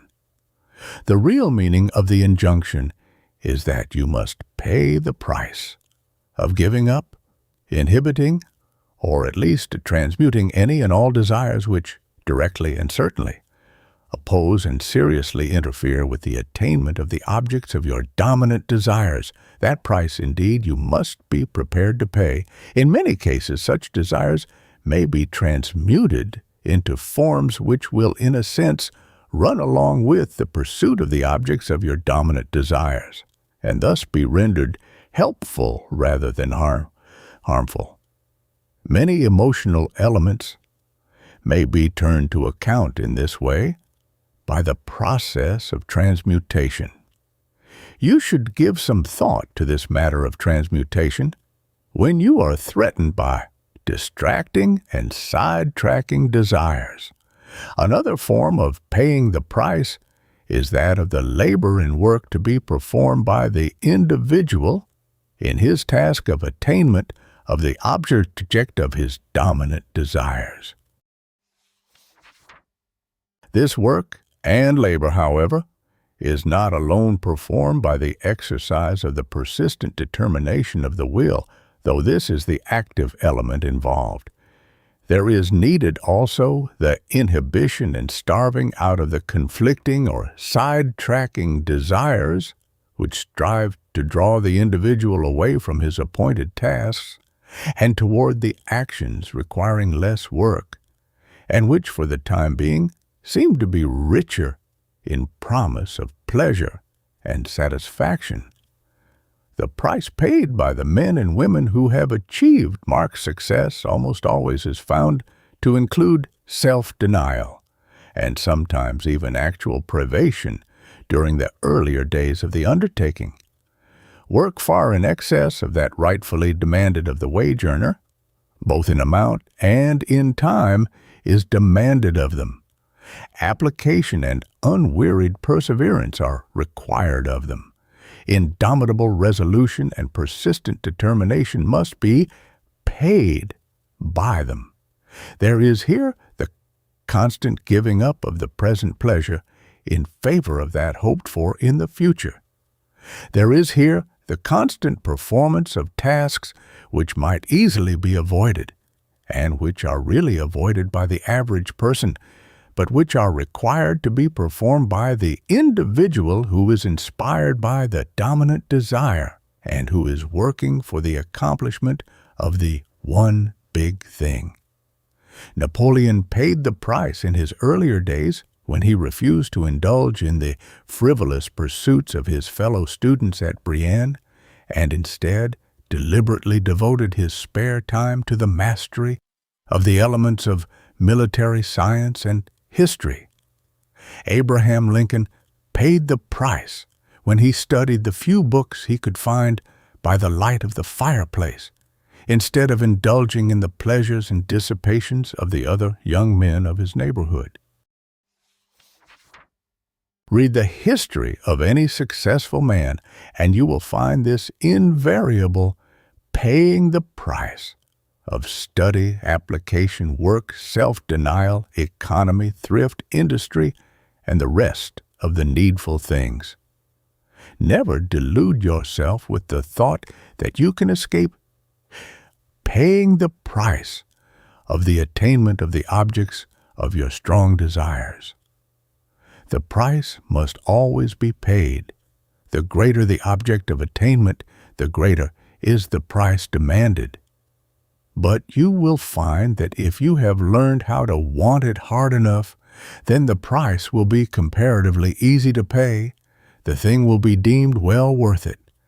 If you feel that the price that you are being called upon to pay for the object of your dominant desires is more than the thing is worth, then there is something wrong about the whole matter. In such case, you should carefully take stock of your feelings, weighing and comparing them carefully as we have suggested in our consideration of self-analysis and selection of dominant desires. You may find that what you would suppose to be a dominant desire is not really such at all. Or you may find that you have failed to include some necessary element or phase of the dominant desire, or that you have failed to make some possible transmutation of distracting desires, or have failed to inhibit or starve out sidetracking desires, or possibly that you have failed to feed the flame of your dominant desire properly. At any rate, there is something wrong in such a case, and you should seek the remedy. While the law of nature provides that you must pay the price of the attainment of any and all desires, it also provides that the attainment must always be worth the price. If you find that the present and probable future value of any object of your desire is not worth the price you must be called upon to pay for it, then you should carefully consider the whole matter most critically, viewing it from all angles and in the light of all possible relations and associations, with full deliberation concerning the probable consequences of an opposite course, and with thoughtful judgment concerning all alternative courses. The dissatisfaction may be merely temporary and passing, or on the other hand, it may be growing in strength and promise of permanency. Any desire which upon careful consideration, deliberation, and judgment may seem not to pay for its keep, to be not worth its storage charges or floor space in your emotional nature, is a fit object for a final retrial upon its merits, a revaluation of its points, in order to decide whether it shall be retained and treated for additional strength, energy, and emotional value, or else discarded and rejected. The test should always be, is this really worthwhile, worth the price I am called on to pay for it? Would its rejection cost me more than its retention? The touchstone of merit should be, does this render me stronger, better, and more efficient, and therefore more truly and permanently happier? In the history of philosophy, we find many theories concerned with the matter of the satisfaction of pleasurable desires and the avoidance of pain, the achievement of the greatest possible amount and degree of contenting of the spirit of the individual. The ancient Greek philosophers especially devoted much attention to this particular subject, but they failed to come to a common understanding. The Epicureans held that the chief end of life is to obtain the greatest satisfaction of the pleasurable desires. The Stoics, on the contrary, held that the chief end of life is to avoid and escape pain. Between these two poles raged the conflict of thought on the subject. Some emphasize the fact that an excess of pleasure brings about a reaction of satiety and even actual pain, while even in continued pain, there is to be found a compensating element of resignation and inner content of a spiritual nature. Here, as elsewhere, the truth seems to lie between the two extremes at the point of the golden mean. Nothing too much is the axiom of those who perceive the danger of proceeding to extremes in anything. They hold that while the satisfaction of the pleasurable desires is proper and good, yet there is an element of benefit even in a moderate degree of pain. Without pain, they say, there is no contrast by reason of which pleasure is appreciated. The escape from pain, or the avoidance of pain, is doubly pleasurable when the nature of the pain is known by experience. But even here, we find the tacit admission that the chief end of life is the attainment of happiness, the content of the spirit, for which all living things, consciously or unconsciously, strive. Perhaps the most practical of all the philosophical theories upon the subject of the securing of the maximum of pleasure and the minimum of pain is that theory without a name, but which is followed by many of the strongest and most successful men of the world. This theory combines the principles of both Epicureanism and of Stoicism, and seemingly blends them in a practical harmony.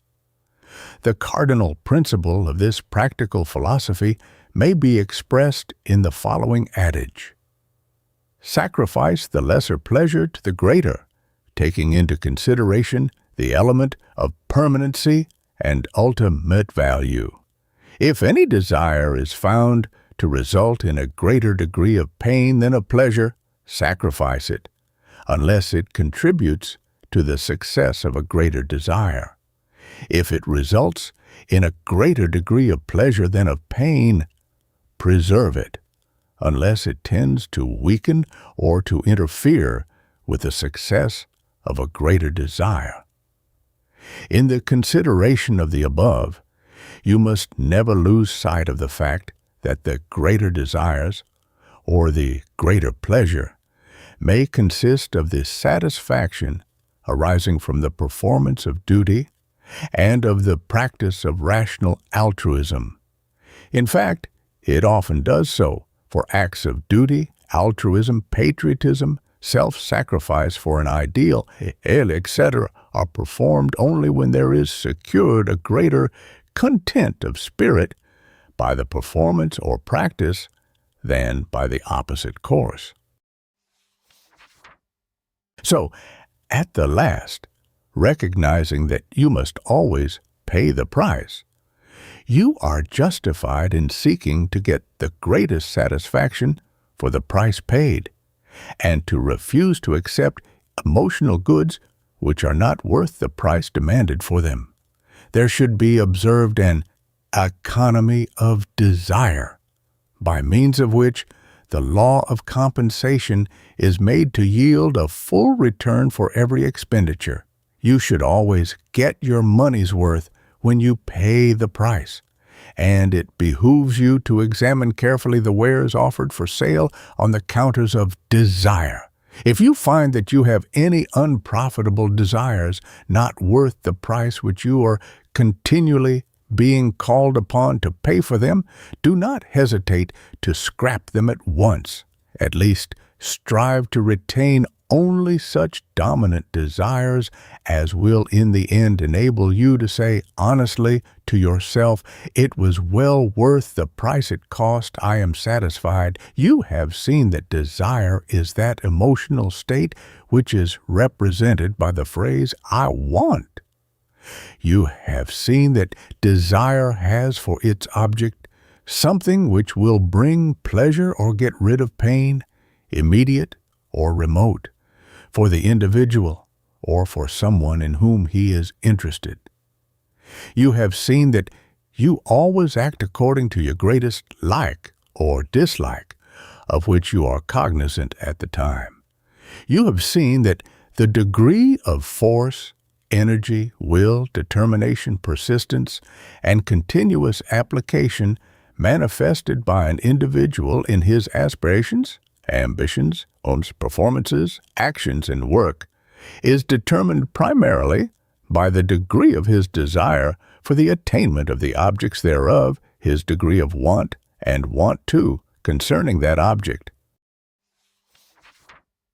You have seen that desire is the flame that produces the steam of will, and that, therefore, desire is the source from which all human action springs.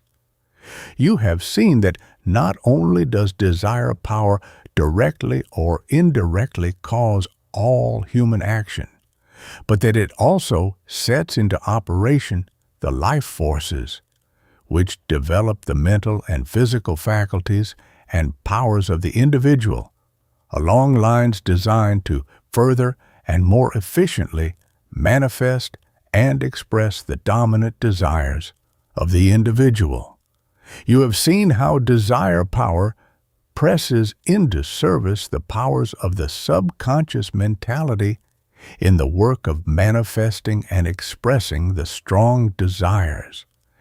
You have seen how the subconscious powers act so as to attract to the individual the things, persons, conditions, and circumstances, serving to enable him to better manifest and express his sovereign desires, and how, in the same way, they tend to attract the individual to those things, persons, conditions, and circumstances.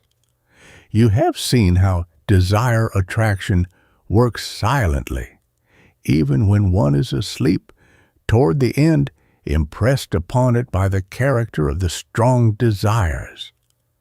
You have discovered the importance of knowing exactly what you want, and have learned how to gain such important knowledge by self-analysis and selection.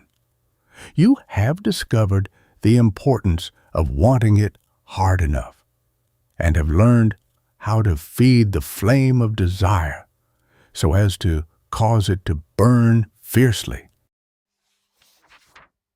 You have learned how to set into motion and activity the great body of elemental desire, and how to cause it to flow forth through the channels of manifestation and expression which you have carefully built for its flood.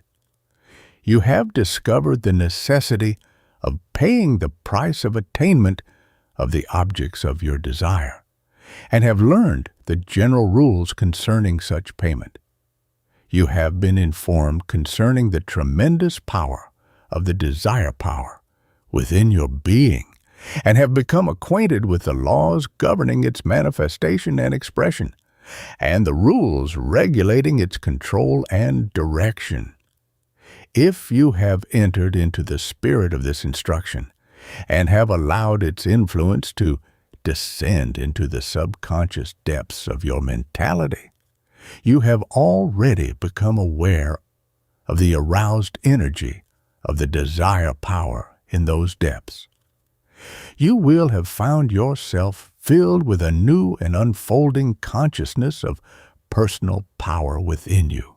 You will have experienced that intuitive feeling that there have been set into operation in you certain subtle but dynamic forces, which will tend to make you stronger, better, and more efficient. As you proceed to arouse into further activity these great forces of your nature and to direct their channel of manifestation and expression, you will from time to time receive actual evidence and proof that you are traveling along the right road and are employing the proper methods. You will be astonished to receive proofs and actual results in the most unexpected manner and from sources and directions never dreamt of before. You will realize more and more as you proceed that you have set into operation one of nature's most potent forces, in fact, the force of forces. Finally, you will begin to realize that the very actual presence within you of a dominant desire which has won its place in the struggle for existence, and which has stood all the tests, is practically the prophecy of its own fulfillment. Chapter 10. Unconscious Desire. No modern consideration of the general subject of desire power would be complete without at least a passing reference to the psychological theories and teachings of the Freudian school, the school popularly known under the name psychoanalysis.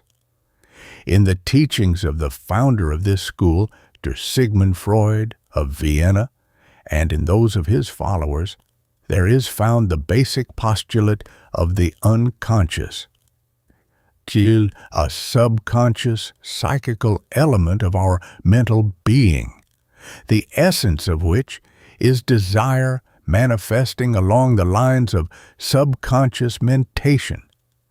This unconscious desire is held to employ the forces and powers of the subconscious mentality in order to effect its purposes and to satisfy its longings. Freud employed the term libido to indicate the conative impulse of this unconscious desire.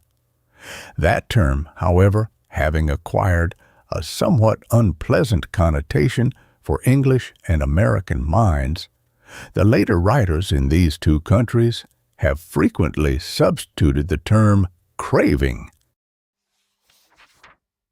But whether it is called libido or craving, the same essential striving and conative impulse of unconscious desire is sought to be indicated. And this craving, striving, and impulse to action constitute the essential nature of the unconscious desire of the Freudian philosophy. Dr. Wilfrid Ley, one of the most popular American exponents of the Freudian philosophy, in his excellent work entitled Man's Unconscious Conflict, says of the power of unconscious desire and of its essential nature. In the Greek mythology, the Titans are the children of earth and heaven, and because they warred with the gods, were cast into the Gulf of Tartarus, where they lie prostrate, but occasionally, becoming restive, they shake their bonds, and in so doing cause the earth to tremble. In each one of us there lives a Titan. As the Titans represented the crude forces of nature that were later brought into subjection by the gods who introduced a reign of order. So the Titan that is in each one of us represents the primal impulses of animal life, which have through the ages been brought into some semblance of order by the force of society. But just as the Titans in the old mythology made themselves felt in disturbances of the equilibrium of the world, so sometimes do the Titans residing in us all break loose and do much damage in our daily life. And as the Titans were chained in the deep pit and could never show their faces to the light of day, so these primordial vital forces are generally controlled by the restraints of organized society and are as little in evidence to most people as if they too were chained at the bottom of a pit. Their writhings, however, are not without effect on our daily thoughts and on our bodily functions. That part of our mental life of which, as a general rule, we know nothing, but which exerts a great influence upon our actions, is known in the newer psychology as the unconscious. And in this book, I frequently refer to it as the unknown Titan. These two theories, first, that a large part of our mental life is unconscious, unknown, or unknowable, and second, that a creative force, by whatever name it may be called, is constantly impelling all animate life, have been used together in working out the science of psychoanalysis. The prime mover of the human soul, then, is its continual craving for life, for love, and for action. The will to live, love, and act, conditioned as it is by the power that has gone on living and loving and acting for countless generations, is the only source of all human strength. Thus, from the above-quoted statement concerning the nature and actions of the unconscious desire of the Freudians, you will see that the basic postulate of Freud and his followers is quite similar to that of Schopenhauer, von Hartmann, and others of the voluntaristic school of philosophy referred to in the preceding sections of this book. In fact, the Freudians have built upon the original foundations of older philosophers just mentioned. The latter, in turn, had built upon still older foundations of Buddha, Heraclitus, and others of the ancient schools of philosophy.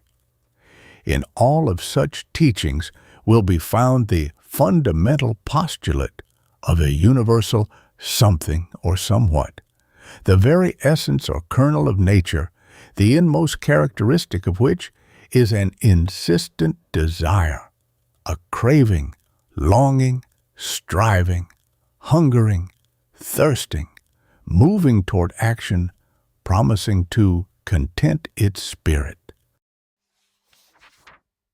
In short, to employ the figure so often quoted by us in this instruction, it is a power with the desire to act, or a desire with the power to act. The Freudians, however, do not pursue the metaphysical road in their treatment of the unconscious desire. They prefer the nearer and safer highway of psychology. They emphasize the fact that in human life and behavior, the unconscious desire is the predominant moving power. They labor strenuously to uncover the hidden unconscious sources for many of our supposed free, conscious actions. And in many cases, they make out a very good case for the supremacy of the unconscious, though in others their explanations and conclusions seem to be more or less forced or even fantastic. Passing by the extreme and radical theories of some of this school, it must be admitted that its teachings have done a great work in revealing to us the hidden springs from which flow the streams of thought, feeling, and action, which constitute our respective personalities.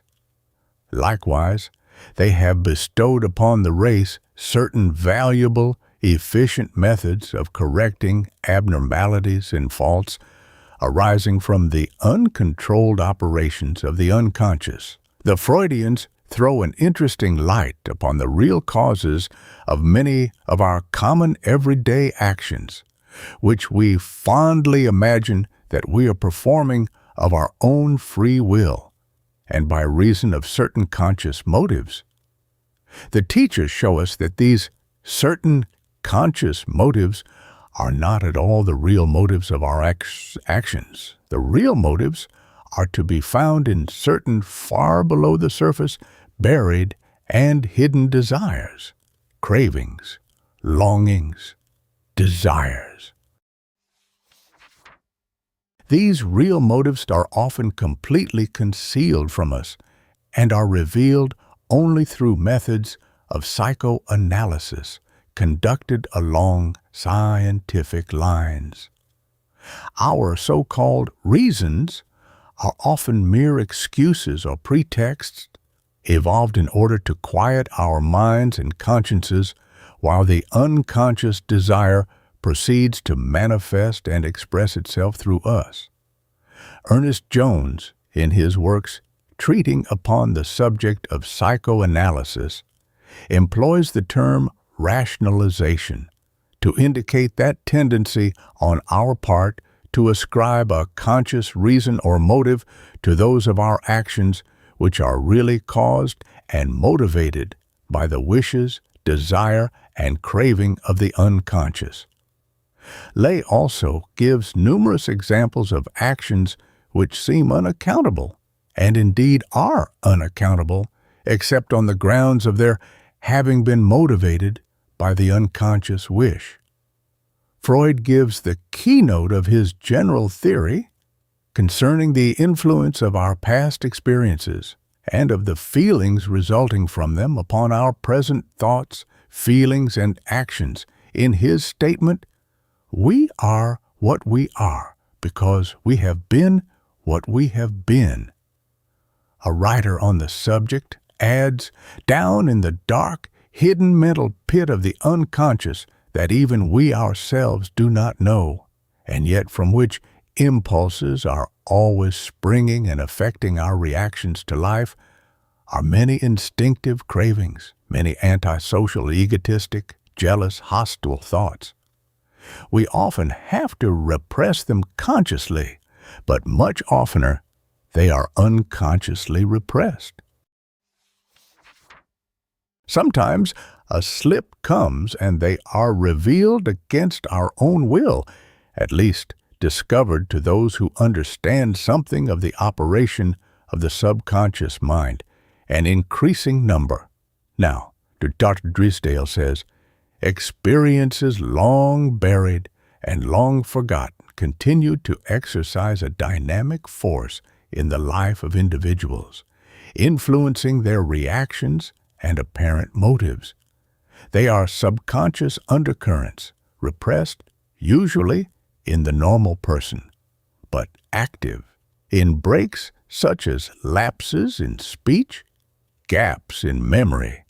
The cue to the underlying repressed thought may often be found. Every experience possesses the power to reflect its influence upon our later life. No experience is ever wholly lost. Our present actions are to a large extent the outcome of antecedent acts or impressions. It must be admitted that life is a constant conflict between our natural instincts, motives, and desires, and the standards established by the society in which we move and have our being. We repress from conscious memory many experiences that date back to days of childhood, but they lurk in the mind subconsciously. Apparently long forgotten, it may be that the recollection of the incident will crop out at any time, resurrected by some idle word or fleeting thought, as a disturbing or antagonistic mental influence. We shall not go further in this brief consideration of the teaching of the Freudian school concerning the subject of unconscious desire, as expressed and manifested by the unconscious or hidden self of the individual. In that volume of this series entitled Subconscious Power, we have explained the general teaching of that school, as well as having given a careful statement of the entire general subject of the subconscious, superconscious, or unconscious planes of mental activity. We recommend that book to your attention if you are especially interested in that particular phase of psychology. The more technical features of the Freudian teaching are foreign to the field and scope of the present instruction, and we must refer you to the special textbooks of that school for more detailed information concerning these. We have sought here merely to point out to you that the Freudian teaching is found to fit in with our general teaching concerning desire power. It serves to corroborate our basic theories and to sustain our principal facts, rather than to oppose or contradict them. The better and more practical writers and teachers on the subject of the Freudian philosophy and psychoanalysis, instead of following the example of those other teachers who emphasize the abnormal and unpleasant phases of unconscious desire, strive rather to point out the benefits which may be secured by means of acquiring a control of unconscious desire, and then setting its forces to work in your behalf, rather than against your best interests. This, again, you will see, is in accord with our own teachings. We have insisted early and late, from beginning to end, that you must be the master of your desire power, not its slave. Desire power, conscious or unconscious, may be a terrible master, but once you acquire control of it, it becomes your willing and faithful servant. Especially helpful and practical is the teaching of exponents of the Freudian philosophy concerning the process of sublimation. The process of sublimating the crude and gross desires into the finer metal approved of by the cultured and trained conscious mentality of the individual, just as the ancient alchemists sought to sublimate the baser metals into gold. The elemental force of desire power may be drawn through proper channels to higher levels of activity and accomplishment, there to be set to work in the direction of that which makes you stronger, better, and more efficient, and which also serves better the purposes of civilization and the welfare of the race.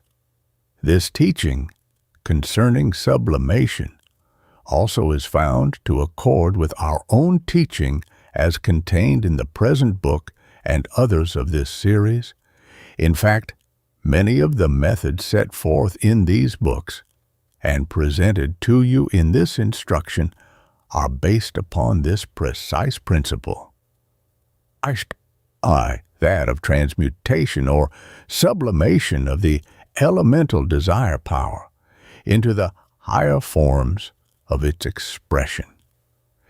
In this book, you have been asked to consider the facts which have been discovered concerning the nature, character, and modes of activity of desire power, that great elemental psychic energy which is seen to pervade all existence and to be present universally. Analyze the actions of any or every living thing, and you will find desire power inspiring and motivating it. Nay, examine the motions of the so-called inanimate objects of nature, and you will find even there the energizing forces of something like desire power. If nature be regarded as a magnificent cosmic machine, then desire power is the motive power that runs that universal machinery. If nature be regarded as a living macrocosm, then desire power is the living motive power, inspiring and causing its activities. From whatever angle nature may be viewed, under whatever hypothesis or theory it may be regarded, desire power is perceived to be the something or somewhat directly responsible for making the wheels go round. The old Hermetic axiom, as above, so below, as within, so without, as in great, so in small, is seen to apply here. The individual and the cosmos, both, are seen to have as their essential motive power, that original, aboriginal, elemental, fundamental, something which we know as desire power. In view of this fact, you scarcely need to be urged to study the methods of operation of this mighty force, so that you may harness it to your machinery of life and action. Like gravitation or electricity, its power is available to all who have the courage, intelligence, and perseverance to master it and to press it into service. It is as free as the air or the sunshine. It costs nothing to run your living machinery with it, nothing but persistence and determination. You do not have to supply it with power or to add energy to it. It has within itself far more power, energy, or force than you will ever have occasion to make use of. All that you need do is to tap onto its free energy and to set it to work for you in the direction of running the mental and physical machinery with which you have provided it. Let us ask you to consider the following remarkable statement of Dr. Wilfred Lay, to whom we directed your attention in the first pages of the present section of this book. Speaking of the desire power of the unconscious, Dr. Lay says, "I call your attention to the enormous power of the unconscious. It is the accumulated desire in each one of us of eons of evolution, the present form in each individual of that vital force which has kept itself immortal through thousands of generations of men behind us and millions of generations of animals behind them. It need not be anything but a source of power to us, power that we can draw upon if we rightly understand it, just as we can turn on power from a steam pipe or an electric wire. It need not be destructive. Indeed, it is not destructive, except in the most distracted souls, but on the contrary, ought in each one of us, when we have learned to manage it rightly, to be as much and as completely at our command as is the power in the automobile. As in the automobile, there are a few simple things that we have to learn, and the rest is furnished by the maker of the car, and we do ill to tamper with it. The experience of having a 50-horsepower auto placed at one's command, if it is to be driven by oneself, is a situation into which there are many persons, both men and women, who are very loath to enter. And similarly, there are many persons who for various causes would not be willing to have developed the 50,000 generation power which resides in them. To all intents and purposes, and as far as human flesh is able to bear the strain, this power, which is largely in the hands of the unconscious in most men and women, is illimitable. Desire. Power is a cosmic force designed for the controlled and directed use of the strong. It is at the disposal of all, but only few are courageous and determined enough to avail themselves of its services. The masses of men merely dally with it, play with it, handle it gingerly. The masters of men boldly grasp its controlling levers and turn its power into their mental and physical machinery. It is a master force fitted only for the service of masters.